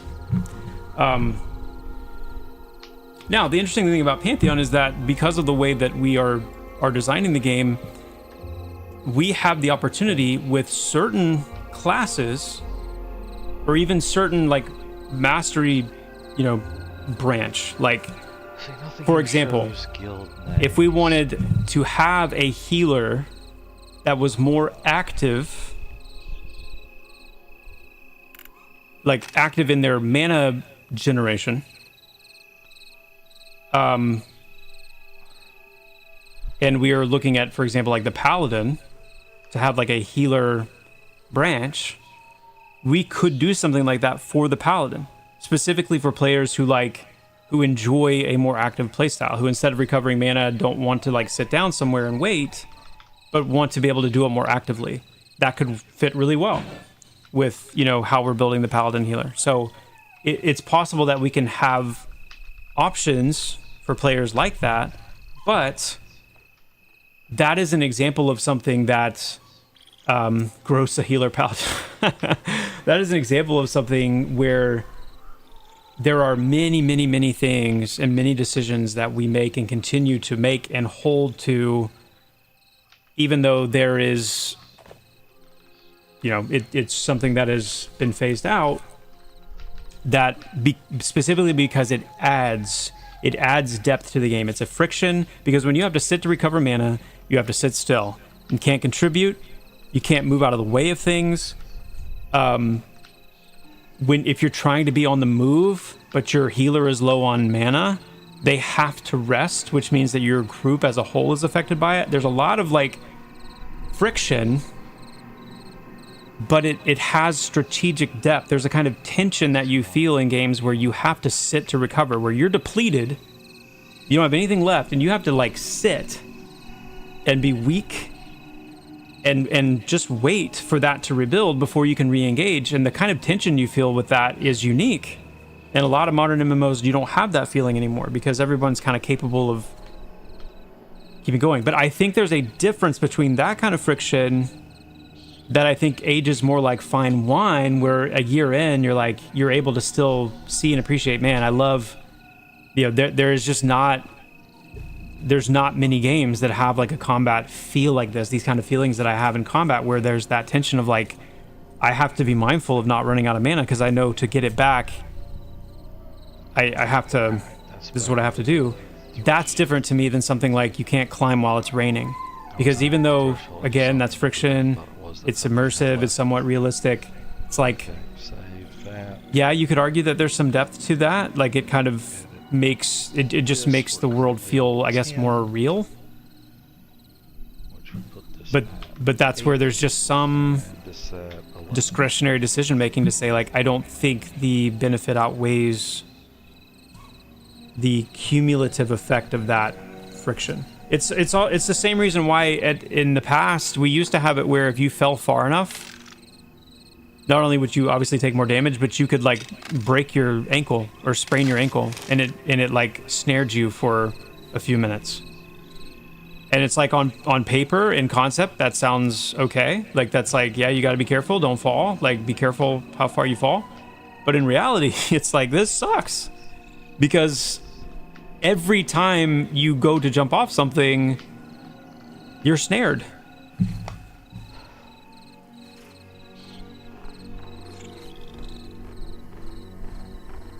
And that was like back in the day when, like, you know, we were still in like early I think like PA1, PA2, something like that. And that was like our earliest like VIP audience, and most of them hated it. So it's like what he was talking about. Even more of like the really hardcore like old school crowd was like, this is not.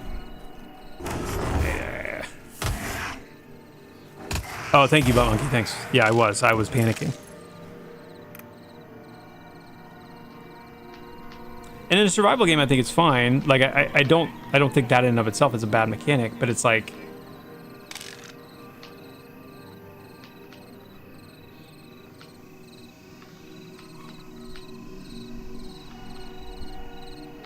yeah, it's just my point overall is that like these games are built on thousands of decisions like that, and in many cases things that you guys aren't even aware of, where you're constantly threading these needles.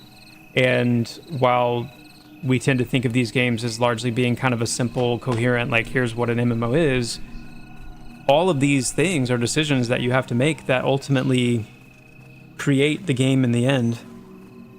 And sometimes sometimes you have to make a change to a decision a few times before you feel like you really get it right.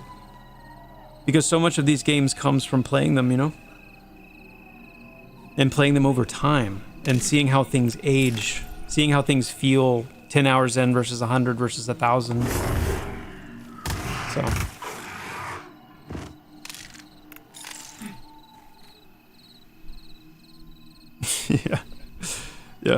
Yeah, you got to find the right friction, that's right. While endeavoring to respect the player's time, because that's one of the most important bridges to a lot of people. I'm not saying that it's everybody's thing, but part of, you know, this renaissance of MMORPGs, especially classic MMORPGs like we want to see, part of it is really finding ways to respect players' time. And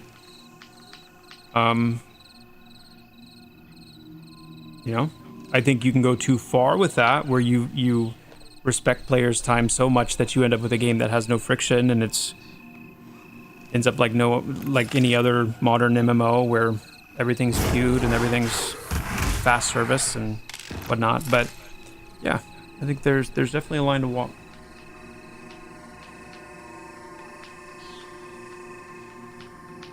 Yep, exactly. That's the tension we can't lose. You've just had a bad, you know, you've been in the middle of a fight. You guys have been being pretty efficient, you know, for a while, managing mana. It's a good group, whatever. You get a random ad, you get an unforeseen roamer. All of a sudden, you know, you got 1 or 2 extra mobs. You got to, you know, burn most of your resources to like finish the fight, get everything down, and you start feeling that tension of like, we have respawn soon. What are we gonna do? Like that is such a unique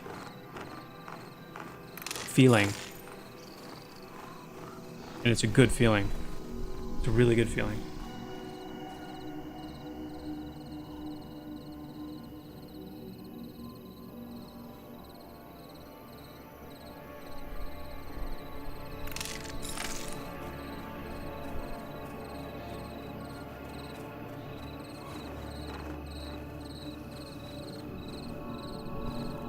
If you want to get technical, you're trying to create long uptakes of serotonin, which is the chemical in your brain that creates a sense of accomplishment, home, and ownership.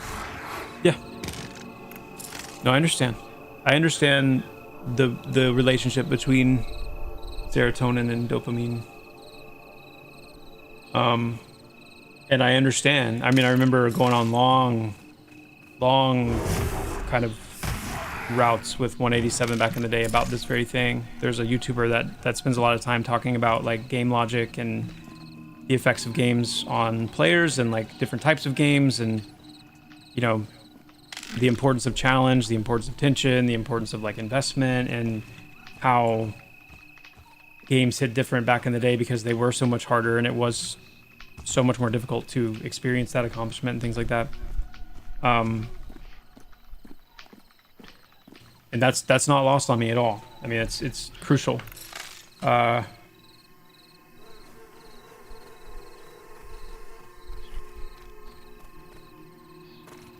But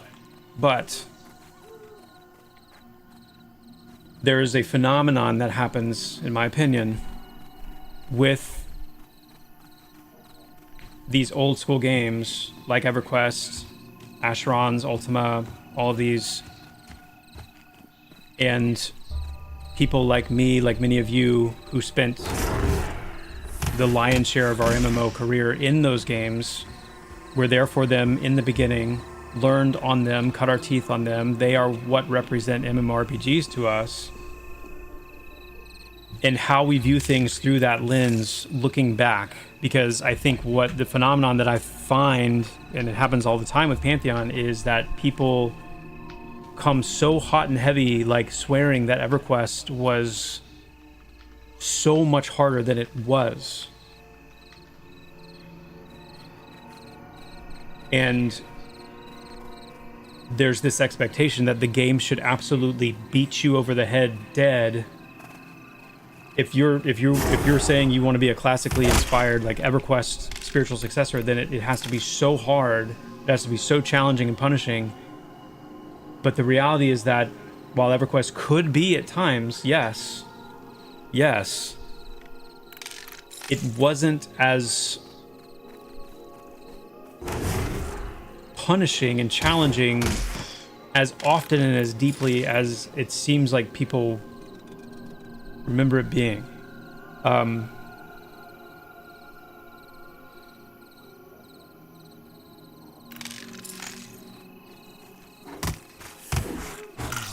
this.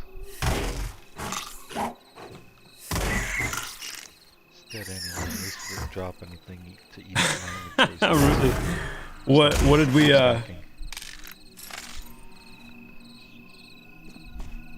what are we missing? Is that where he found his hat? That's thankfully no.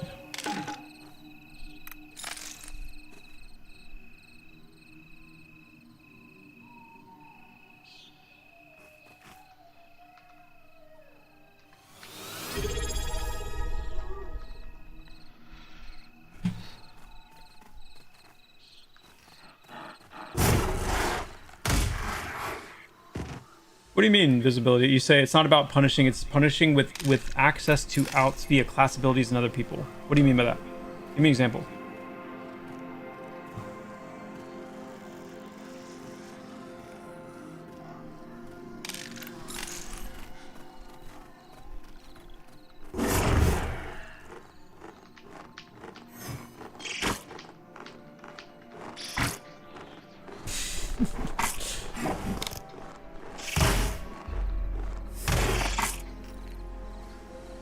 Yo, Sinner, thank you so much for the tier 1, my friend.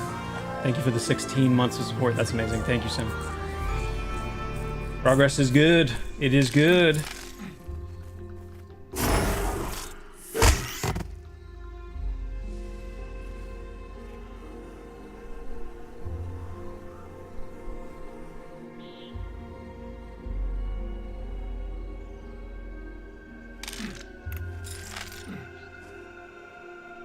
I don't own a Kobini. I have such an anemic beanie collection, meaning I have like 2 beanies. One has just ceased to exist. It has literally unraveled itself from reality. The other one I don't like. I don't like the way it fits. It's not comfortable. I used to have more. They've been lost to time. Imagine that, you know. Who would have thought? But I actually don't have a Kobini.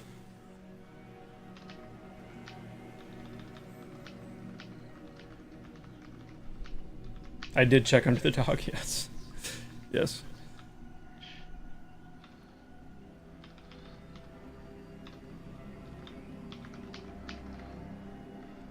Like I've said though, like, to be clear, the nighttime, for those of you that are really disappointed with like where nighttime is at right now, this was a relatively quick pass on getting away from the, because another thing to keep in mind, like, every monitor is different as well, and that may sound like a cop-out or like some kind of like a whatever, but it's very true. Like, every monitor is different, everybody's experience of what's dark is different. My game, the game I'm playing right now, looks different on your monitor than it does on mine, than it does on, you know, heck of a lot of other people's, even just on the stream.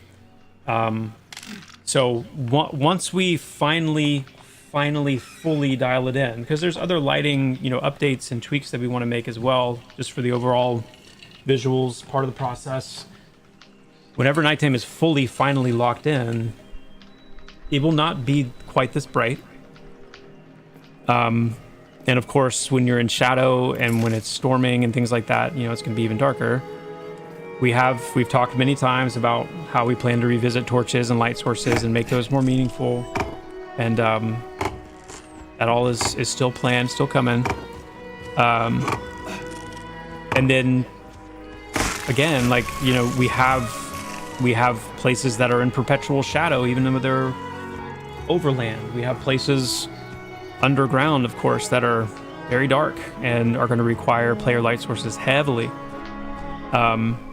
So just know that it's like, it's a thing. It's definitely a thing. It's definitely something we want to do well.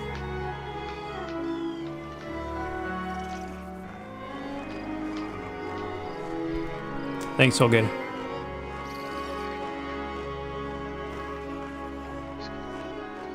Yeah, I can't wait for lightning strikes. That's gonna be. I'm excited about getting lightning strikes, especially being like actually being able to be struck by lightning.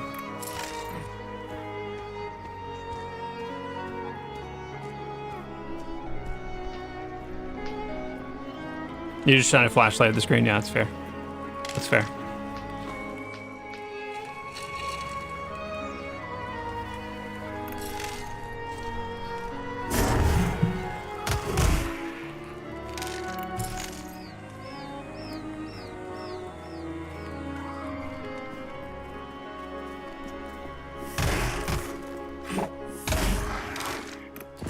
Nitsu's job. I think Pantheon's trying to take on a huge challenge, recreating the feeling of EQ is difficult. For one, when EQ was released, it was something new that we hadn't experienced. Now we have experienced those things, and creating some new yet familiar is a very tough task in an MMO. Yeah, it is. It definitely is. For sure. For sure. You know, part of Brad's desire, which was and is mine as well, and Brad did a lot to kind of implant and kind of like instill this in me, is there's two goals here. There's always been the goal of the people that grew up on and cut their teeth on early classic MMORPGs like EverQuest and its contemporaries feeling totally unrepresented for the last 2 decades, many of them.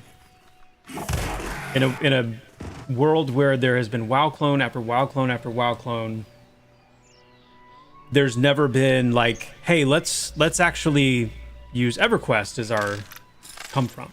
So he was huge on those, and he called them like orphans, basically, or like MMORPG orphans that have not had a home. And his passion was also, and mine also, is there are so many people who would love a classic MMORPG, who are either too young to have ever to even have like a notion of it, or just for whatever reason never played it. And his passion was like, I want more people who have never been able to experience or enjoy a game like this to do it. And that's a lot of like the, I mean, those are, to use a Pantheon Dwarven reference, that's the ice and stone that Ryfeld, you know, brought and causes fused to create the dwarf. Like that is the MMO orphan, and the kind of uninitiated don't realize that they would rabidly love classic MMORPG and wanting to see the overall population of people who understand and love and appreciate it, classic MMORPGs combined. And that's why I always harp on this, like, this balance, this fusion, this path of like, what's the DNA of EQ that and these classic games that made them so special, and what did WoW bring to the table that made it to where more people played MMORPGs in general? What are the things that kind of smoothed some of the rough edges and made it a more palatable experience? Even more important now is, you know, we're 20 years into like modern gaming. How do those two things blend? And I think there's something really special there. Actually,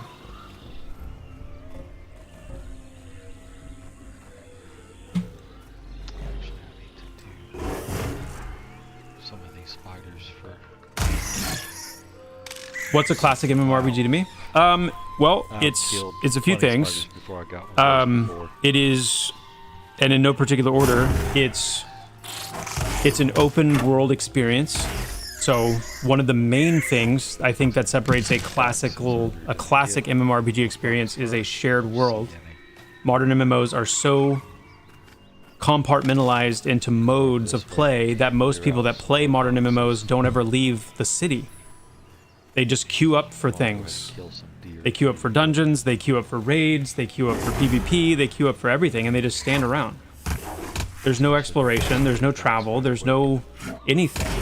So I think that's the first thing. Actually having like real interactions with other players, contested content, contested areas, being pushed away from what you want to do. That feeling of like, oh, I can't go to this dungeon because there's people here.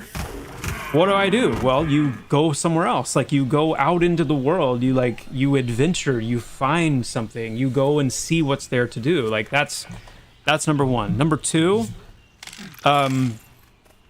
I think modern MMOs are overrun with. I mean, this is somewhat related, but they're overrun with convenience.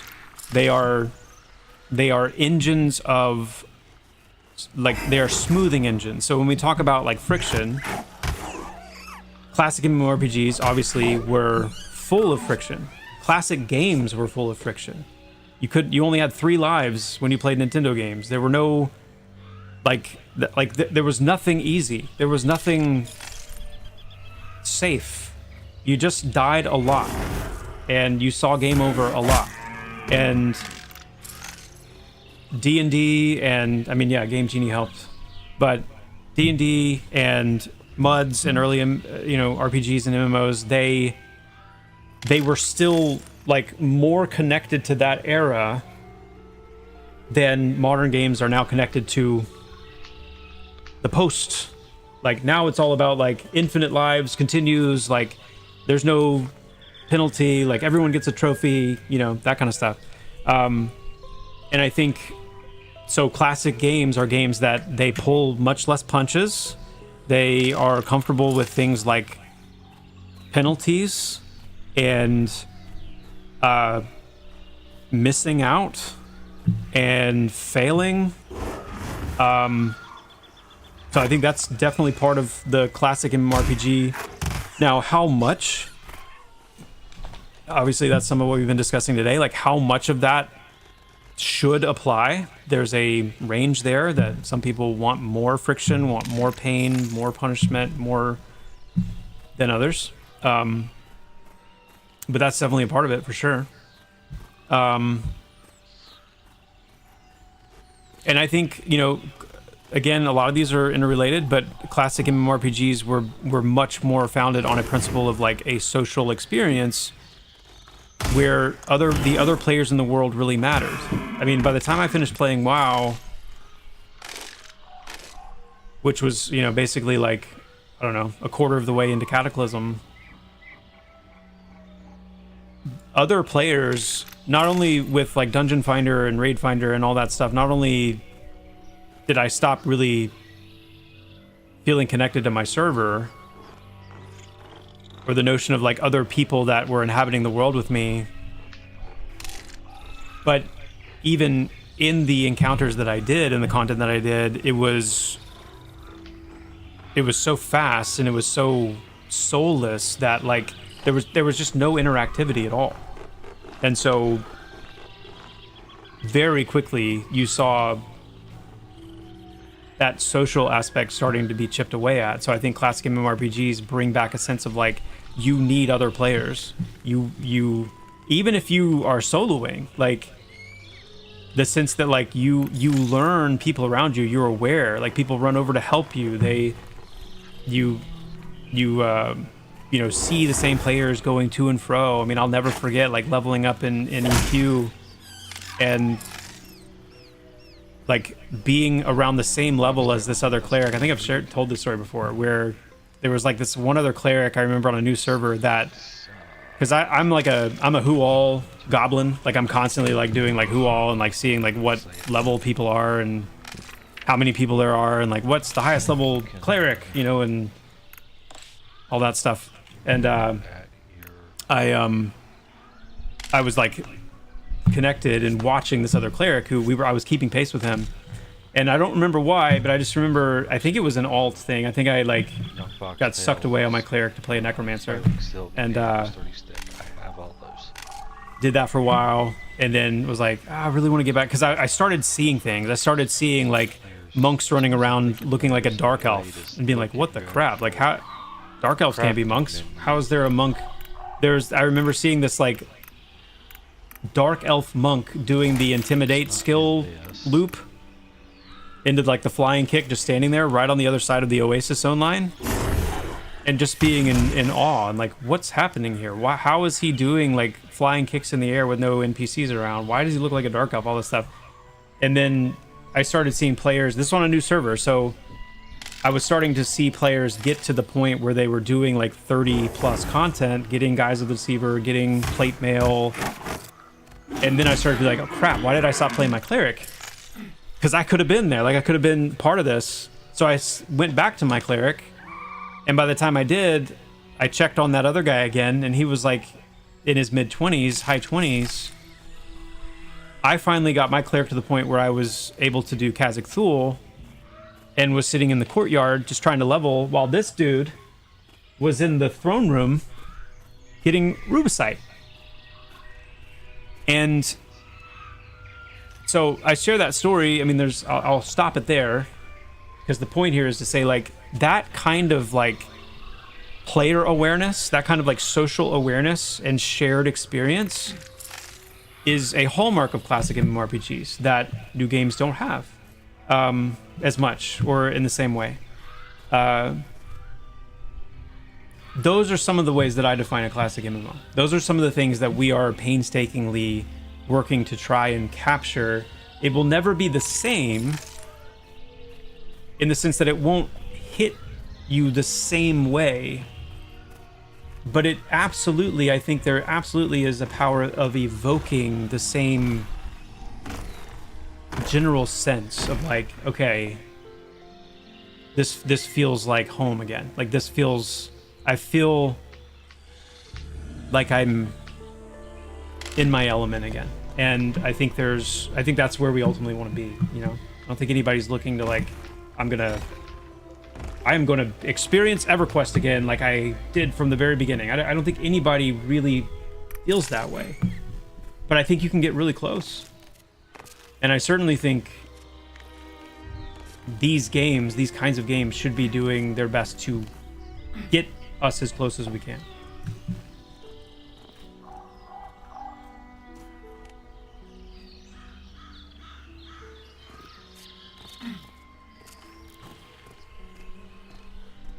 Yeah, people randomly buffing you and stuff like that, and 100% those social drive-by buffs, dumpster diving, like these things. And I know some of these things aren't quite present in Pantheon yet. Dumpster diving is a big one. But that's where we're headed. I mean, that is the design DNA that we are working to build.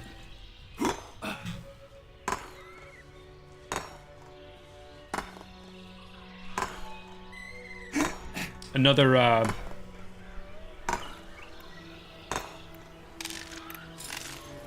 nod to classic MMORPGs right here.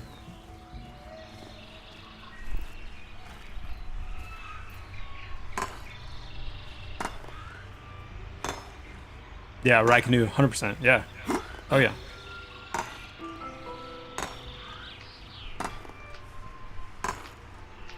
Gotta say, I have 2 boys now, and they couldn't get into tab targeting since playing with action combat like Elden Ring, Soul-like games. Yeah, I understand. I definitely think it will be, you know, the tab targeting style. But again, I mean, that's another decision where it's like there are going to be things that we do that really lock us into an old school framework, and I don't know if my kids are going to play it. I'd love for them to, but I don't know if they will. I don't know that they would. I mean, my oldest is 15. So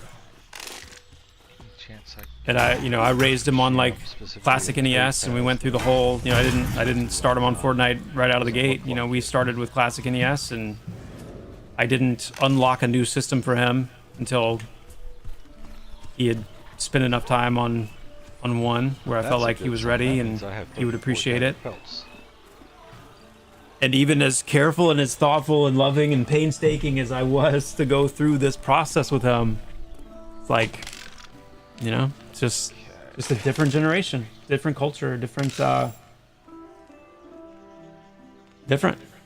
we'll see.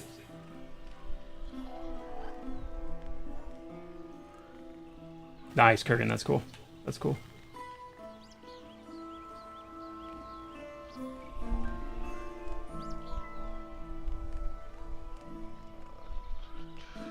Yo, Slam, that's awesome. I love that you're still checking in. That's awesome. That's my hope, and I'm confident, and I'm encouraged to know that like there are a lot of people that are just checking in. They're checking in from time to time, seeing how things are shaping up, and we have a big spring update coming up, and it's our first since we launched EA. It's our first like full wipe, so it's going to be a big moment, but more importantly, there's like it's a massive update. There are a ton of new systems and updates. Auction house coming in, mail system, the classes like 1 to 50 class kits and class progression for each class. The mastery system. There's gonna be lots of itemization updates. We've got a brand new like huge like zone content area coming in. It'll be a really good time to check in, and if not, jump in and play. Yeah, games in EA now. It is. Yeah, we launched in early access last December, so still on our march to 1.0. But yeah, we are soundly in the early access phase. Spring, what counts as spring? Spring is spring. Yeah, spring is spring. I look forward to when I can say more.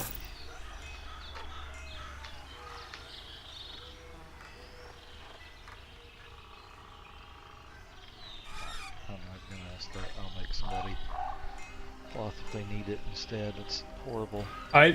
Well, yeah, I don't expect gamers to be anything but pessimistic. That's just the world we live in. Yeah.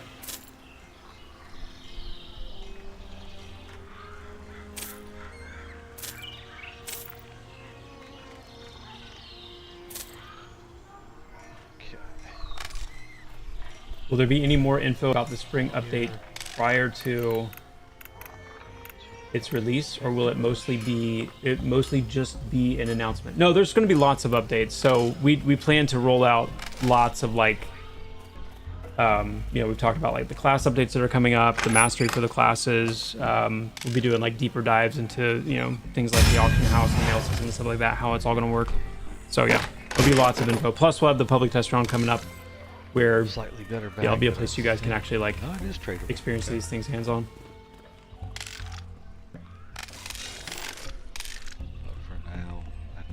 Full set of bags, so we'll still use that. But let's go and improve our set of bags.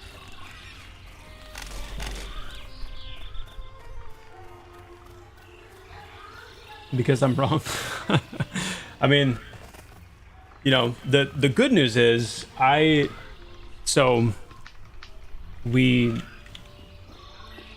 am going off of what I am being told by our project manager. I'll say that. So, I mean, obviously I have insight into that, but no, I mean, I feel good about it. I do.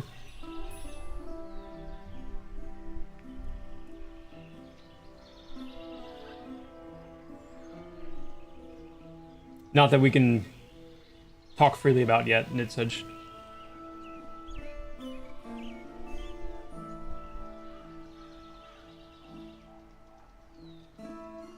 Yeah, that's a good point too. Yeah, and Slam, if you are interested in kind of like what are the things that are coming in the spring update, in December, this past December, we did quite a few dev blogs on the systems that are coming up. You can check on Discord, you can check on the Pantheon site and read up on all those. There's quite a few. I think there's like 9 dev blogs that we did. We did an AMA on the new official Pantheon Reddit, where we went into a little bit more detail about some of it. But yeah, I would definitely start there and just kind of like get a sense of everything that's coming in the spring. Hell levels... Wait, what?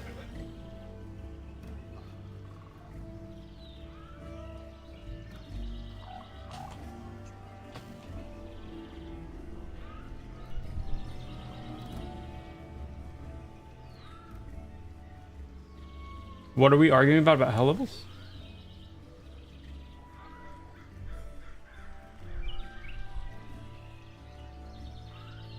Hell levels in EQ definitely were there right from the beginning.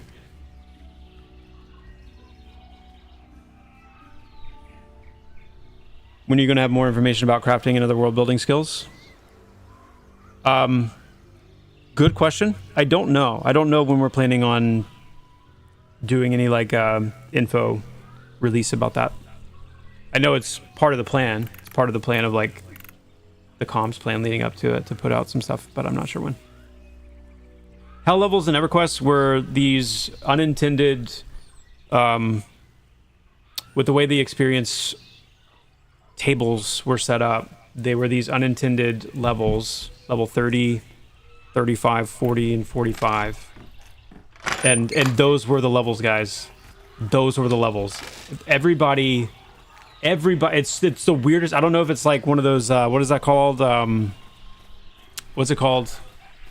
Was it Mandela effect or whatever? I don't know. I don't know why every time this comes up, I think every single level there is has been cited by people as saying like 37 was a hell level. Oh man, I remember level 43.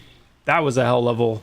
It was 30, 35, 40, and 45. Those were the hell levels pre-50. And there was something with the way the experience formula and the tables and everything happened where those levels were like... what I don't remember is like what magnitude, but you needed like significantly more experience for those 4 levels to complete the level than you did for other levels. Yeah, easily 3 times as much. It was like a crazy, you hit it and you're like, oh my gosh. And then yes, level 54 and level 59, all of 50 plus was much slower. Like they were all much slower, but level 54 and 59 in particular were like kind of like 50 plus hell levels. They were awful, crazy. But then the cool thing was once you got on the other side of it, I remember like finally getting through 30, getting level 31, and then you kill one thing and you're like, oh my gosh, like you feel like you almost get like a half of a bubble, you know? Doing too many at once. It was so fast. So it was this unintended, but in a way kind of like anything based on kind of like endearing like thing based on jute that they didn't fix for a while. Or you process it. And it was just kind of one of these one of the things that we remember. But oh yeah, I definitely remember hell levels. Maybe taking to cloth bolts. You recall 54 being the worst hell level? I think 59 numerically was worse, but I think because 59 was the last one, I think it just felt different. 54 felt awful because it was like I'm not even halfway, and it was just. So I think it definitely felt worse than 59 for sure.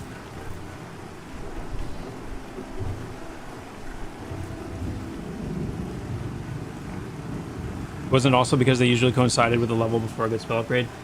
No, there wasn't like a level before, but I remember level 34 for a lot of classes was like a really stacked spell level. Really stacked. And so you still had some levels to go, because I know for like the casters and priests and casters had different upgrade levels. Like casters went like 4, 8, 12, 16, 20, 24, and then they went to 29. And priests were different. Priests were 5, 9, 14, 19, 24, 29. So they had a different progression on the way up, but then once you hit 29, they went to the same level. So level 34 for a caster and level 34 for a priest were both usually pretty stacked. And level 39 was the same way, because remember, level 39 is when you got your last like spell effect visual upgrade. So level 39 was also a big one. That's when you started seeing like your blue sparkles and stuff come out. And then 44 and 49. I mean, 49 obviously was huge, but so yeah, you're right in the sense that it wasn't like the next level, but it was like the next spell level was always really good at that point. Those levels.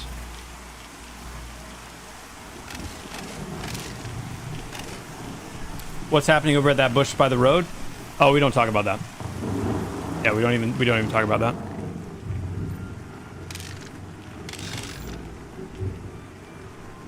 Yeah. Let's get that back since I traded that away earlier.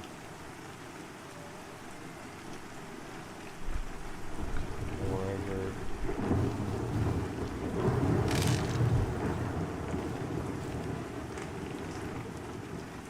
It's too bad internet archives don't match your memories. Are you talking to me? those.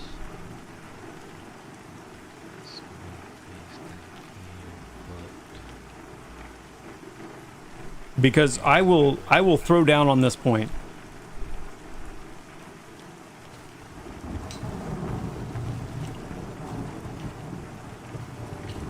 Juicy apple. Booyah.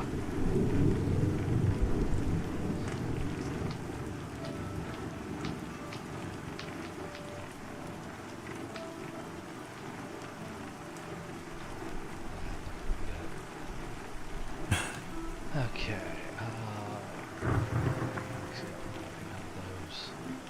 Just let me play. What are you talking about? Who are you talking to? Killed many bats before.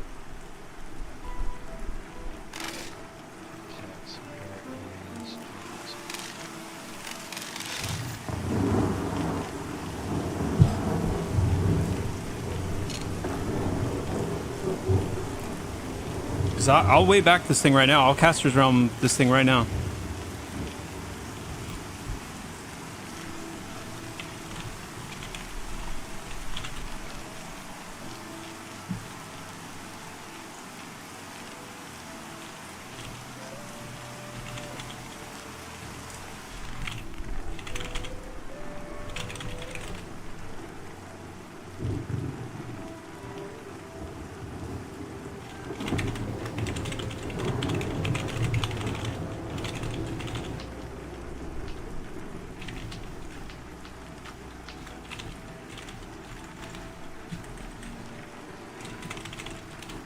What's he doing?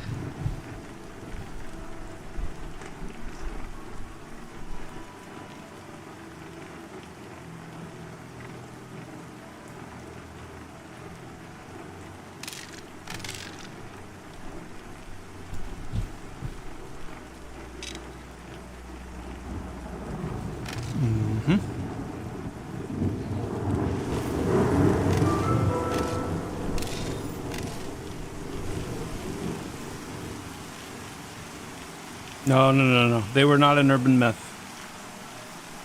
No. No. No.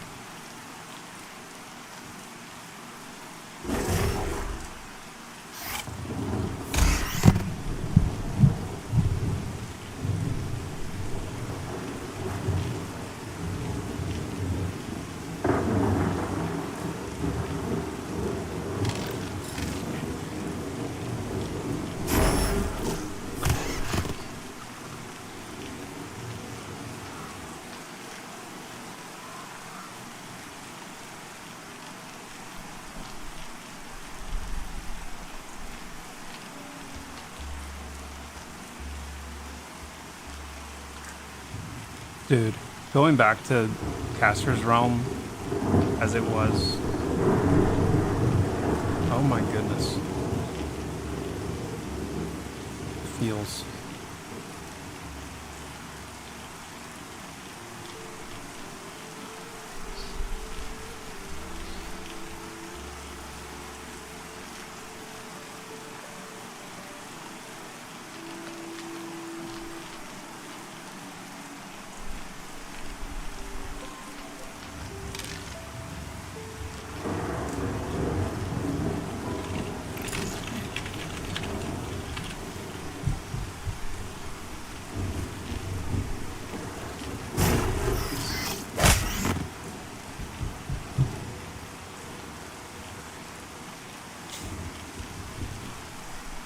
Anyway, I'm not gonna get lost in this rabbit hole right now, because it is a rabbit hole.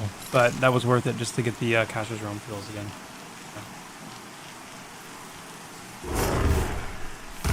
Yeah. So here's the deal. It's time. I need to sign off for today. I've actually got some work on Fairtail that I need to do today. So I'm gonna go do that after I get some food. But this was awesome. Good stream. We're still going on our hardcore run. We made it to level 10 today. Full group experience in Goblin Caves. No deaths. Very, very, very happy with the progress. Also, great chats, guys. Great conversations. Appreciate you being here. Continuing to be excited about what we're doing, and looking forward to next time. I don't know. Feels kind of weird, like having streamed every day last week, and then this week we're 2 days in. I'm not sure if I'll be able to do another stream this week yet. I don't know. If I do, it will probably be Friday, but there's a chance I might not do another one this week, just with how busy things are. And particularly this week with some of the things that we're trying to get done. So, we'll see. I'll let you guys know if so. If not, I will definitely be back again on Monday. That is faux show. But regardless, if I see you on Friday or see you Monday, until then, guys, thanks so much. Have an awesome rest of your waking time. And until I see you again, adios, my friends. Take care. See you soon.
Alright, so for the most part I'm just going to be going around and doing gathering and crafting.